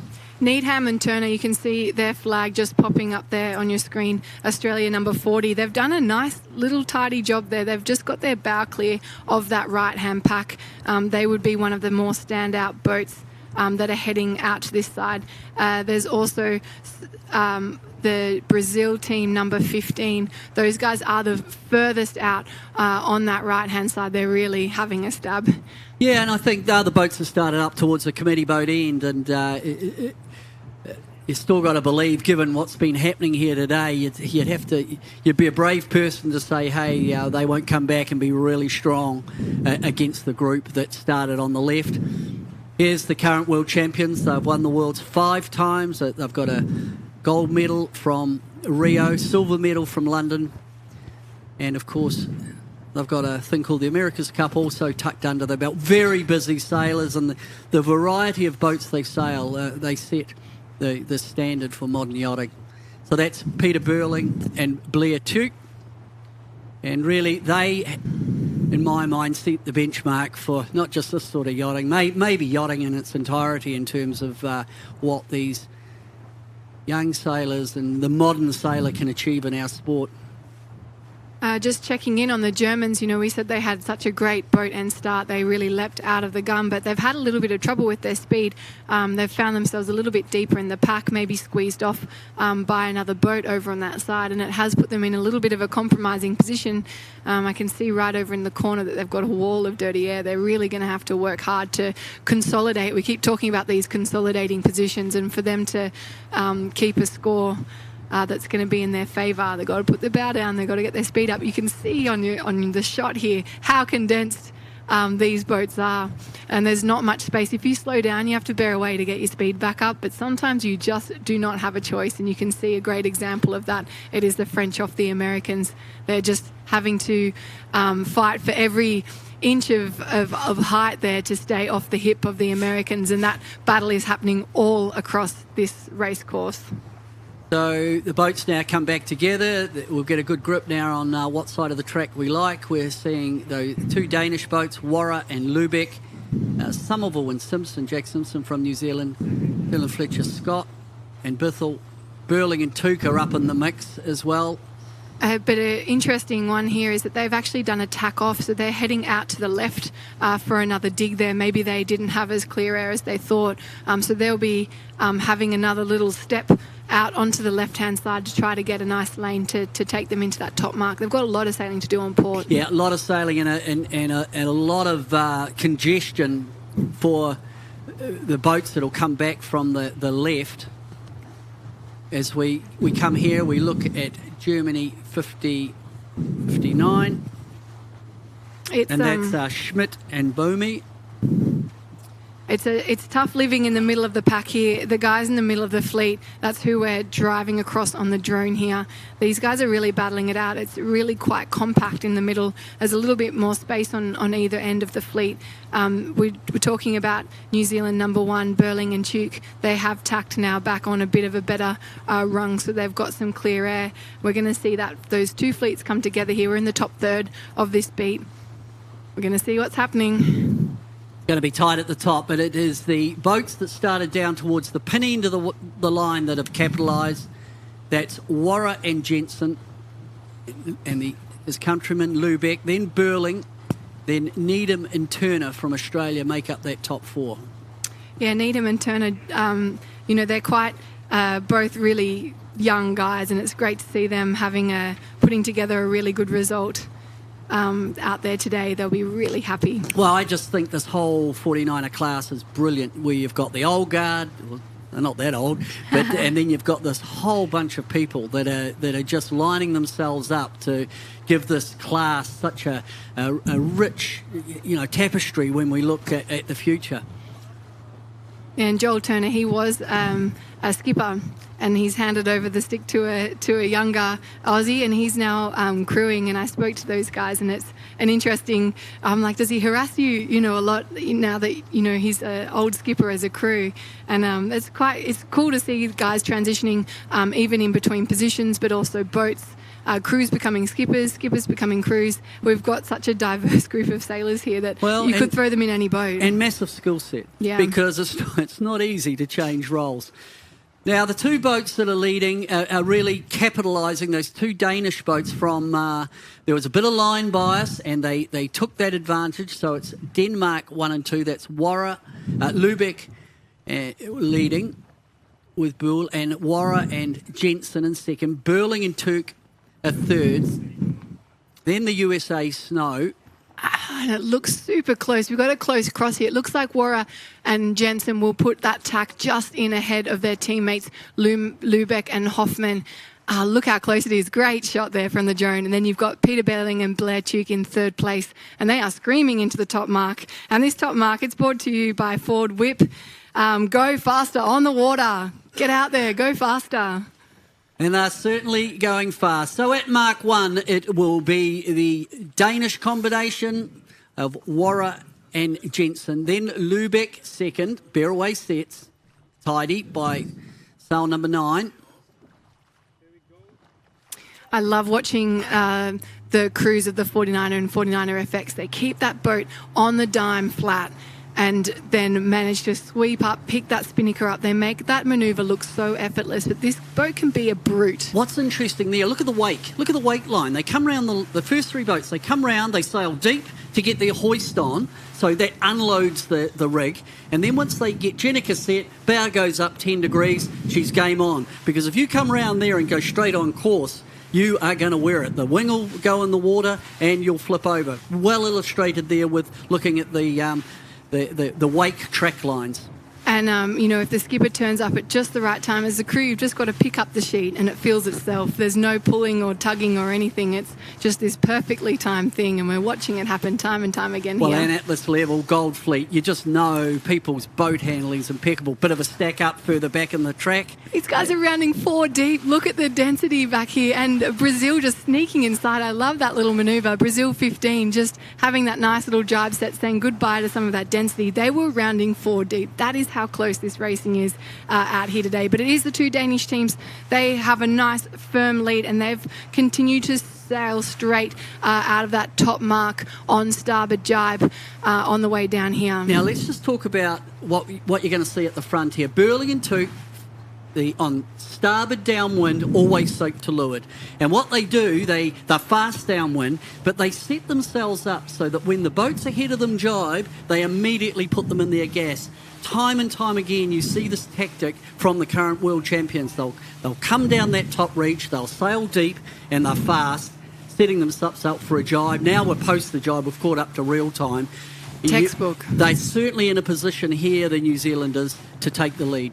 Absolutely. It's that applied pressure, and we know that dirty air goes from behind to in front of these guys when they turn to go downwind. So it will be that windward boat, which is New Zealand right now, that's really working on putting a bit of pressure on these two Danish teams, and they are doing a great job of it here. And they have some wheels downwind as well, these guys. They're going 15 knots.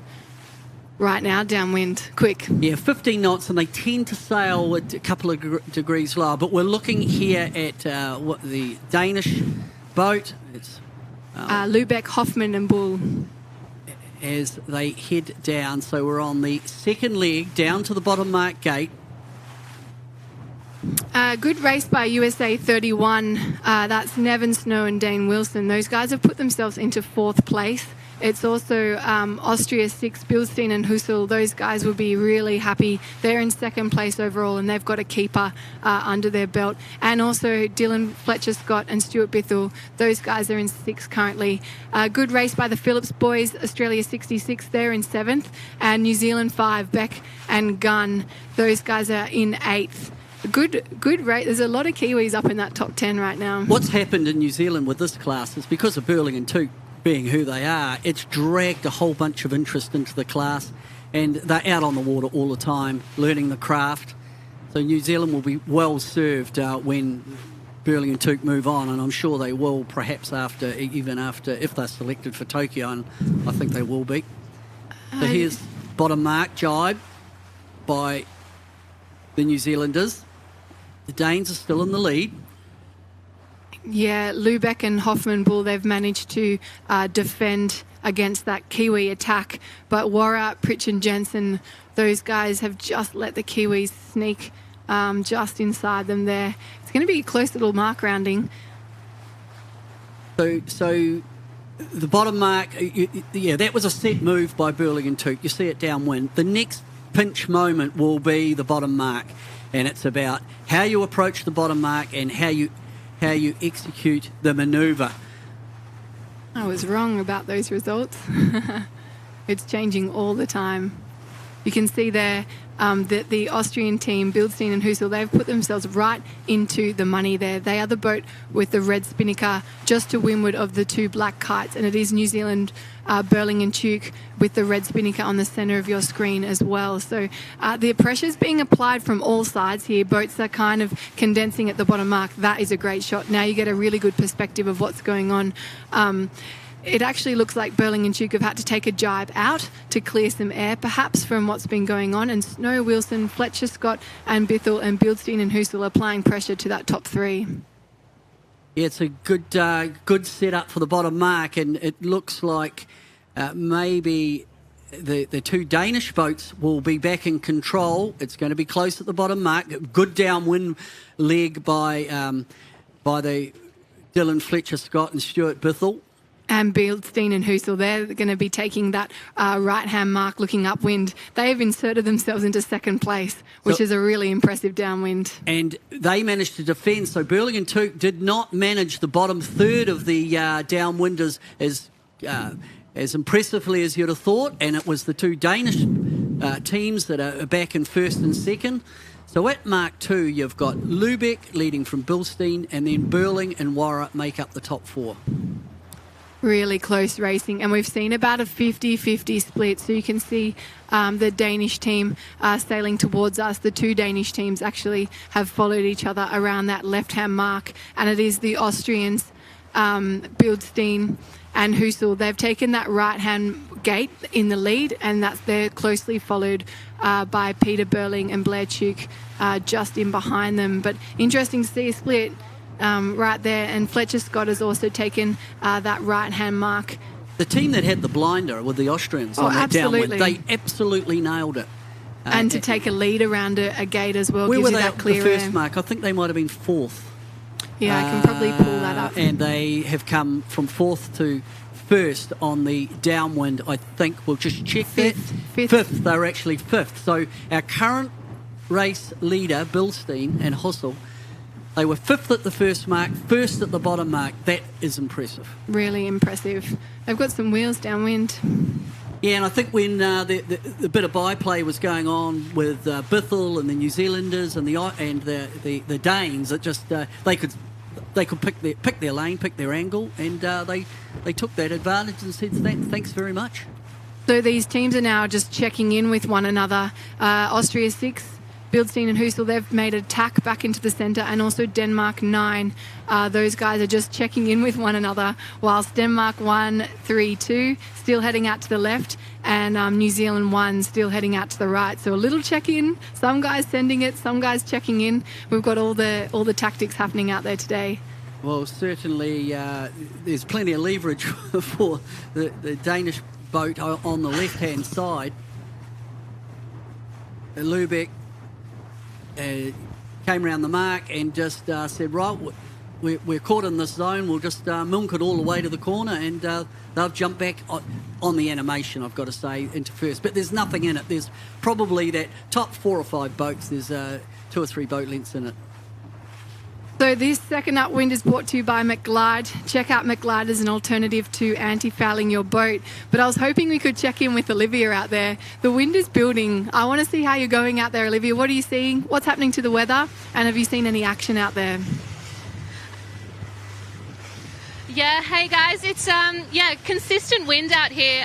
Obviously the sea breeze was settling in that last Nacra race. For those that were watching, it was a hard right track, But we saw on the first upwind here of the 49er Gold Fleet Racing was a little bit of a left-hand trend, and I think that's just a little bit of settling of the sea breeze as it came in. It was a big push. We had about 13, even 14 knots in the gusts out here. A little bit of chop building, but it is still quite flat. It's settled now to anywhere between 10 and 12 knots, so you're seeing consistent stretching sailing from all these 49er sailors that are just happy to be out here. I think it was a little bit daunting getting out here and probably sitting and waiting for maybe an hour and a bit whilst the Nacras were postponed and then into a race. But you can see that they're all just trying to gain a little bit of an advantage. Obviously, lead's changing and it's all happening out here.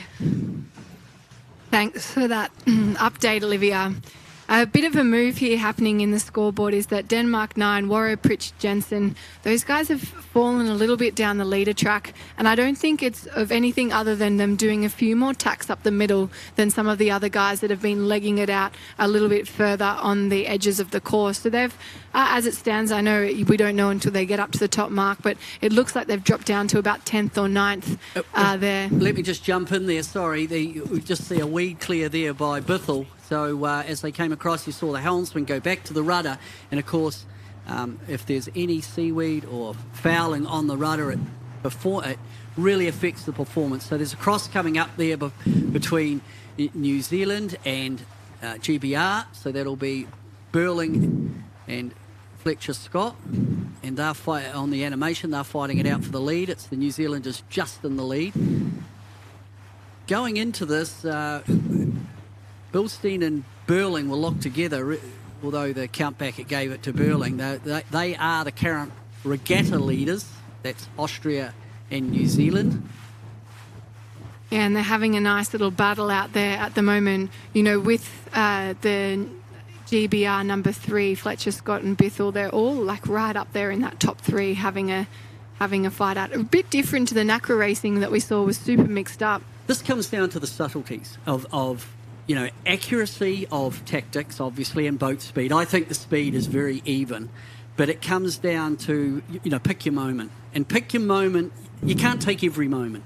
And right now, that top group, I think top 5, all in with a shout. And I see the Phillips brothers up there in 5th. That's really good result. They're good sailors, those guys. They were impressive in Auckland. They insisted to me that they don't love the heavy air, that they'll take any conditions, but I've always thought of those two boys as excellent heavy air sailors, and it's good to see the brothers sailing together. They're so calm, they're such gentlemen, they're so lovely, and it's so good to see them right up there and mixing it there. I think the biggest movers on this upwind, I think they rounded in about 8th position, and they're now, jumping between 4th and 5th.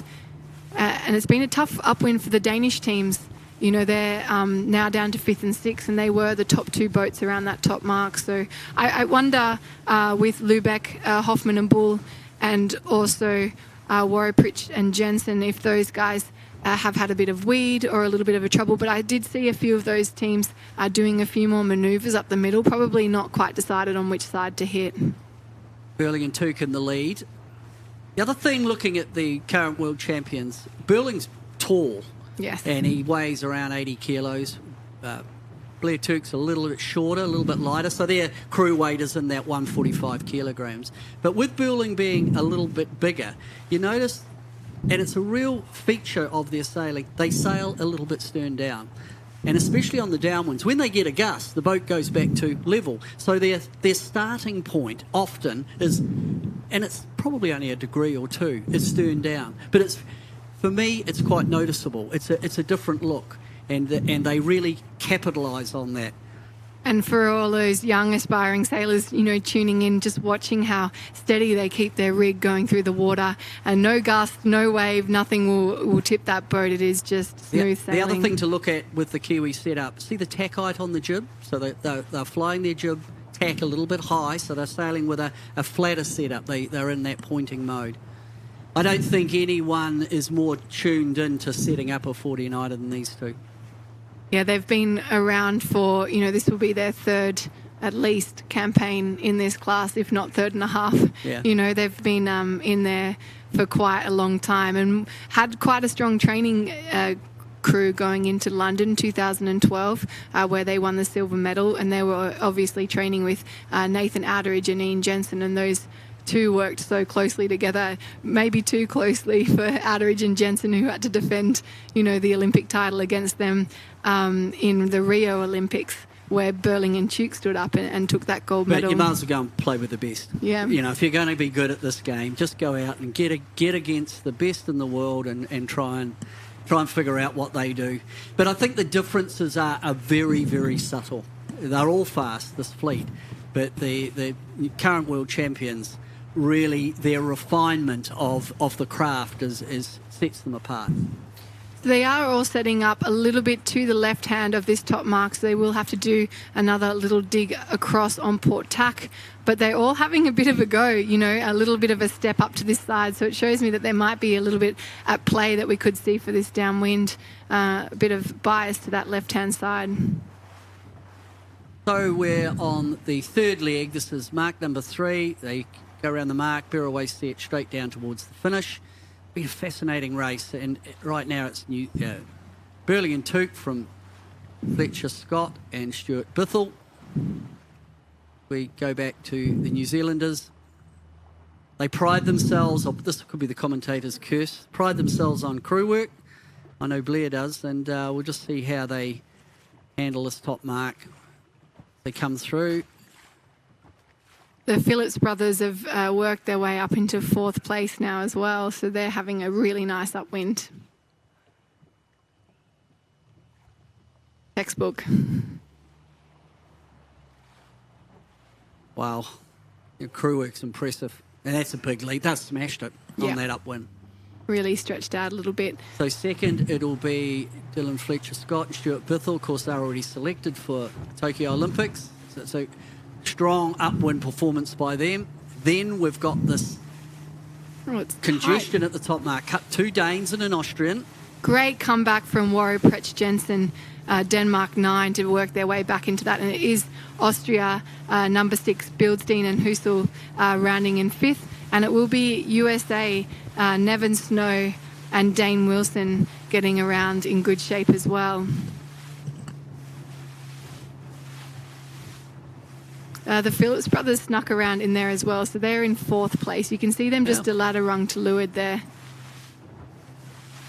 You can see these guys sending it. They're all picking their angles, and it is, as you said, that drag race. You're trying to edge a little bit lower than your counterparts to set yourself up for that next jibe. But it's a real juggle, you want to keep your bow forward and your speed up. Look at that. There's like 5 boats deep going down there, all kind of bow for bow. You can really see the drag race that's going on here. And, it's a real juggle between the skipper and their helming and the crew and getting that kite right in that one position, because they are locked and loaded. They're in that back foot strap, shoulders back. It's just the trim and the helming that's the real magic here. Well, the first 2 have stepped out, but it's all on for really third through to 6th? Yeah. Anything could happen. So the second place boat now has jibed. That's Dylan Fletcher Scott, Stuart Bithell jibed away. The red spinnaker in the distance is the race leader, Burling and Tuke. We're fascinated to see how it plays out between Bildstein and Hustle and Warra and Jensen. There's plenty to be had here for that 3rd position. Very close. And Denmark, applying a pressure just from above, trying to edge a little bit further forward. But once that jibe gets away, they've only got until that jibe point to apply that pressure before they've got to start all over again on that new jibe. It'll be interesting to see when these New Zealand 1, Burling and Tuke, when they put their jibe in. There it is, because I think that they're gone all the way to that ley line now. Keep it as simple as possible. They'll be really close to being in on that finish line now. Yeah, I'm sure that's close to ley line from there, and they had enough buffer over the second place to really just do one jibe and in, if that's what they've elected to do. This is what I was talking about here, with Burling being quite big. The boat always sits on, especially on the downwind leg, slightly stern down. You've sailed these things, you know a lot more about it than I do, but I noticed when I've seen them out training, they really concentrating on compressing the back of the boat And if they get any sort of gust, the thing just goes back to level, and it's a small gain. Well, we know more about it in the FX as well. You know, we're sailing the same hull. The FX is the same hull as the 49er, but you've got a smaller rig and sail section. And often with the girls, we're a little bit lighter. We want another foot of boat out the back so we can get that nose up. So you know how you feel just a little bit more secure when you can really throw your shoulders back and keep the bow out. Not so much in this flat water. This is champagne 49er conditions, flat water and a bit of wind. It doesn't get better than this. But as soon as you see a little bit of chop or swell, these boats can be a death trap. You know, a good old cartwheel. Once you stick that spinnaker pole into a wave, there's nowhere else to go but the boat going over the back of you. And it's a nice little safety combination, having the skipper a little bit bigger than the crew. So heading down towards the finish, Burley and Turk, they were a little conservative. Probably started about third off the line. Quite strong on the first downwind, although towards the bottom mark they got rolled, but the second upwind they just smashed it. And you don't need to give this combination too many chances, and they'll make the fleet pay. Yeah, it was just a little bit effortless, wasn't it? We saw the two Danish teams have a little bit of difficulty. I wonder if there's a wee bit going on behind them with the Danes are probably still an Olympic selection as they come down towards the finish, but yeah. Congratulations, boys. That is a pretty flawless little race there. Conservative, you know, not dialing up the risk too much. I love that, just one jibing into that finish line. Nice and easy. And it does look like Austria, number 6, have worked their way into a good position to be into second place. But the New Zealanders, they had a pretty strong lead. There's a bit of gap now between them and second place, but they should be coming onto the screen. They've really smashed it.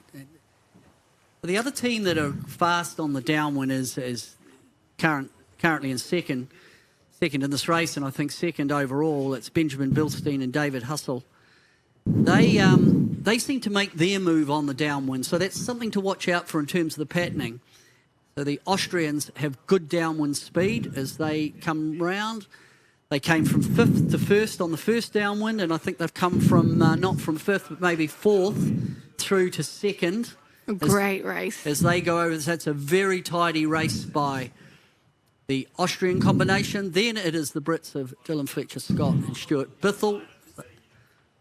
And while we have a moment before these next boats come in, the difference between the Austrians and the New Zealanders going into the day was nothing. They're equal. And, you know, there's just that 1 point in it now, but the pressure is on for the Austrians to stand up to that pressure of the result, and posting a second is standing up to that pressure. This is Australia 66, the Phillips brothers, Sam and Will. Congratulations to those guys. They will be very pleased with that 4th place. And it will be Denmark 9, Warre Pretsch Jensen in 5th place. Oh, and then the other Danish team, close but just not quite close enough, Lubeck, Hoffman, Bull. Those guys will be in 6th place. Germany 59, Schmidt and Boehm. And it will be the young Aussie team, Australia 40, Needham and Turner, in a very close finish here. We'll have to see how it comes. They've got their nose ahead right now, but it's really close between them and the Germans. But I think they've just put it away. That will be Nevin Snow and Dane Wilson, I believe. That American team crossing, and also we've got Hale and Plossel probably in 10th there. They will drop that result. And the Swiss team, Schneitner and Kujin, those guys are in 11th. And it will be Beck and Gunn now with that blue spinnaker coming in to the finish there. It is close. Like, look at the fight out here. These guys really fighting for these final positions, trying to make something a bit of a keeper. Boats file through now. Certainly the lead group managed to jump away, but it's so hard if you're back in the pack. By then there's very close finish there. Oh, as they 2 come Americans through, too, and another. It's a really tight finish. Roaring in there. Wow, they're coming in from I think that's Fantala just coming through from Croatia. Wow. That was quite a quick finish. We'll have to get the results up eventually to see how that all finished up. But we will just quickly mention our Australian bushfire appeal. We've got a fundraiser going on, and your chance to win some fantastic 49er and Nacra and FX prizes. So you can donate at 49er.org/donate. to check out what we've got available and also donate to what is a fantastic cause. So, I mean, that is going to shake up some of the results, but also we did see our two first and second place really establish their position in this regatta with posting two really fantastic results there. Yeah, the top of the leaderboard in terms of the overall with Peter Burling, Blair Turk and Benjamin Bilstein and David Hussel from Austria. It won't change much there, just 1 point will go. Who we didn't talk about during that one was Diego Boten and Lego Mara from Spain. They went in third, but we didn't talk to them through the race, nor Eric Heil and Thomas Plusel. So I can pull up those results. So Boten and Lopez Mara, they finished in 13th place, but that is a result that they'll drop because their current drop is a pretty tidy 9th. So they'll... So that's the value of consistency, isn't it? Absolutely. And then having a look back the fleet for the German team, I think there they are. They have come in 10th place. So that's still a keeper. That's still a keeper. So let's have a look at the leaderboard. And there it is. There's a little bit of a step out. Burling and Tuke went in on even points, but now they've got a little buffer over Bilstein and Hussel. Then Fletcher Scott and Bithell in third. Boten and Phillips there, and that's fourth and fifth. Heil and Plusel second at the last Worlds. Molleris from the USA seventh, and Presbytek from Poland with Kolodinsky in 9th. And talk about tidy drops. You've got Burling and Tuke currently dropping a 5th, and Bilstein and Hussel, they're dropping a 3rd. These guys are incredibly consistent to have a 5th and a 3rd as your most poor score. So they do have a little bit of wiggle room if things do go wrong. And interesting it becomes an insurance policy because you go, well, if I have a shocker, and at the last Worlds, Burling and Tuke had a broken tiller extension. It was a shocker. Yeah. But you're still in the game. Yeah. But if you start carrying a big score, and we look through, and that's the difference with really, if we're looking in here with the Fantella brothers, right now they have to carry a 10th because they've already dropped that 19th. Yeah, and with only 25 boats in this fleet, there is really no wiggle room for that. And we're watching this racing, seeing the sailors like this top 4 that we've got developing right here. New Zealand, Austria, Spain and Germany. Those guys just not making many errors. They just kind of seem to slip through the fleet. And if you want to have a better result than them, there has to be absolutely no error. And we saw that in that last race with the Danish teams just taking their foot off the throttle a little bit. I'm not quite sure if it was weed or if it was a speed issue or if it was too many tacks up the middle, but there's no room for that with these guys. And it's the low risk game that's being played here, certainly amongst the top 3, that sets them apart from the others. And that it's easy to say consistency of performance. It is so difficult to achieve. Yes, absolutely. And, you know, perhaps the 49ers, they've had a really good end of the deal. I know they were waiting out there for quite a bit of time for the 49ers to finish their race. But, you know, they're out there now in a lovely 12 knots, a much less volatile course. So these guys will be loving it. It's textbook sailing, and it is that kind of racing where you just can't make any errors. You've got to be going full speed the whole time. It's what's pleasing to see is how even the speed is. I don't think this is a speed race. It's a race, and the difference between winning and losing are the subtleties and the refinements of the craft. And I think that's what we're seeing around here. We've got an interview. We've got Pete and Blair on the water with Olivia. Olivia, are you there? I hear we've got to be quick.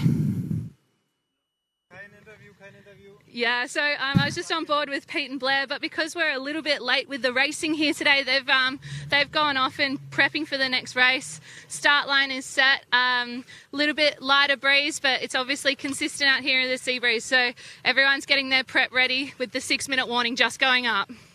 That's fair enough. These guys have to prepare. You did say that it looked like it was getting a little bit lighter. What do you think wind speed we have out there, Olivia? Down at the start line, I'd say anywhere between 8 and 10 knots, but I think further up the course, we're still seeing those high pressures of 12 knots. It's obviously a little bit shifty, as we saw down that last run. Pete and Blair giving us a masterclass in 49er racing, extending their lead, and obviously a couple of changes in the mid-pack with the Brits moving from second to third, and then those finishes were just out of control. It was super close, wasn't it? We were watching it on the screen. Some of them we couldn't even pick. We had to get the results up to pull it apart. But thank you for giving us that update, Olivia. We'll check in with you on one of the upwinds. Yeah, and so returning to the form here, I think that we've got to be looking now a little bit further down the fleet to see how it's going to develop, looking to jump into that medal race in a few days' time. Yeah, well, I mean, we've still got 2 or 3 more races this afternoon and tomorrow, and the next milestone or the next level is top 10 medal race. And again, if you're a young sailor in the game, it's big steps, isn't it? I get in the gold fleet, and then can I make the medal race? And certainly towards 8th to 10th, or down 8th to 12th, you're either very, very happy or just bitterly disappointed to miss by a point. And so every point counts across the field for the winners of the regatta, but also for the kudos of getting into the medal race for some of the younger ones. And it's such a great experience, you know, until you've had a few medal races under your belt. You just can't really grasp. You blink and these races are over.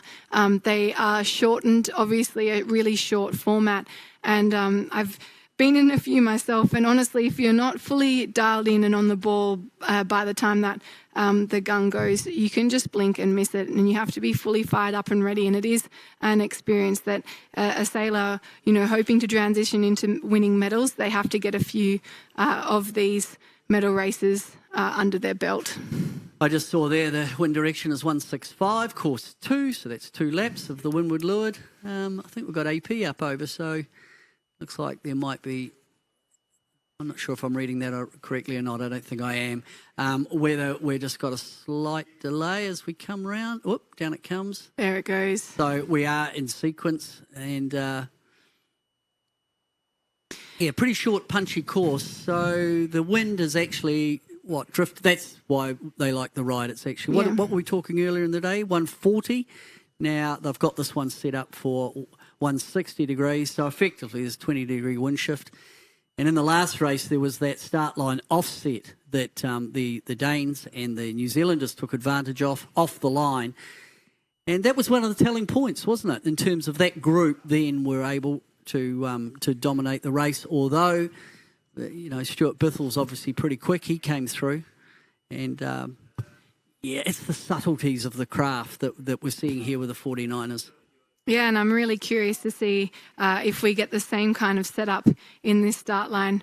Right now, the tracker does still show a nice little healthy bit of pin bias, which we love. It does add another dimension into that start. Well, and it adds another skill set. If you've got the boat handling skills and you're brave enough to say, okay, there's a boat length and a half advantage pin end, you say, well, I'll take that, thanks very much. But it comes with an element of risk, and you better have the skills to pull it off. And patience as well. I think that's the biggest thing that we saw from the 2 Danish teams and the Kiwis out to that left-hand side. They were patient. They waited for the right time. They didn't panic and duck a huge amount of boats out there. They put their heads down, legged out as much as they could, and got themselves across the rest of the fleet into a pretty commanding position.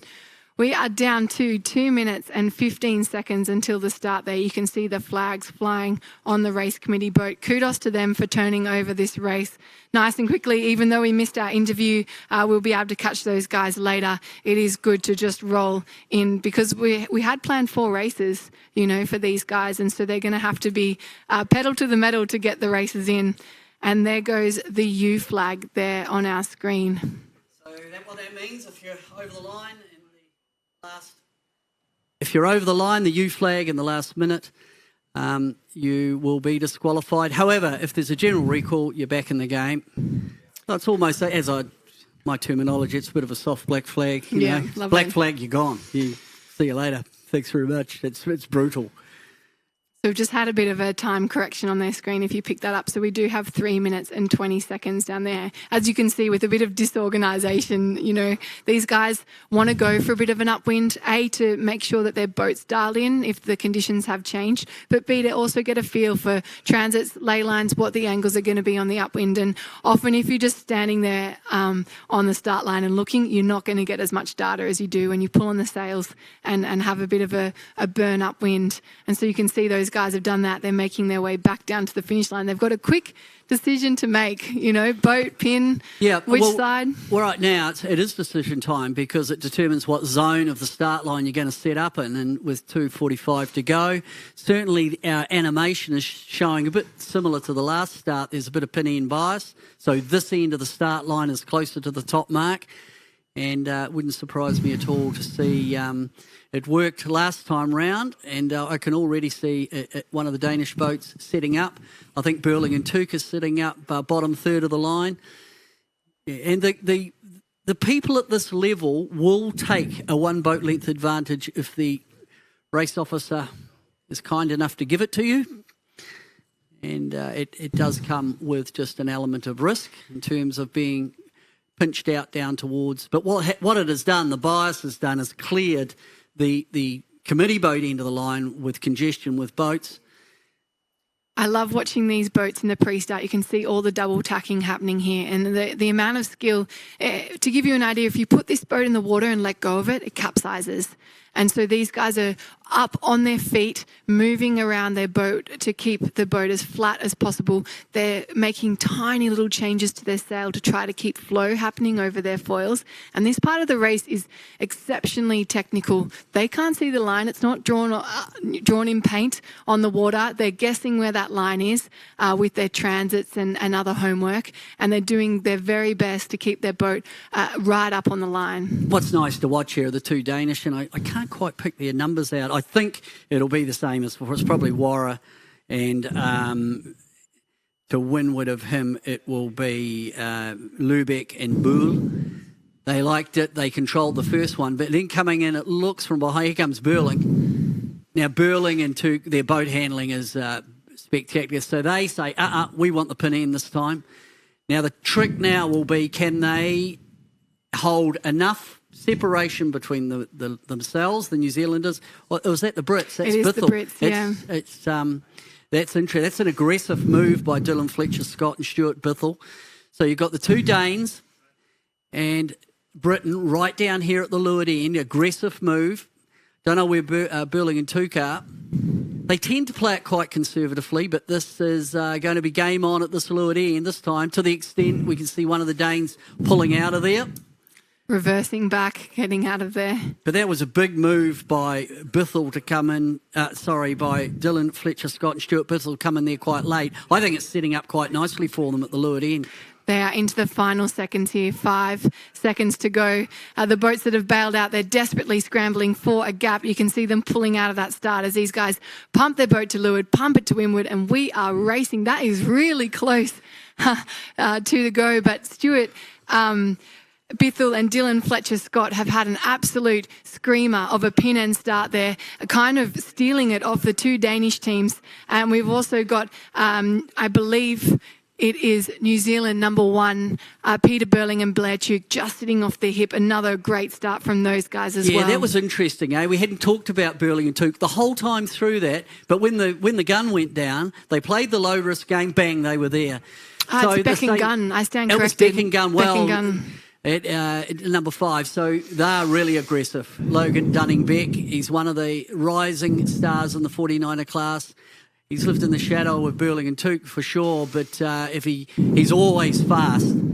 So off the line, it was the Fantella brothers, Dylan Fletcher Scott, Stuart Bithell.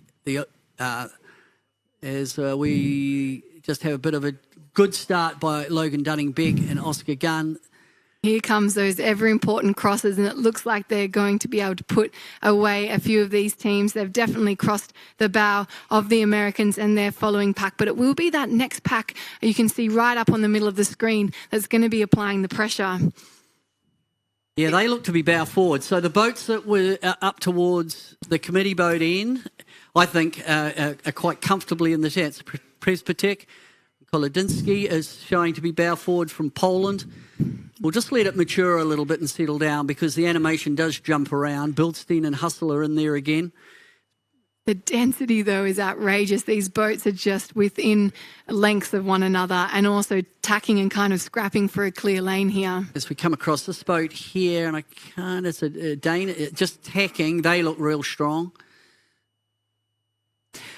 So to give you an update on where these teams are over the course, you've got New Zealand 1 and Spain 4. They're kind of leveraged up onto the right-hand side, but they're all converging into the middle now.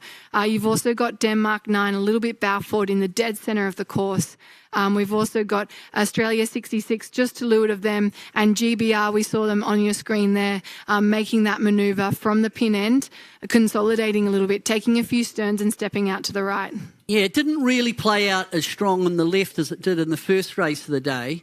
The boats that actually started up in the top third of the line of the group that have pushed forward. Now, I would put that down to pressure. I think there might have, off the line, been a little bit of a vein that came through the middle of the course that nullified the line bias that was there. You've also got Bildstein and Husel. Those guys have been strong performers. Austria 6, they are one of the furthest right-hand boats, but they're coming into a few close crosses now against the Danish and the GBR team as well. So that kind of places how both ends of the fleet have shown up, and they are right there on your screen in the centre. So they've come from the right end. The GBR team, you can see them crossing through on your screen. They've come from the left, and there's nothing to it. There's nothing certainly in it. It's a good cross here by Benjamin Bildstein and David Hustle. They look good. They look fast. They've looked fast the whole week. As we make our way, things are just starting to settle down a wee bit now. So we've got certainly that leading group with Needham and Turner again from Australia up there. Bildstein and Hustle, I think they're essentially first and second to bow. Boten and Lopez Mara from Spain also close to bow.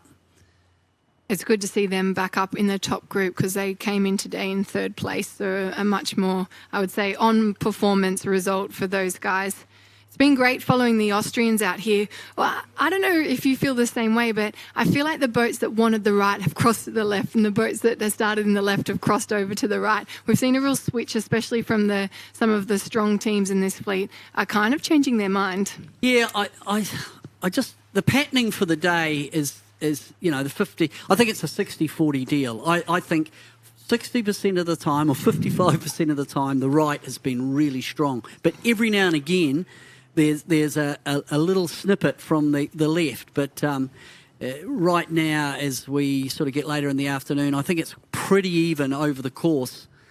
And it's more about who's got a lane to sail and who's comfortable not being affected by boats around them.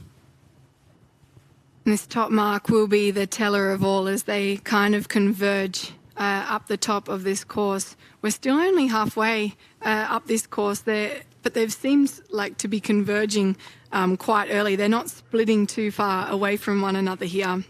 Keeping it quite tight because they are at about halfway on this upwind. For me, Bildstein and Hustle look really strong. There is the group now, we're getting an idea with Boteen and Burling and Took and Molleris from the USA over on the left. So we've been looking at the boats further up the stack. And the key time will be when they all come back, as we're seeing now the Bildstein is tacked to leeward and ahead of Burling and Took, and to leeward again, and really in a compromised position, is Molleris from the US, and he's forced to tack away. Really does there, yeah. Can't live in the gas of the leading boat. But it's like the Austrians and the New Zealanders are on a piece of bungee and they're just sort of saying, catch me if you can. Yeah. Yeah, if you want to look back at the team of Bildstein and Husel, they gave me a tour of their boat and we got to see a little bit about the technology that they've got and some of the splicing bits and pieces that they have on their boat to keep themselves going fast, and they've really been proving themselves in this regatta. Well, they're right, always there. They were fourth at the pre-Olympic event or the Japanese event last year. 14th at the Euros. That wasn't probably as strong. 6th at the last year's Worlds, and they have a World Sailing ranking of 2nd. So they are certainly well and truly in that first division of hot teams. Close crosses here. You just saw the Australian team. I think it was the Phillips brothers there just taking the stern of the Kiwis, and the Spanish just getting across. A few crucial crosses still happening as we go up to this upwind, and as I said, people kind of changing their minds and picking a shift here and there. The attacks on the 49er, they're just not quite as expensive, and it makes the racing upwind way more tactical, because if you do get a little sniff of a change in pressure, they can put that tack in and capitalise on nearly every wind shift if I they think want what we to. saw there was a bit of give and take as well, because the racing is so compressed and close. If it's a case where a port hand boat is going through and they are marginal, often the starboard boat will say, I don't want you tacking in my face, and there'll be a go through. Get and out of here. then you expect the same. You've got to live in the game, and I think that's what we saw there. It was a case really that the port boat was clear ahead. So why make it a heartache for them? I feel like the New Zealand team, Burling and Tuke, I think they've had a little bit of difficulty on this upwind. I was pegging them as one of the lead boats. Not that they're doing a terrible time, but they're not quite right up in the pack there. And they have been one of the more left-hand boats. It's these guys that are just kind of coming up the middle that have just got a bit of an edge here. You can see them just been taking a few sterns on this upwind. Certainly this boat coming across, and it is, I was looking here, I think it is from Netherlands. France. Is it the Netherlands? Yeah. They look real strong. Lambrix and Van Vogt, those guys have had they've come from the left. They've had a good lane, good angle, and they've really benefited over on the left. There's not going to be much in it at this top mark, and down to leeward of them, you've got the New Zealanders, Warra ahead and to leeward of Burling. This top mark will be... Look, there's no one stepped out, so...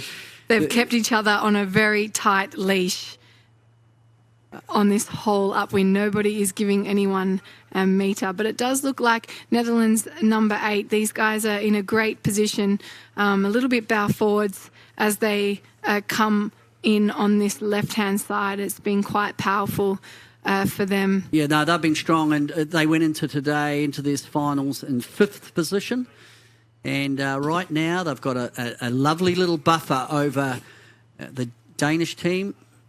It's and the Austrians are right in there. He's been in there all the whole time, Bilstein and Hussel. But I think there's a nice little bit of leverage gain there for Lamprecht and Van Vogt. We're seeing the majority of the fleet now.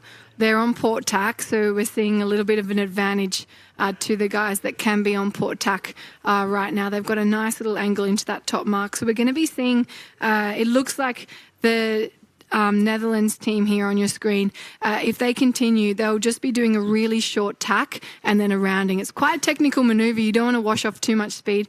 There's that tack there. They've got to get themselves right up to speed, and we will see the top mark right in the shot. They're not far from it. There you go, quite a short tack. And so some of these teams, especially the Austrians, they are right on it. So it's going to be tight as we get around here. But they are your first place, Netherlands 8, really closely followed by Austria number 6, and it will be Spain 4 and Germany 59, all in one big hustle. And that is a great shot there from the drone. Yeah, good final push to the top mark by that group that came in from the left. And for the New Zealanders, they got spat out the back a little bit. They got some fighting to do as the boats stream around the top mark. We're playing chicken here with the boats that have overlaid that top mark. They've got to find a gap, hold on to their nerve and try to get through because it does get super condensed. And see these two boats on the ley line coming upwind. It's going to be tight for them to get through. They're going to have to do a little bit of wiggling because they do not have rights if these boats come down on starboard. Certainly threading the needle at the top mark if you're coming in on port is problematic, and you are required to keep clear. But it is really been a little bit of a recalibration here. Burling and Tuke are back. Logan Dunning-Beck from New Zealand, he's back, but it's the ever consistent at the front. Benjamin Bilstein and David Hussel are right there. Lamprey and Van Voigt from the young Netherlands combination. Schmidt and Bomi from Germany make up that top three. Diego Boten and Lopez Mara. The Fantella brothers are in there. That's good to see them up in that front group. And Warra and Jensen from Denmark make up that top seven. Dylan Fletcher and Stu Brithell are back in ninth. So they got a little bit buried after going for that quite high-risk Port End start. Our German team, Highland plus all those guys have had a really tough upwind there as well. They're in 18th position, so we'll mark that in our memories and just see if they can get down on this downwind in better shape and try to keep that as a keeper. Really impressed by Bilstein here and Hustle. I mean, their consistency, you pointed out earlier, you know, right now they're dropping a fifth and they're up here in second, and they'll push hard here to try and win this one. They are putting together just a fantastic regatta, and they've certainly got the Netherlands combination ahead of them right in their gun sights. And there was absolutely very little difference between those guys in their angle coming into the top mark and Burling and Tuke. There was only a ladder rung in it, and the difference between that, about 10 boats have got in between about a 20-metre gap of gauge going into that top mark, and that is how condensed this racing is. We do find it gets a little bit more spread out for the downwinds. It does tend to spread the fleet out, but right now this is as good as it gets. Well, and it just shows you how tough it is when you get in congestion. There wasn't a hell of a lot between the race, or certainly the second place in Burling and Tuke, but in that top third of the course, the New Zealanders got bounced around like playing in the pinball game, and that's what happens even to the best of them. I mean, there's about 6 seconds between first and fifth right now in that mark rounding. I just can't quite explain. There you go, two metres between Lambrix and Bilstein and Husel are trying to close that gap there. I mean, that's you can see them on the ladder rungs on the way down, the difference in colours in the water. That's kind of how we're determining their distance in a straight line into the finish. Obviously, they're doing different angles and different speeds, but it is close.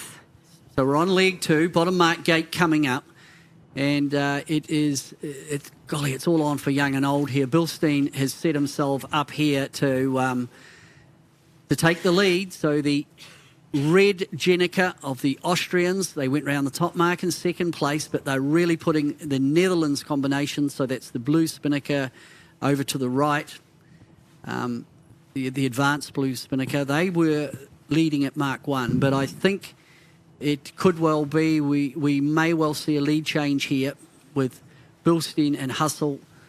Nice setup. The German combination have got a good roll on there. That's Schmidt and Bomi. And we've got also interesting the Spanish team and Denmark 9. They took a little bit of a dig, an early jibe out of that top mark, and they have been going down that right-hand side. And they're condensing now. They're the boats that are sailing towards you with the two black spinnakers on the corner of your screen. So, they haven't lost any, but they definitely took a pretty different track to the rest of these sailors that all continued straight at the top mark. Yeah, you're going to see a lead change here. Here In fact, I think both, I think the German combination have got ahead as well. So just that art of sailing a little bit deeper. Picking your time with the gust. Bilstein ahead. These guys will be looking back, trying to spot the Kiwis, seeing how many boats they've got in between, because they'll be really trying to find a bit of a tidy gap. We're coming down into the bottom mark now, seeing them jibe and drop to take that left-hand gate for this upwind, favouring that right side. Yeah, nice manoeuvre, nice rounding. So next, it is Germany. Good downwind leg for Schmidt. And perhaps we've seen the Dutch team. There they are, just in third place there, rounding and taking that right. The first team to take the left-hand gate will be the Swiss team. They've had a really good downwind. Schneitner and Kujin, these guys have had an absolute cracker. And they're followed by Boten and Lopez Mara, who took that right-hand track. it's a tough manoeuvre for the boats on the left to come in hot and then do a jibe and spin around the mark. And then on the other side, I think that might have been Burling and Tuke just ahead of Fletcher, Scott and Bithell. Certainly. You can see that early tack from one of those teams. They're going to be condensing with those downwind boats, but just thread the needle through there. And that's just the power of that gravy train, you know, out from those bottom marks. Sometimes it can really pay. Oh, really close there with that downwind boat. He's really thrown a spanner in the works by putting the tack in there for all the boats coming downwind, but it does give him a few more options rather than just having to sit and have your angle controlled out of that bottom mark. Well, once you get through and you get through the boats that are coming downwind, you can actually, often it'll open up a nice lane to sail in. I think that might have been Presbytech that actually had to do a bit of avoiding, and GBR also managed to get out of the lane of starboard tackers coming off the left-hand side looking upwind of the gate. And a bit of a split here, you know, a few of the boats are continuing out to this left-hand side, led by Schneitner. You can see there on your screen the Swiss team as they pop that tack in now. Swiss 77. Oh, a little bit of windward heel in there. Yeah, it's just maybe I just looked at the wind speed. It's down a little bit. I'm seeing 9.5 knots now from out on the course. Still fully powered up on the trapeze. But both ends of the course are now checking in with one another.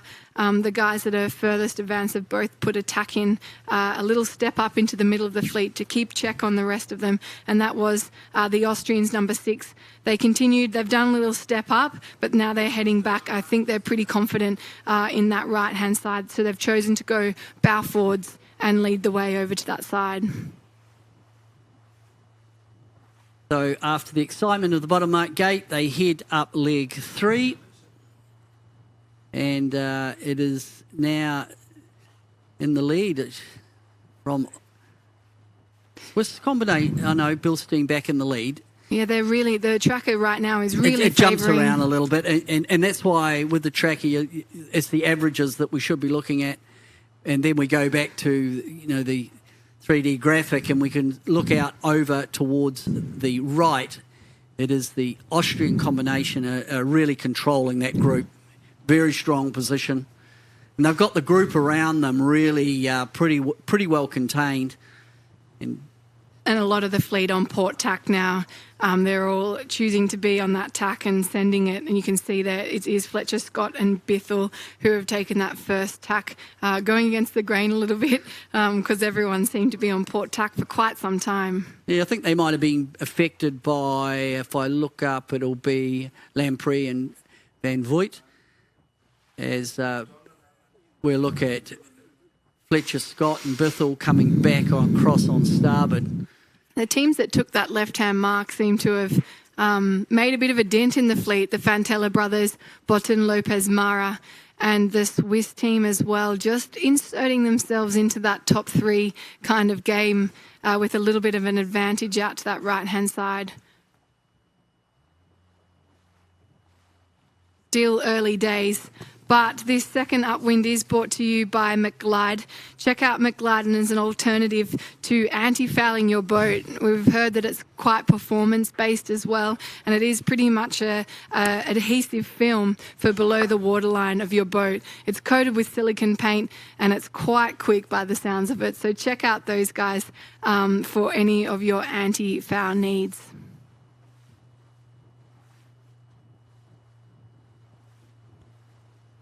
Starting to get the late afternoon reflections. The sun, of course, heading west. And these guys are really keeping a close eye on one another. We're not seeing a huge amount of splits. Every now and again, someone will do a small step up or a small check-in with the rest of the fleet. But we're seeing these guys all kind of flop onto one tack and continue, and then someone makes a break and everyone goes. We're seeing that again with the Spanish sailor making a bit of attack there. Boten and Lopez Mara, it's a tight leash right now. I think the leading boat, Bilstein and Hustle, they've got a little buffer, but between Fletcher, Scott and Bithell, Schneider, and then we go back to Fantella and Schmidt, and even down to Bow 10. There's nothing in that. They're all very, very close together, fighting hard to try and find a lane. There's a few boats, a pack of about 3, that have put it right out to the left-hand side over here. They're making their way back in the middle. I think they might have jumped a little bit up the leaderboard. They won't be able to touch that top 10, but it would be Grogan and Hoffman, Australia 71. I think they've made a little bit of a dent in the fleet by having a bit of a dig out from that left-hand mark. Again, they won't be in the top 10 or top 15, but a nice little jump up for them. Well, it often happens. You're sort of back in the pack. You say, well, pick a side. Let's have a look, and maybe that's what went on there. And it can be a little bit difficult, you know. There's a lot of congestion for some of these boats that are in the pack. You can see there on your screen, these guys are all over one another. They're always really fighting for clear air and a nice lane on their way up and a few options. But, you know, if you can't break out, you can't clear that air, it's going to be really difficult. Yeah, you've seen some quite big jumps of boats, certainly in that middle group. From sort of 7th down to 14th, and it's who do I dip and can I find a lane and do a nice manoeuvre. Because we were talking about that Swiss team, Schneitner and Kujan, those guys have, you know, they've fallen back down that leaderboard quite substantially. It's just being shaken up with every minute. We might check in with Olivia, who's out there on the water. It could be a good time. Olivia, I'm just really curious to see if are you seeing quite big shifts, or is it an increase and decrease in pressure? We're having trouble seeing it on the screen.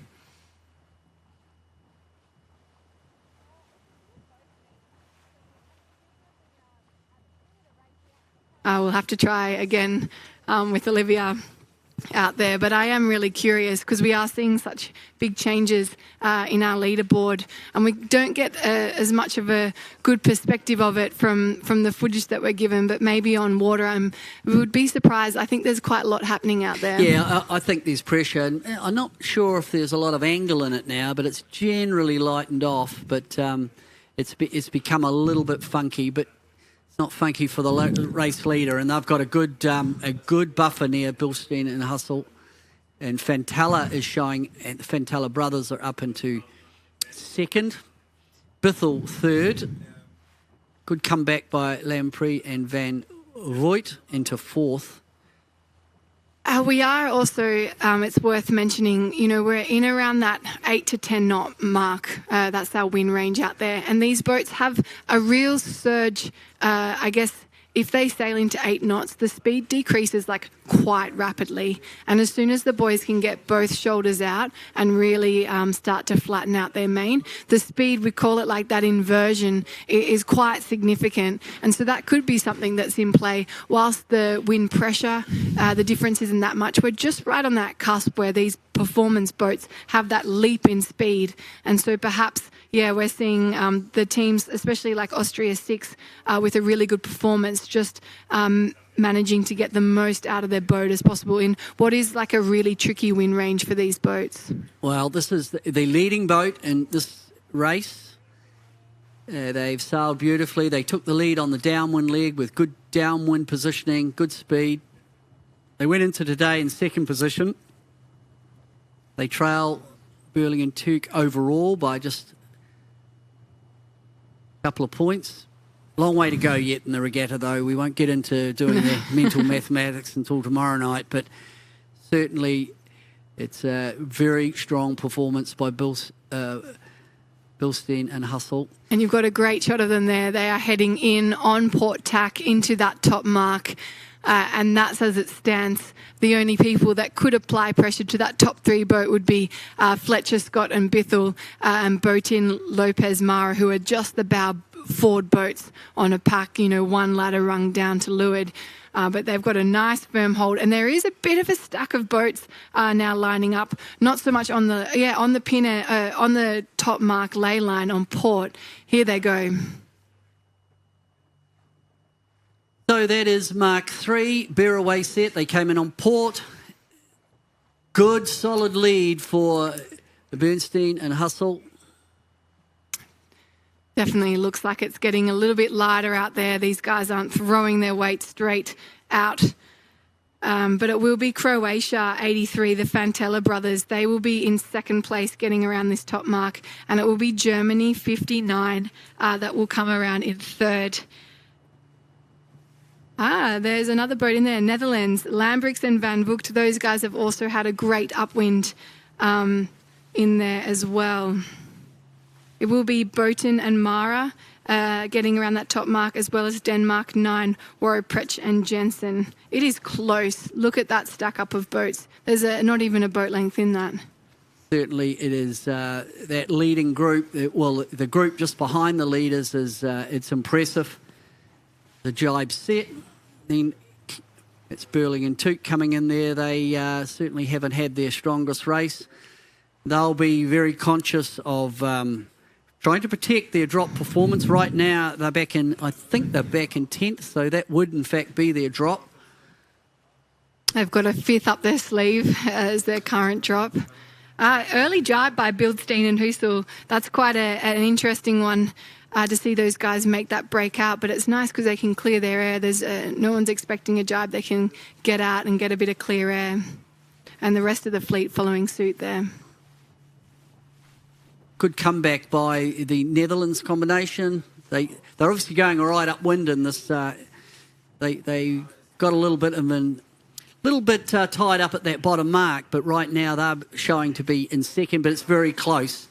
It's Lamprey Van Voigt right on their tail. It is Semi Fantella and his brother heading down towards the bottom mark, heading down towards the finish. Yeah, and they look like it's going to be a really long port jibe for this downwind, and they've decided to hit it quite early, heading out over to that left-hand side. There are a few boats that have continued to carry on straight. One of them is Swiss 77, and also our defending world champions, New Zealand 1, Burling and Tuke, haven't quite put that jibe in yet either, so we'll be applying pressure from another side. So it's a little bit of tactic going on here. There's a cross coming up, so down to this is Fantella's jibing just ahead of Lamprey and Van Voigt, and then the yellow spinnaker will be, I think it is Dylan Fletcher Scott and Stu Brithell. Absolutely textbook placement of that jibe there. Enough space for them to pull off a nice leisurely jibe, get themselves up to speed, and it will be pretty uncomfy position for Lambrix and Van Vogt to sail. And also for Bildstein and Husel, there's a little bit of pressure applied if those guys move any further forward. Yeah, I think the leading boat is so far forward. You can see the advantage lines there. They will certainly be getting the wind ahead of the forestay of the Fantella brothers because of the effect of the speed. Apparent wind gets dragged a long way forward. They get a lovely low angle down there too. They're just sailing a few degrees lower well, they can actually put the bow wherever they like with that amount of separation. The Swiss Team 77 and New Zealand 1 have made that jibe back in, but it doesn't look like they're going to get any significant gains on the fleet, but they have tried to apply a bit of pressure. Big distance separation between the Americans, Burrows and Kiss, and New Zealanders on that group that are ahead of them. That could very well be close to the last jibe and in for our race leader. So this is Bildstein and Hustle. They have sailed a flawless race. They were second at the first mark. They took the lead on the downwind, and really from there they've just not put a foot wrong. It's often the case, isn't it? One of these strong teams gets in the lead. It is, once they can close the game down, and we saw it in the previous race for the New Zealanders, and we're certainly seeing it here from Bildstein and Hustle. They're comfortable. Real comfortable, and of course the Fantella brothers, or Simi Fantella, a gold medalist in the 470 class. He's won the 49er World Championships. Fantella won that in 2018. And he's certainly showing his class. So they right now are in second from Croatia. as we head. This is Pantella's actually come at Bilstein on this downwind. Mm-hmm. I'm not sure. I don't think they're in danger, the Austrian combination, but there's a Simo jibe, so this is. They're being pests, they're just buzzing around waiting for someone to make a mistake, and it's really on the Austrians here. Yeah, and you throw enough jibes at them, they might screw one up. They might have a bad jibe, then you can pounce. Yeah, and we know these guys have a huge amount of experience, just generally in fleet racing across a number of boats. And you can see, a bit of that experience. They're just chipping away, feeling it out, seeing if they've got any room to pass, because there's not that big a speed differential in this stuff. So you really have to wait for something to happen. But have a look on the water. You can see it. The guys are starting to bend their knees. It is getting super light. My wind reading is 9.4 knots, but my guess is we're down around 6 or 7 knots here, watching these guys bend, and it is becoming a little bit of a speed gain now, because it's tricky to keep that rumble on in this lighter condition. Yeah, they're certainly not powered up in this dying afternoon breeze. Bilstein will be saying, "Where's the finish? It couldn't come sooner. When's it going to come to me?" The first 2 boats have cleared out from the rest. It looks like they should lay through here. Certainly their first, those 3 boats of Bilstein, so that's Austria, Croatia, and even Stuart Bithell. He's on ley line as they come through. So it will be Austria taking this one, a well-constructed race.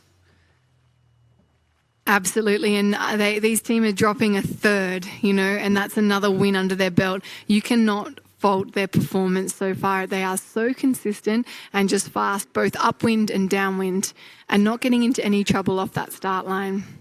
Yeah, very impressive to consistency of performance over so many races. Next, coming through, it will be Pantella Brothers. Yeah, a nice performance from those guys too. They had to work their way up through the fleet, and it is going to be close coming in here from third. You've got the GBR team really trying to soak down. Is it enough? I think it will be for those guys. They will be in third place, and a few guys coming in super hot into that boat end. Super hot, I say. It's still pretty light there, but there is the Germans, the Spanish team of Botten, Lopez, Mara, and Denmark 9, Warren Pritch Jensen, also getting around that finish line as well. Really condensed there. Yes, it is. And then we just look for the rest coming through. We've got Presbytek, Kolodinsky, Schneider, and Burrows and Kiss coming over the line.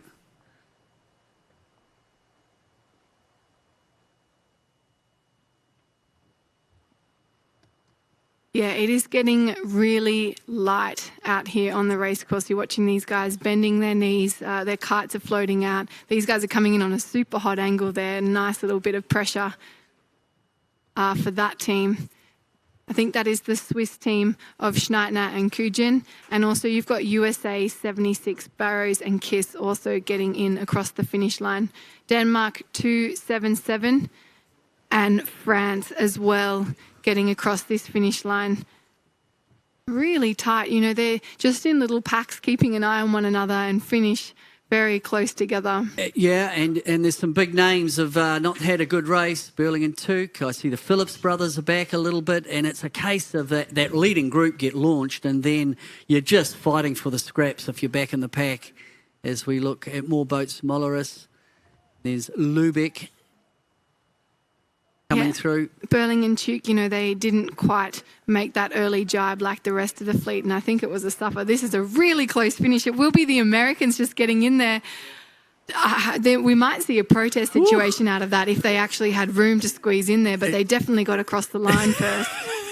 Whether it was legal or not. That certainly looked kind of exciting. I'd like to have seen the build-up to that. We might see a turn here. Looks like a penalty turn as... Get it away. Yeah, get the bow down. And here's a huge amount of boats coming through. We've got a few Australians in contention and America as well as Denmark. Wow, that is really close. This light air can really condense the fleets in situations like these. Well, that's going to scramble the leaderboard up. I think you're going to have a new overall leader, and maybe. Yeah. And I think in the pack we're going to have Diego Boughton was up there. Obviously, Bilstein was right up there. And not such a good one for Eric Heil, although he might have just snuck a keeper for Burling and Tuke. They will use that one as their drop. Yeah, Burling and Tuke in 15th. And we've also got Boughton Lopez Mara with a 5th. I think that's a keeper. Pretty keeping, that's a keeper. And it's a good result for the Fantella brothers. It's Heil and Plossel. Those guys are in 24th position. So that will be an uncomfortable one. They will definitely be dropping that and leaning on the 8th that they're currently dropping. Tough day for those, but can we fault the Austrians? On fire. Yeah. And impressive. And I think they didn't panic. They obviously got a beautiful start. They didn't try for the king hit on that first leg. They saw their opportunity on leg 2, on the downwind leg, and they just drove that home when they sailed around the young Dutch combination. We're going to pull up now the overall leaderboard. Obviously, this is not quite confirmed. It's from our tracking data, so you'll have to wait for that final confirmation. But there you go. There's that shake-up. We have a new regatta leader with Bildstein and Husel on a tidy lead there against Burling and Tuke. But after all of that, there's still only 1 point in it with that new drop coming into play. Fletcher Scott and Stuart Bithell, those guys with 19 points, they're in 3rd place. Boughton Lopez Mara have managed to still hold on there with those results. They've gone from 3rd to 4th. And Heil and Plossel also hanging in there, leaning on those drops with 36 points. Those guys are in 5th. And the Phillips brothers only losing 1 point overall. Holding their points from the beginning of the day in 6th overall with 39 points. It's a dead heat, though, against the Dutchies, Lambrix and Van Vugt. Those guys are also on 39 points. It is tight. Oh, it's real tight. And, the person in the box seat still, a day... two and a bit days to go. Right now, Bilstein and Hustle with that scorecard, that consistency. Will that race that we've just had, is that going to be the Achilles heel and Burling and Tuke? Because a low drop performance is absolutely an ace in the pack, and the New Zealanders have used up their ace. And I mean, it's not just a good drop, it's a great drop. It's a 3rd. So many teams would be walk away so stoked with a 3rd, and they're currently dropping it. So how exciting. They really deserve it. When you see people say like that, you can only say congratulations, because it's textbook. It's exactly what we're taught. And it was just the way they manufactured the race in terms of, a nice start, a solid upwind, and then you just knew on that downwind, this is the opportunity, and they took it. They didn't play the conservative game. They said, right, we're going to win this race. So hopefully we're going to take a little bit of a break here, and we'll be right back with you very shortly for our final race, or finals race number 9. We're still unsure if we're going to get 2 races, the 2 more that are on the schedule. It may just be 1 at this stage at 5 p.m. local time. So hopefully we'll be back with you very shortly for race number 9.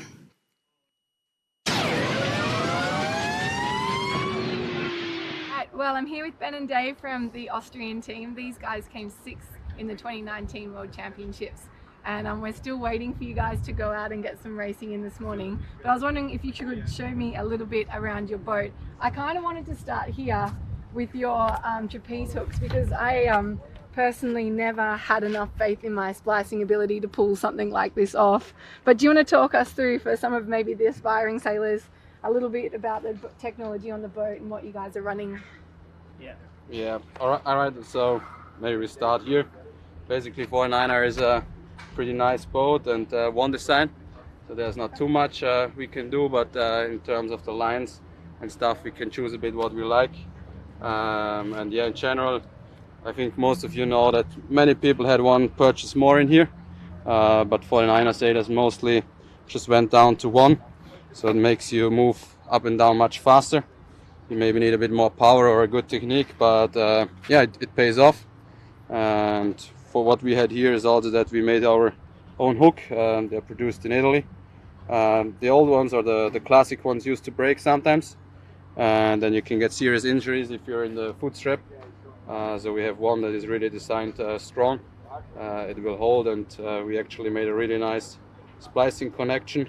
It's all double anima, so you can go like with the outside one, make it thin, and with that we can go all the way up, so we get a bit more of range of moving in the trapezes and not losing too much. Yeah, I think that's basically one of the small things. We work on the details, and yeah, that's it. What about more at the front of the boat we were talking about with the jib, with this knot system? Do you want to talk us through that? Yeah, sure.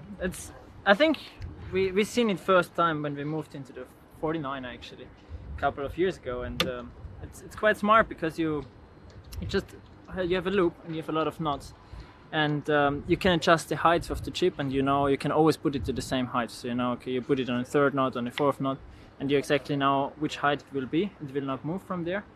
You just basically put the loop through the hole in the fitting, the forestay fitting in the front, and you put the other side through the jib, and you will always fix it safe and secure like this, and you can adjust the height quite easy. One thing you don't think about though is when you actually have to get up the front of the boat and adjust it, and usually you cop a few waves over the head. It can be a bit sporty up the front, can't it? It's always my job since Ben is helming, and I'm always annoyed if he's driving fast, because then I dig into the wave and like get washed all over. It gets a bit hard to steer too, right, when the crew's right up the front? Yeah, I mean, if it's real windy, and like a couple of days now we had breezes in around 20 more, and then yeah, you're out alone on the trapeze, but it's pretty alright. After many years you get used to steer the boat actually on your own, and yeah, what we used to do lately anyway now is mostly we go backwards, then there is no water coming there, and he's fine. So it's also good if you keep the water out of the Nacra, otherwise you have to hoist a very heavy Nacra. And as a crew you want to lie as far back and just reach with your fingertips to change so you're not movable. It's all in the hands of the helm. Yeah, exactly, high risk. What else have you guys got going on? Show us about your foot straps. I know sailors are super fussy about their foot straps. Well, I think, well, in general, foot straps are quite important, as I mentioned before, that in terms of maybe something breaking on the mast or something like that you can injure. But there everyone can use his own. We see Germans have a different one to us. Yeah, we like this one. They are a little bit big, so you can go in and out easy, and especially if you like fall, you can still slip out. You just need to bring a bit more power to hold yourself in. Yeah, and then we go everywhere just on the nice details, I would say. Small thin lines, everything maybe if possible aerodynamically well, so not use too thick lines, not be too heavy wherever possible. And yeah, it's basic stuff. It's not gonna make you win a race, but if you get all the details good and you feel comfortable with your boat, I think it's nice. And as Ben said, the foot straps are quite crucial for safety, and quite often we know about people getting injured when they get stuck with the leg in the foot strap and the trapeze breaks or whatever. So there is actually two ways people think in the 49er class. Either is to have them rather big, so you can slip in and out very easy, or you have them really small, where you can barely put your toes inside, so you don't get too far in and you will always be on the outside if something breaks. So you've gone for the big option. We've gone for the big option. Safety first. We got for this, but we know all people going for the small option, and it's And you guys have gone for the surfing grip tape, nice and soft. Is that a preference, or is that just what you had available? I know everyone's a bit different. We played around actually, all different stuff. That one's pretty good grip, especially once it's wet. So we like it. That's what we're gonna race. Yeah. Nice. So hopefully you guys get out there shortly. I've got my fingers crossed. You had a long day of waiting yesterday. What did you guys do with yourself while you were waiting for the races? Well, we usually spend some time in the club waiting, playing card games, trying to eat, trying to keep us hydrated, and yeah, have kind of a good time. Like stay as much awake and concentrated and focused as possible, but not too much, so you kind of get tired. So it's always a balance, and I think it's hard to challenge for everyone, but it's the same challenge for everyone. And so what's your goal this regatta? What are we going for? Oh, so. Tell us the win. The win. I mean, yeah, the wind is tricky around here, so for sure it's gonna be an important thing to read it well. It's hard to say that, but yeah, our biggest focus was in the preparation already based a bit on the Olympic stuff. So yeah, there are some details we want to work on, and in general it's good to get a good overall result just for confidence in the Olympic year. Nice. Yeah. Good luck, guys. Thank you. Do good. Thank you.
Well, any yachty will tell you that anti-fouling and taking anti-foul off it's an awful job. So McGlide could be the way of the future. Well, you know, the technology is moving so quickly, isn't it, with these sort of products, and looks a hell of a lot more tidy way of doing it than Absolutely. Grinding anti-fouling off. And if you do want to check any of McGlide's products, we have a nice little link on the 49er page. So if you go to 49er.org/wrap, that's WRAP, wrap, you can check out the products there and a little bit of a link. But we're so grateful for them supporting this event, as with Ford Whip as well. You know, Sailing, we need as much support as we can get. We've got to spread the word, get the word out there, and we thank you for tuning in. We're still waiting. We've got a little bit of a wait to go until the 49er get their third race of the day. That will be race number 9 for this class. But we've seen a lovely little shake-up on the leaderboard, especially a little bit further down. We can pull it up. But especially, we were talking before about that next jump into the top 10, which I'm sure all of these sailors have in the back of their minds. Or even if it's not the top 10, it's that jostle for a dominating performance for their nation, or a standout performance, so the nation will send them. And we're seeing a good few little battles out there currently folding out. Well, you know, from 8th, down in 8th, you've got Presbytek and Kolodinsky from Poland. And really from there down to 12th, 13th, that's Fischer and Piquon from France. They're all in with a shout at getting into that top group. And you know, we've still got a ways to go. I mean, one more race this afternoon, a full day of racing tomorrow. Probably we're even a bit premature starting to think about the medal race, but the standard in this field is so high, and the conditions play a big role. I think, you know, a condition change often will scramble the leaderboard. I haven't looked at a forecast for tomorrow yet. Today has been predominantly pretty light, and I think some teams, especially our overall leaders at the moment, I think are handling the lighter conditions beautifully. And you just mentioned in that wee piece that was on, they're not big guys. And I think the Austrians are absolutely loving the conditions.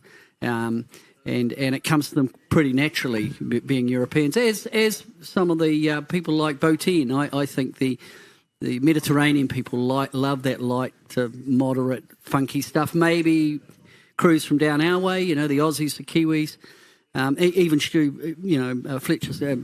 The Brits probably would prefer a little bit more breeze. To leg out a little bit when it becomes a bit of a drag race. Yeah, it becomes a wee bit more of an arm wrestle, whereas this is finesse and I like that, you know, sniffing it out. That's what I'm seeing. And their level of accuracy is in these light, tricky conditions is impressive. And we're talking about the performance of the boats. The 49 as a class, it's been around for quite a few Olympics now. We've seen a few changes in the technology in the class. It's managed to keep relevant, going for a carbon mast. A bit of a square top main has also been introduced. But these guys know these boats so well, and the quality at the top. You mentioned in the racing that there's, a few teams might have a speed advantage, but the thing that's separating these guys at the moment is holding that top speed for as long as possible and minimising those errors. But these guys are sailing at such a high level. I don't know if they're in this condition you're seeing big speed differences. I think the differences that we're seeing between good and bad is probably more starting, mark roundings, mark exits, and then just the subtleties. Can I live in a position that's slightly compromised? And, wow, that's a strong weapon if you can. If you're thin on someone's hip and you can survive there, you're in the game, and that's what I'm seeing. I think the other, for me, a good change for this class was in Genicas. They changed the Genica on the 49er after Rio. And for me, the sails that we saw in Rio, especially in the Lydica, were very tubular, very round, and they were difficult to sail with. What they've got now is a new generation of Genicas, more like the FX, and to me they look a lot better, especially in these conditions today. For when I was sailing the FX, just as that class came in, we would often train against the Aussie boys, and it was really interesting to see the performance of the two boats and how the spec sails of the FX at that time just did have that little bit of an edge because they were flatter and faster, and we've seen that transition now for the 49ers. And so the class has had some, if it's warranted, have had some very nice tweaks, and I guess there will be another review. I think the next review for all the Olympic classes, especially the ones we've got here, will be after Tokyo, and they'll say, I know, I think in the Nacra they're looking at changes. I'm not so sure about the 49er, but all to improve, all to make it easier and nicer. Well, not so much easier to sail, but nicer to sail.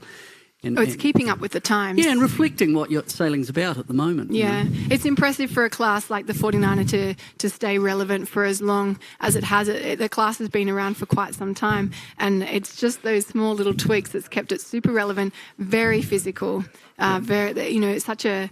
it's an agility. These athletes are so agile. They're on their feet all day in that balancing position and transitioning. It's a wide boat, with those two wings out on either side. That tack is a sprint. Yeah. And if the skipper does it correctly, the boat kind of moves under your feet as you cross through. But if you get it wrong, you're climbing. Well, you mentioned earlier, and you're so right. A 49er will not sit in the water by itself. It will capsize. If you put it in the dock, no wind, it won't stay upright. Even in its trailer, it won't stay there. A ship will come and... So that makes the whole skiff thing. I love skiffs. I think everyone in the Southern Hemisphere does. I love the 18s on Sydney Harbour. And these boats are probably not quite as refined as those boats, but the characteristics are there. And it just, to me, it appeals to young people, and that's what should happen. And it is drawing younger kids into the class. Obviously, the 29er is the development class. That's only the skipper trapezes in those boats. But in terms of a youth dinghy, we're really getting it right at the moment with the 29er. The Nacra 15 is another great example. A foiling boat for kids. I mean, can it get any better? It will happen because I think the sport is heading that way. The reality is this whole foiling thing, it's staggering. I think our sport's gone through or going through a revolution. And some of it's from the top with America's Cup, and it's reflected in kiteboarding, it's windsurfing, what we're seeing here, the Nacra 17s, and keep it going, I reckon. Absolutely. If we want to keep attracting kids that you're up against gaming on the computer or skateboarding or surfing, we've got to have something that they think is cool. Yeah. And these are cool. I think we're onto it. So we've just heard that we are about 3 minutes, 3:50 away from a start now. We're just looking at the conditions out there today. It still looks relatively light. They've got 8 knots out on the water currently, and they're lining up for the start. There we go. We've got 3 minutes until that start. very grateful that these guys are getting another race away. The race committee's been so patient today. 5:20 local time, we're getting that final race of the day underway. These 49er sailors, they've been super patient. They were sent out before the last race of the Nacra, and they've had to wait out there for quite some time. A little known fact, we were talking about these boats just tipping over on the dime. Without a coach boat, these boats can be quite exhausting just to sit around and wait on. Often, if you're lucky, you've got a coach boat that you can drop one of those wings on top of the coach boat and have a bit of a rest and have a bit of a chat. But for some of those teams, if they don't have coaches here, or if a coach is servicing 3 or 4 boats, it's a real fight. A bit of a negotiation which crew gets to rest on that coach boat. Yes, the days of just sitting on the side and enjoying a cruise around before, the cruising around in these things, you're standing up. Yeah, so you can see them all there standing up, burning around that race course. So we've got 2 minutes to go now. You can see these guys now lining themselves up on the start line. I was talking before in the Nacra race about how challenging it is in the light conditions. The wind pretty much hits that front line of boats and lifts up, and there is somewhat of a void in that second row for anyone that's unlucky enough to be back there. And often you'll lose control of your boat. If there is a big front line stacked up, you have very little control over that boat if you are in that second line void. So we're coming in 1:23 to go. There's a bunch of boats up towards the windward end.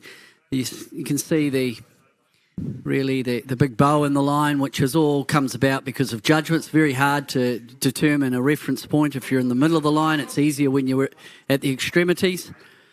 As we approach 1 minute to go in I think this will be the final race 3 of the day for the 49ers. Boy, they're pumping hard at that windward end this time. Yeah, you can see how close these boats are stacked up one on top of the other. And the double tacking going on, we've mentioned this a little bit today, but that's a huge skill, being able to tack the boat on a dime without shooting forwards as well, managing to stay just off the line. And look at that nice wide spread across the fleet, but we're still seeing that density at the boat end. Yeah, I think in the first race, it looked pretty strong off the pin. Second race, some of the sailors, including the Brits, really pushed hard for pin end. This time, I think after what was learnt from that second race, the hot players in the game are right up at the committee boat end. And also we spoke about, taking gaps at the last minute. We saw the GBR guys sneak in. These guys are lining up. We're quite close to the start here. We've got 2, 1, and we are off.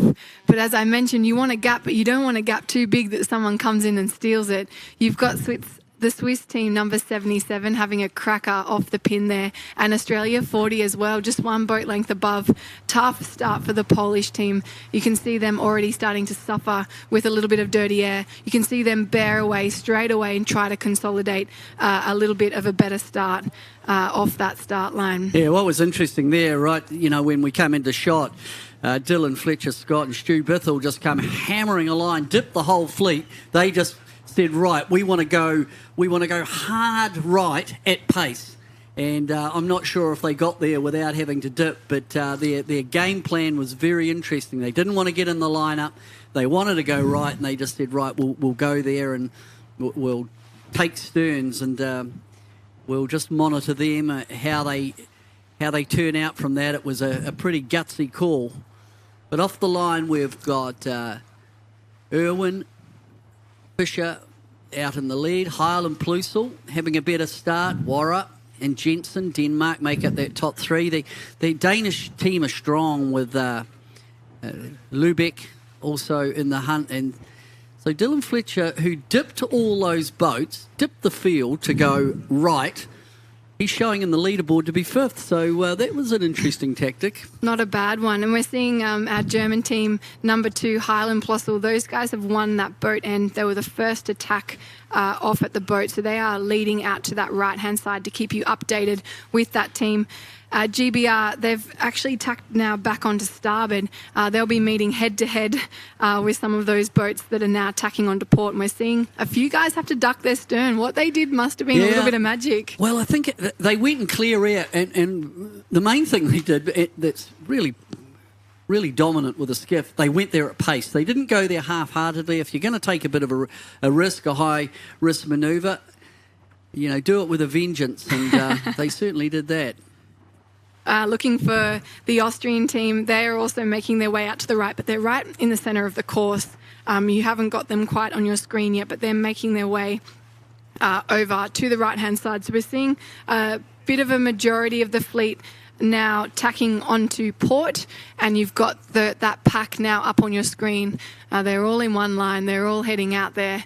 Perhaps a little bit of an advantage to the Phillips brothers getting their nose forward, and also Heil and Plossel, the German team, leading the way out there. Yeah, they're pushing hard right. There's big players in there: Heil, Plossel, Warra, Lubeck, the Phillips brothers, Burling, Bilstein and Hustle, the previous race winners. I don't think it's any mistake while that elite group of this gold fleet from the 49er Worlds, they've figured out, and looking at that from the drone, it just looks quite green over there on that right-hand side. I think generally today, I think I mentioned it earlier, it's a 60-40 deal. I think 60% of the time, if you're in doubt, go right. And we're seeing, the fleet kind of agree with you there. The majority of them on port tack. You've got the lovely drone shot zooming over here. A few of the boats have pulled over now. Just as I say it, it's always the way, but making their way over to that side of the course. I don't know if there's any, I don't think they're close enough to that headland to get any geographic effect, because often that's the other thing that will come into play in a bay.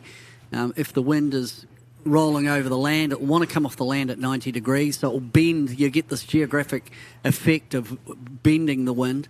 Whether that's going on as well, I'm not sure, but it certainly always just looks, when we look up the course, a little bit more inviting on that right-hand side. I bet some of the sailors wish they could get eyes up on the drone as well. You get such a good perspective here of what's actually going on. Front row seats to this racing. Diego and Botin putting in a lovely tack there. Spanish team number 4. Those guys aren't in bad shape either. The tracker's reading them as 8th.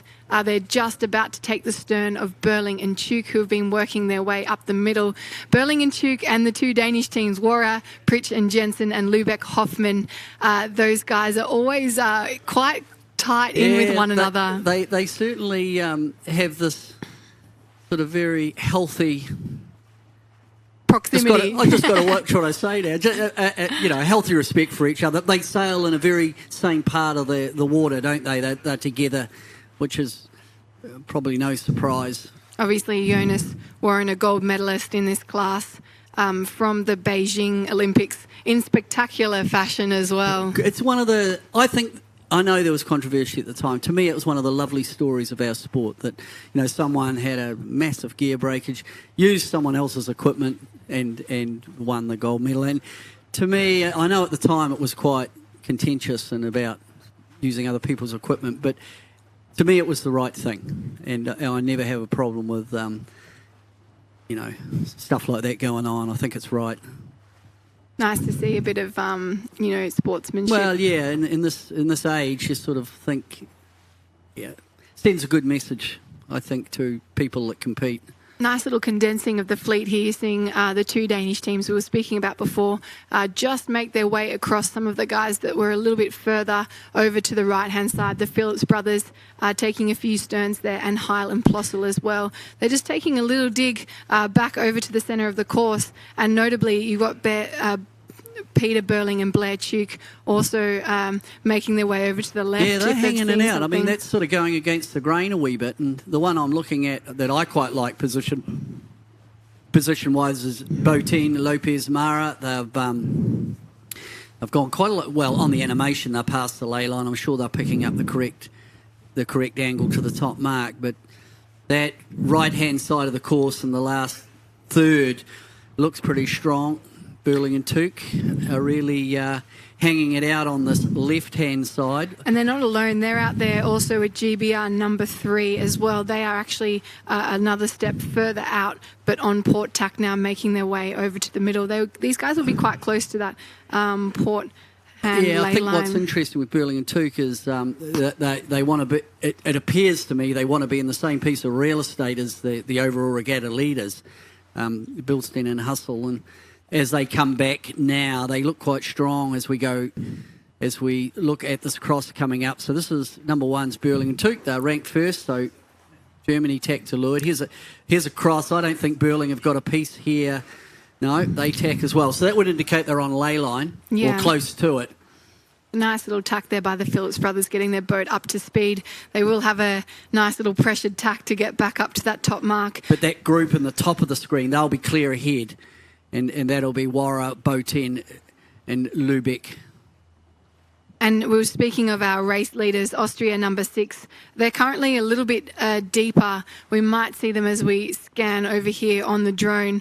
But those guys are just that one ladder rung further down, let's say a little bit further to the right, making their way in, perhaps a little bit deeper. So we got to keep eyes on them and see if they can work through the fleet after such a stellar performance in race 1 and 2. And again, it's the key. Who are the players that can, when they're deep, can work their way through the fleet? Burling and Took were not able to in the previous race. Can the Austrians, who are now, not as strong as they'd like to be, can they move through the fleet? But at Mark 1, it is from Spain, Boten and Lopez Mara leading at the first mark.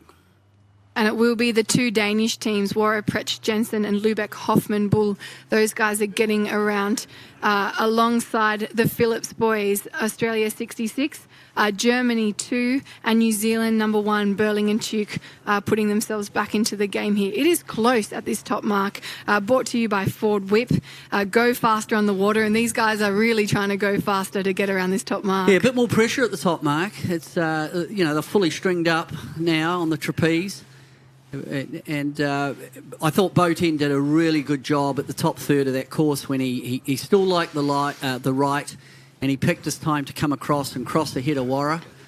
And so we're seeing a few of the boats that hung it out a little bit further to the left suffer there, just off your screen now. But that will be the British team, GBR number 3, quite deep down in the scoreboard alongside the Austrians as well. So I'm placing them at 21st around that top mark. So we'll just have to watch and see if they can work their way through the fleet. Yeah, I think what's interesting is if you miss the opportunity to come back, it may not come back to you. And I think a few have paid the price for who are on the left. They probably had a sniff. If you can cross, take it. Come back, cross. As we look at the boats in the lead, that's Warra and Jensen. So we're going to cross now to Olivia and see how she's doing out there. Olivia, what are the conditions like? It looks to me like we've got a little bit more wind. And how's the action at the top mark? Oh, the top mark always has plenty of action with the 49er fleet, doesn't it? Obviously, we've seen over the last few races the wind dying out a little bit. In that little postponement, we had a big, about 40-degree shift to the left and a dropping of wind. Now, to me, that sounds like the sea breeze is dying a little bit, although we do have a little bit more of a push. So what would have been really interesting is to know what settings all those 49ers would have been on. A lot of them would have changed to a light air setting, and then obviously the breeze increased throughout the course of that work. So it would be really interesting. I could see a bunch of forestay sag, so obviously a lighter setting on our race leaders, the Spanish and Jonas Warra from Denmark. But it's just going to be really interesting to see how this wind kind of settles, whether it's just going to hold in for one more lap of this 49er race. Great insight, Olivia. Thank you so much. And such a good point there with those rig settings. The boys can't touch them. You've got to set up your boat settings before that 4-minute gun goes. And so you're madly on the spanners if you're seeing a change. But it is a bit of a guess at the start. Yeah, but it still reinforces that you've still got to be able to sail the boat out of mode, because it happens. You set the boat up pre-start. But during the race, when it changes, and I know the good guys practice it, they say, right, we're in a light or light medium setting, the wind's dropped, and we know how we can change the boat to optimise. It's not perfect, but it's better than not doing anything. And, those small refinements will make a massive difference in terms of who can get the best out of a bad situation. See Burlington Took playing that low game again, which they often do. They've actually come back at the first two boats. In the lead, it is still Diego Botin and Diego Lopez Mara from Spain. Yeah, but they have really put themselves back in the game, Burlington Took, using that lovely low mode that we've seen time and time again from them, applying pressure to those lead teams. We're down at the bottom mark now, seeing a nice little drop by our race leaders, Botin and Lopez Mara, and opting to take that left-hand gate. Yeah, split at the bottom mark. They've gone, and Burlington Took round, come round behind. It's very close, there's that top four. And immediately a split. And we're looking at the right-hand group here. The Spanish team will be giving a whole bunch of pain to the New Zealanders and the Danish team behind them in terms of turbulent wind. Yeah, a little bit of a wobble there from the New Zealanders. I don't know if they're trying to get weed off or a little bit of an aggressive steering there, but they did just drop a little bit to leeward there of the Spanish line. We might see them tacking. Yeah, there it is. Tacking off and clearing the air. Completely gassed. It could have been a bit of weed as well. Again, I look up the course from the drone and it just looks better on that right-hand side. What a shot there. That gives you a great perspective. You've got the two gates there. You've got the teams splitting on either end of the gate. And then you can get a good perspective of the pain that these sailors go through directly after that bottom mark. There's gas from those spinnakers. There's also the line that they have to sail, very dictated to by the boat in front of them, who's dictated to by the boat in front of them, and so forth. And you can see how tricky the sailing can be when you're back in the pack as we're watching these guys come around the bottom mark now. Yeah, I think that was pretty interesting there, that the way that panned out. And the boats that looking up the course that took right, you can see have really advanced forward. And the boats that got in that congestion, and that was the New Zealanders and the Spanish at the left-hand gate looking up the wind, really paid a little bit of a price for that bottom mark exit. Yeah, the results have really kind of gone to show that. We've seen Australia 66 taking that right-hand gate. The Phillips brothers launch themselves into fourth, and also Beck and Gunn getting up into fifth place. So a bit of a lead change now. I'm not sure. I think the New Zealand tracker has gone a little bit rogue there, so we're not entirely sure where they're placing right now, but we will see them on the screen shortly as these guys come up the top mark. But in terms of in the lead, that was a real good option take for Warra and Jensen, and I think Lubeck, who was ahead of that group, just managed to poke out and get into clear air quickly. Yeah, and they've just put that first tack in now, Warra and Pretch Jensen, so they're now on back on starboard tack. We're going to see a nice little meet coming up, as you can see it on your screen there, between them and Botin and Lopez Mara that did opt to take that left-hand gate. It's close. Game on. And it's sort of late afternoon, so things are moving around a wee bit. But that bottom mark gate was quite telling for some of the teams.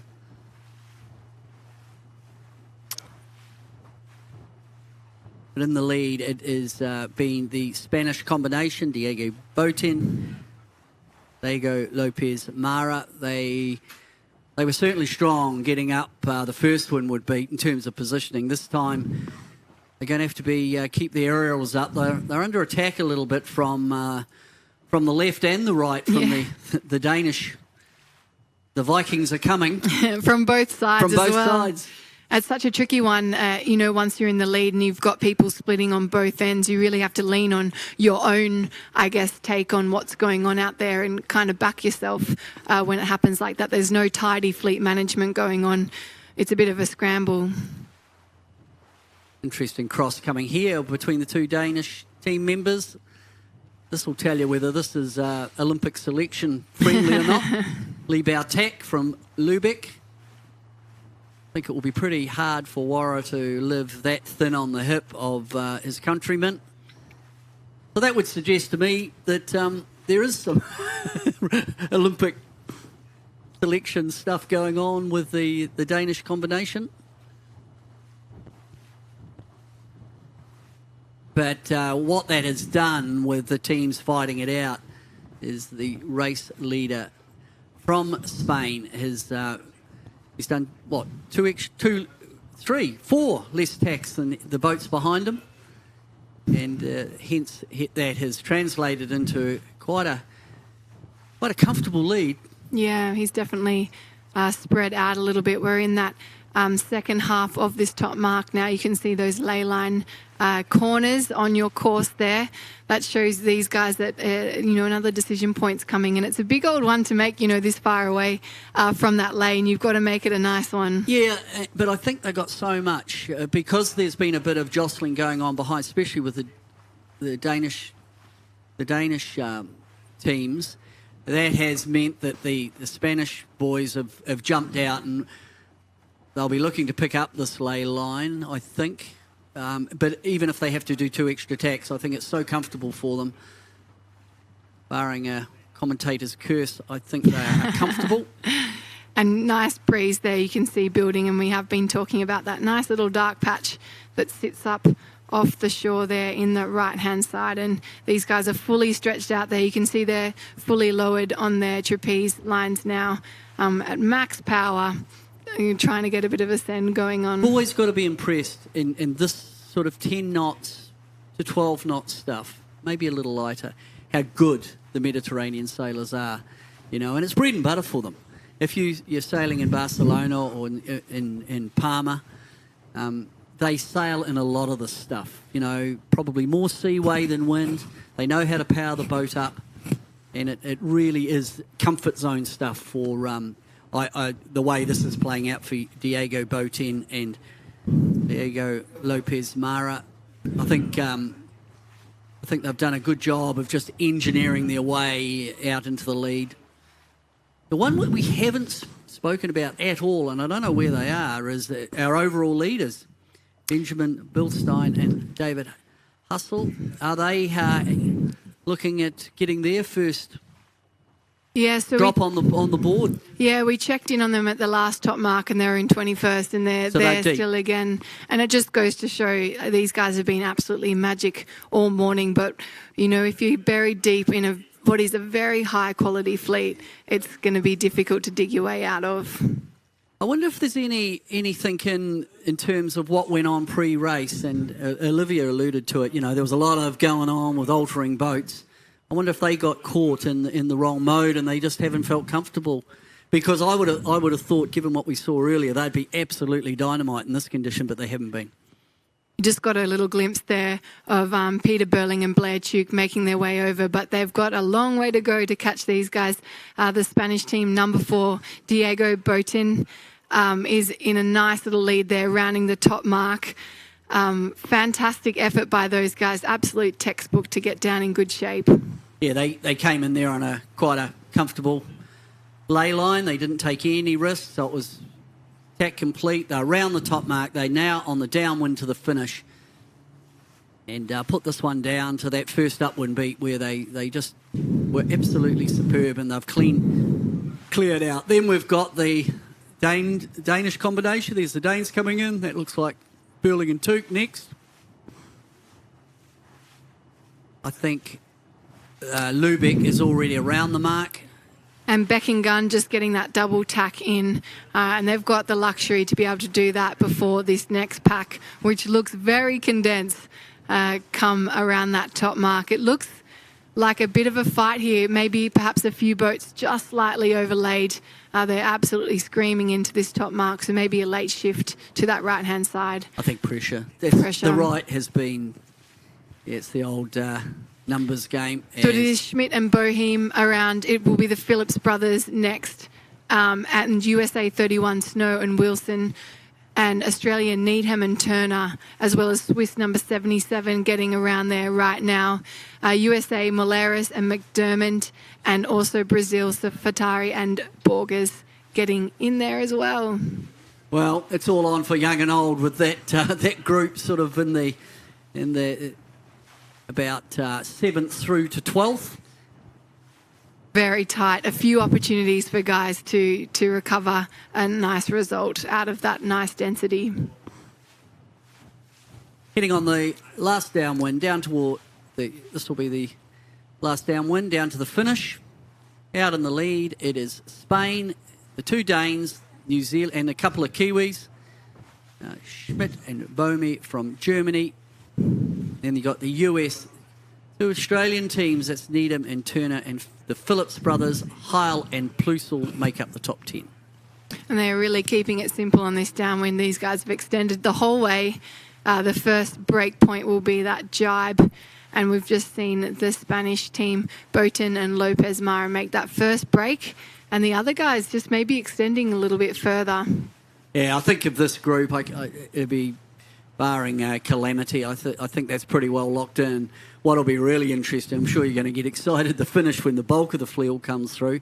Yeah. So Botin just wanted to, they've jibed, they're heading down the middle of the track now, just wanting to make sure not getting too far out on Leyland. Lubeck and Hoffman-Buhl, they jibe, as do Warra and Jensen.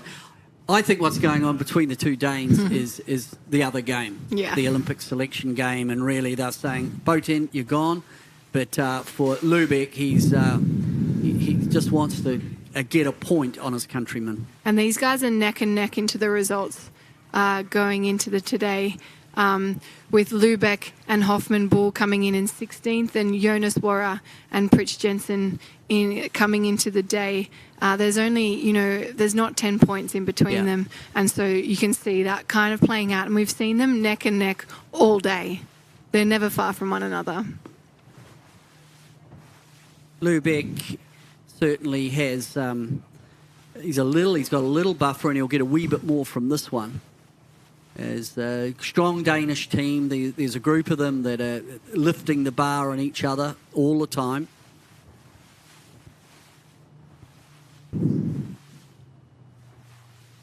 And a few of our top 5 getting into a little bit of trouble in this race. You can just see how hard it is with the quality of the fleet to sail through. But GBR3, Fletcher Scott and Bithell, they're currently in 16th overall. And our boat of the day up until now, Bildstein and Husel in 21st. But here we go, our race winners, Diego Botin and Iago Lopez Mara, putting together a pretty spectacular race, in my opinion, to take the lead for race 9 of our World Championships. Well, they've taken their chance, and they certainly a well-deserved win. Next, it will be Lubeck coming over the finishing line. So that is Mads Emil Lubeck and Hoffman-Buhl, followed by their countrymen, Warra and Jensen. Yeah, they managed to get a little bit of space between themselves and their countryman, and it is Peter Burling and Blair Tuke applying the pressure for this 3rd and 4th place. But I do think it will just go to the Danish team, making a little nice surge to the finish. Way to apply pressure, though, by the Kiwis. Pretty slick effort for those guys to be in 4th. And good to see Dunningbeck and Gunn working their way into 5th place. You're seeing them just crossing your finish line now. And now the game on for that big old pack. They're coming. That's right. Get your cards out. Watch the end of this. If you haven't watched too much, just put your coffee down there. I think there might be you might see a bit of action in the next minute or so, as it looks like next it'll be the Germans, and then the Americans and the Brazilians, and the Australian flag will come through. Looks like the Germany Schmidt might be, he's got one jibing in. Are they going to come roaring in from this leeward end? I think he's in safe. But there must be boats overlapped as we look behind. So that's Schmidt through. They've done great. They've extended their lead a little bit, especially from where they rounded that top mark. Congratulations to those guys. And here it comes. So it will be Brazil 15 there. Those guys have got a little sniff of a lead, but USA 31 really applying the pressure there. But it will be the Brazilians Marco Sofatari and Gabriel Borges, and then closely followed by USA 31 Nevin Snow and Dane Wilson getting in across.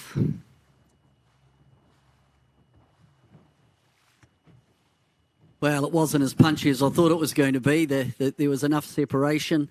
As we look at the boats coming through to make up, that's Bilstein, I just saw his number came up in 20th coming through there now with the... Great work by the Danish team there, just slipping in around the Americans. If they don't get their speed up, just in time before the Australians come screaming in. A lot of guys coming in hot from that left-hand side.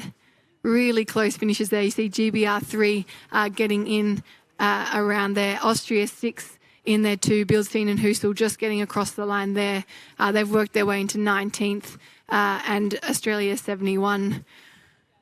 Whew, what a race. Well, interesting race, interesting day in terms of the dynamic and, overall we're going to have another lead change in this event. But we're going to be saying this right up to the end with this pendulum of who can be consistent, who's going to react to the pressure of talking overall.